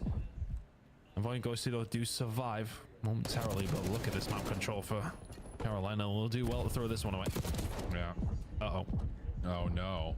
2 isolated gunfights now have the map split into 2 different 1v1s potentially. Ghosty, the bomb carrier though, gonna wrap all the way back around. Try to at least catch angles to where him and his teammate can trade each other out at worst, or maybe get team shots in at best. But Carolina's just gonna hold and stick to their guns, kind of playing backside of A and keeping Slasher in a position to try to get read through courtyard. Just for Ravens now, it's about sitting tight and just trying to control what you can, because as far as information goes, they could literally be anywhere, but you know they're not right now inside of it. About to collapse though from the outside. 22 seconds to go, 2v2. Ghosty's gonna get this plant off though. Carolina not really privy to try to check for any sort of a plant, at least not at A. So it's gonna have to be a retake. Rex, chance here. Clean. Trade, not gonna be there for Ghosty. But does find a sub to play with. So against the 2 ARs, can he find a way to get into close quarters? Instead, he just finds Slasher pushing forward. This wasn't all that well timed. And Ghost is gonna get the read here. That Rex is not gonna nearly play for the defuse. And that decision comes through immediately. A 1v2 for Dan Ghosty. And Thieves continue just to outlast the Ravens in these tight rounds. No, kiss of death from myself there for the Ravens. I said they deal well to lose it, and they did brilliantly at that. 2 isolated gunfights, as you point out. Goes from a 4 versus 2 to a 2 versus 2 immediately. Bomb goes down around 45 seconds later, and Ghosty with the 1 versus 2. The Jackal pick up, working out in his favor, catches them off guard, and yeah, Rex just not close enough to his teammate there, and it just felt 1 by 1 from Ravens, and now they are 1 by 1 falling. As far as the rounds go, Thieves 1 away from closing this one out, and it might just be a headbutt to try and seal the deal. Trying for it. Carolina, though, the other side, making a quick play on the backside of Jens. Hydra has timing off this pinch. First blood there. Slips away, no trade. Now you take your focus back over to Scrap, who's gotten to read that Ravens are on the point. Envoy able to push on through. Good help coming out, and the Thieves, perfect. And so many of these rounds could have gone really either way. Again, I think Carolina make a couple of good reads, a couple of good adjustments, but that one was anything but, as the Thieves just outwin and outpower this Carolina attack. Raw horsepower in that last one. Hydra winning the opening blood, and going from there, it's just a squeeze on Ravens, who go for the B push. That's just dipping in and out. Nothing they can do. Thieves very convincing in map number 2 as well as map number 1, in a very comfortable spot. But I mean, like, there was moments for Ravens there though. They'll look back on it. That 4 versus 2, right now we're sitting at 5-3 instead. It's definitely moments that they potentially could have went their way. I think a couple of 1v1s here and there. But definitely felt like there was opportunity for Ravens there, but they do not take it whatsoever. And a vault control is going to be coming up with LA Thieves. Totally good. Yeah. It's just business as usual, though, right now, son. Hate to tell you, it's just the Thieves in this head-to-head matchup continue to find success no matter what the roster seems to look like. We'll head back to the desk to get their reaction before we come back to map 3. Players, hear me out. If we're ready, let's just roll it right into game 3, because I think we all know what's going to happen here. Am I right, Allie? Yeah, it's not looking great, especially with how bad control's been for Carolina Royal Ravens. This is the worst case scenario. LA Thieves in control of this series. Let's take a look at the search and destroy. Is it just Dan Ghosty being Dan Ghosty? Is everyone good at search on this team? Why do they have the edge? Not just in hardpoint, but also the brains game. Well, that's because they've just been putting the work in their search and destroy. That's been kind of their struggle, if you can even call it that, throughout the start of this season. But since like the end of last stage, they've essentially put in so much work in cleaning up the search and destroy. And it's because like they know how to play like their timings. I think the round 7 was a really good example when Dan obviously gets stuck in that 1v2. But even before that, there were moments where they stopped just to give themselves the opportunity in case they were getting chased, in case there was any info on the side of Carolina Royal Ravens, to see if there was a player on their tail. And once there wasn't, they were able to work the site together and give Dan this opportunity to essentially 1v2. Not only were we solo challenging him, but we're allowing him the space to back up and grab an SMG. So for Carolina Royal Ravens, just a couple of mistakes. Dan Ghosty playing him like fiddle. 6-2 is the final score at the end of search and destroy, but the pain started even before that. With rewind time to Hacienda Nameless. Yeah, I mean, LA Thieves just dominating them here. And then on that Hossie, you know, it's Dylan Rex's first map in the Pro League this season. And what happens? Scrap goes 34-15. He's like, this is a pro AR, my Slasher friend. shot down a Hellstorm, though. Highlight for Carolina early. Shout out, nice. I mean, yeah, the P2s, they got absolutely rocked on P2. Yeah, Carolina, I mean, you could tell, like, this roster just formed, bringing Dylan Rex in. This is a very, very tough draw. Having to play LA Thieves in your first match, they get pummeled out the game. Can we look at the scoreboard here, though, Al? It was just a 20-point difference. Now it's 40 points. LA just runs away in the second half. Did they find confidence? Was it just the setups and defending the hills? How do you close out a game this impressively, consistently against Carolina? The game flow tipped scales, essentially. In that second P2, when LA Thieves got a huge chunk of that time, and all 4 of them were able to make their way over to the fences and get that unreal break off of the back of Hydra and Dan, that momentum shift was just allowing them to control the pace of the game from then on out. And Carolina Royal Ravens just didn't have anything to work with. So far, he's got 23 kills in the 2 games, a .77.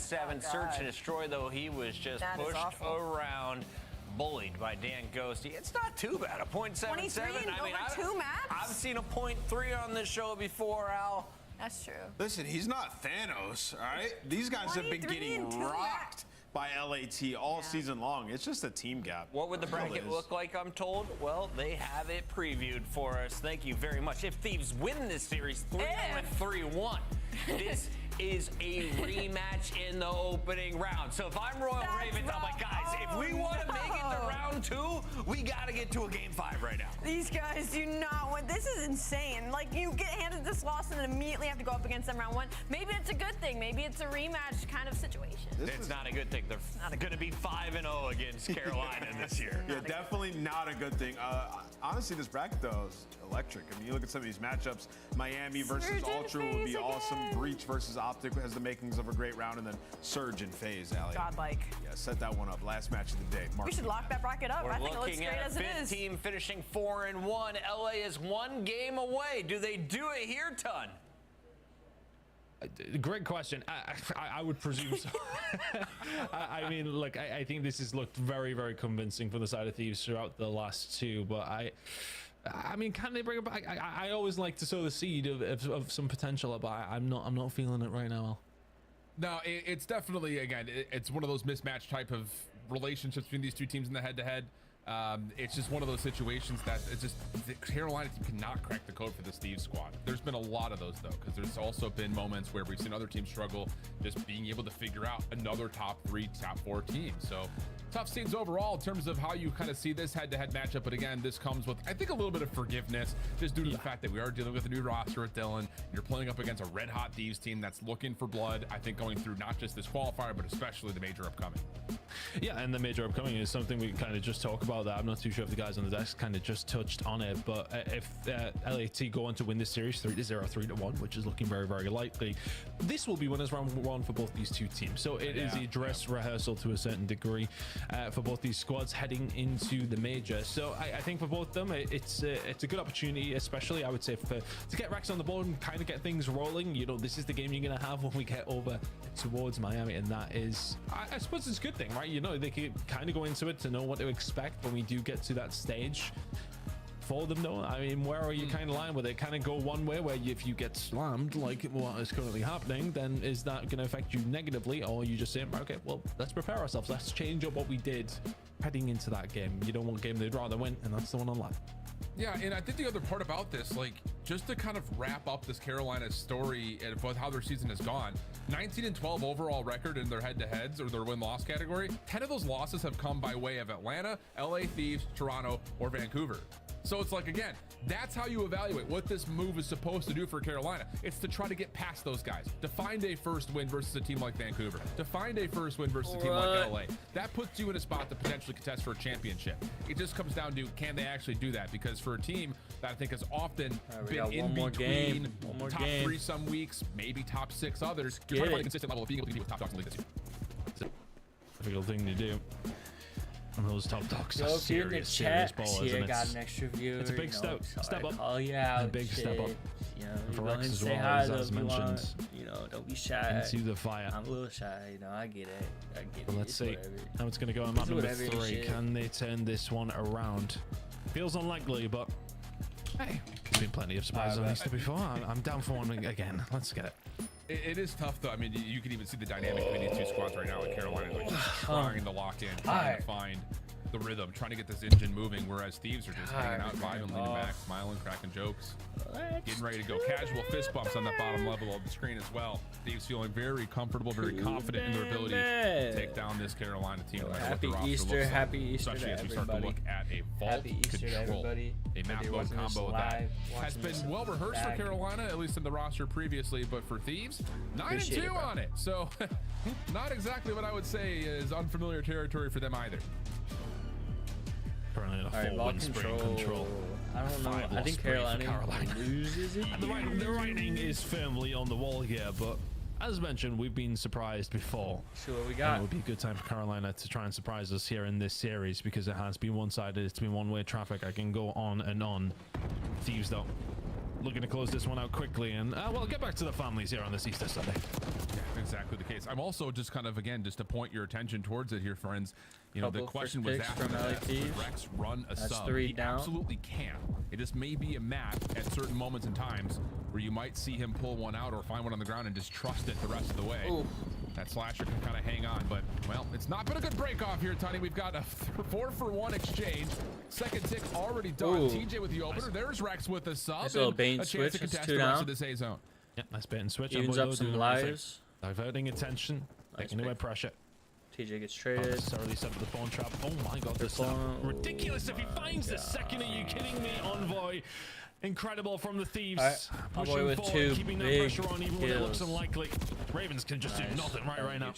No, they really can't. 2 ticks done today. Second tick on the way at B. Gwyn shut down. There's 3 dead. Rex flat one left, and he will be found. Envoy has been chilling on this zone. Well, he hasn't been chilling. He's been in a war zone. But he's coming away with every single kill. That'll be the B zone. You've got one member already on over towards A. Honestly, surprised that Hydra just didn't stack it to get this thing done quicker, but he's playing off the cross. Scrap hanging out, isolating, and wow, Ton, this is an absolute clinic for an opening offense. Oh my word, I mean just flawless. It's Envoy for me that really does put a button in that one. I mean, we see a couple of kills go the way of the Ravens over towards the A side. Think, okay, cool, retake. Obviously, okay, well, let's just ease some pressure. Slash a dead Rex. Just not a nice gunfight for either one of them, but it's Envoy who gets the better side of it. 6-1 from him. Big heads up play. It's just, as mentioned, put your resources in the right place at the right time. Job is done. Thieves get the attacking round they need. And I think that's one of the first times that we've really been able to, at least from like on board with Envoy, see the decision come through about, we've got a good progress at A. It's starting to get a little dicey. Get out, put the pressure back to B, and Ravens just cannot get their heads on straight after that point. Stun comes over towards the top side of Catwalk. I actually think that hits Gwyn, so that slows down this potential play to play from the high ground. The dive in still coming through though for Carolina, jumping on the point, but pinches here, and everything just unfolds in the blink of an eye. Yeah. This feels like a defeated team right now. The way that Ravens are playing yet.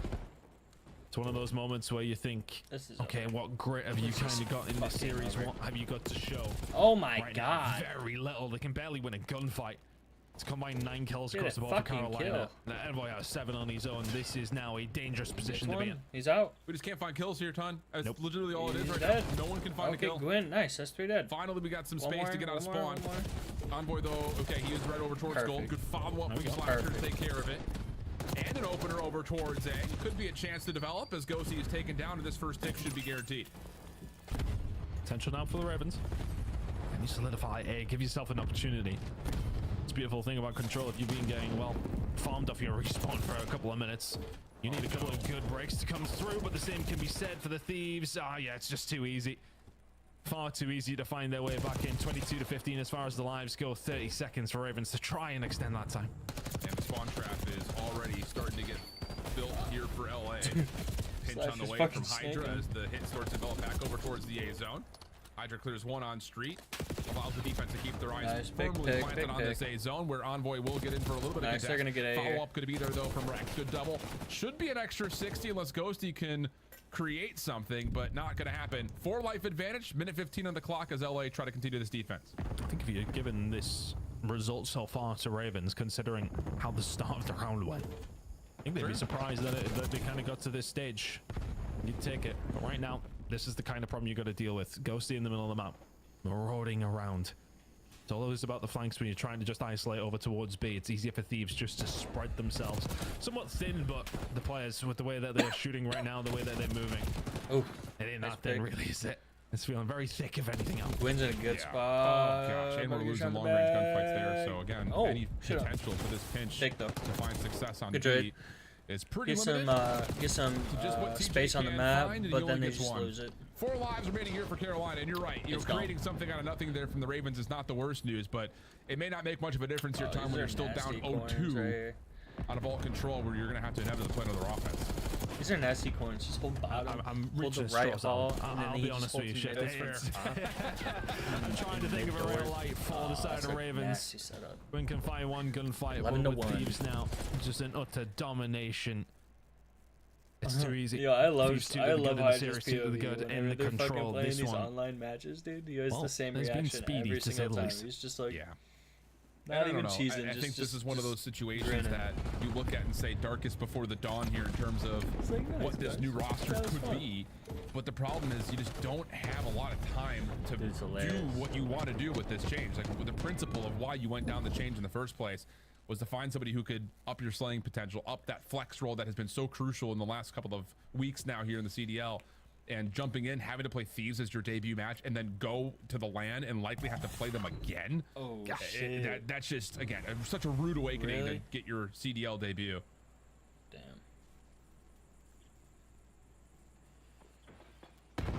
Come on.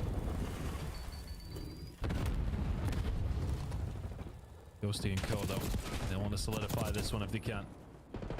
Feels like we need a really strong opener for the side of Ravens. But I mean, look where Hydra is. He's barely even had a gunfight. Scrap and Co doing the work for him and now positioning himself so well. Ravens, I mean, there's a lot of work they've got to get through if they want to even get to the point to try and defend it. B, 1 tick in. Hydra holding. Can only find the one. Nice bait and switch. Slasher will be there for the pickup, but so much pressure from Thieves once more. They clean it. Well, the they don't get the second tick either. Starts to come to life here right before the tick down, gets please. locked, I and swear you to have a God. follow-up kill from TJ at mid, so there will be no transition. Yeah, I swear to God, to get if immediately these on the hop on point. B, So because they didn't clear that tick and get that Slasher gets a read that there is at least some sort of a threat up top of the catwalk. Oh, and the commitment was already halfway there for LA to try to dump onto the point. So timing will work. Defense really putting themselves together and getting a little bit of depletion on that second tick at B. Yeah, they've done well. Enough Thieves. This is difficult. They're doing good. They're playing good. Holding them back. Have a chance to set themselves up, holding those irons and finding gunfights so far. Hydra is able to answer back with one though. Doesn't get too aggressive, but that will have Ravens on a swivel. You'll be thinking, okay, Hydra, has he got aggressive? Has he pushed? No. Still just holding down, but Ravens still doing a good job here. Hydra will find a second, and Thieves will eventually start to click into gear over towards the A side. Potentially on the cards now. Ravens did well. 29 seconds to go. Yeah, that's great patience, though, from LA with the clock kind of ticking in your head as you're trying to get something going, but with just 2 members left alive, they find the kills that they need. And now can force Carolina to be in a pretty difficult spot to retake, or will they? TJ, good 3. Up and over. Gets the informational read. Rex to follow with the pistol, and now you're just going to need to kill another 25 seconds. This has been solid. Only 3 ticks earned. TJ doing well. It's 4 in a row now. Trying to survive and doing well. The rest of the Thieves trying to find a way through. For all they were patient previously, you do maybe need to get your skates on in this one. Ghosty can find 2. Scrap will find another big opportunity to extend that time, and they should. Yeah, and you've got Scrap already getting forward towards the B zone. Exit kills from TJ looking decent now on 6 in a row. Diving back over towards Vault Stairs. Gets the read that there is someone up the middle. That's Ghosty, with the timing of does come through in favor of the Thieves. Trades out. Envoy wins another one. Now Scrap can push forward towards side door at Art. Oh, this is looking dangerous once again as here come the Thieves right down B Street. And the alarm bells are ringing. Hellstorm coming in and finding no. TJ can find something, but Envoy now just putting maybe the final nail in here for the side of Ravens. Thieves in complete control. Yeah, just another one in a long string of series where the Thieves have had no issues whatsoever with this Carolina team. Only a single map in the history of them playing now 5 times has been won by Carolina. It just feels like one of those draws that you look at and say, well,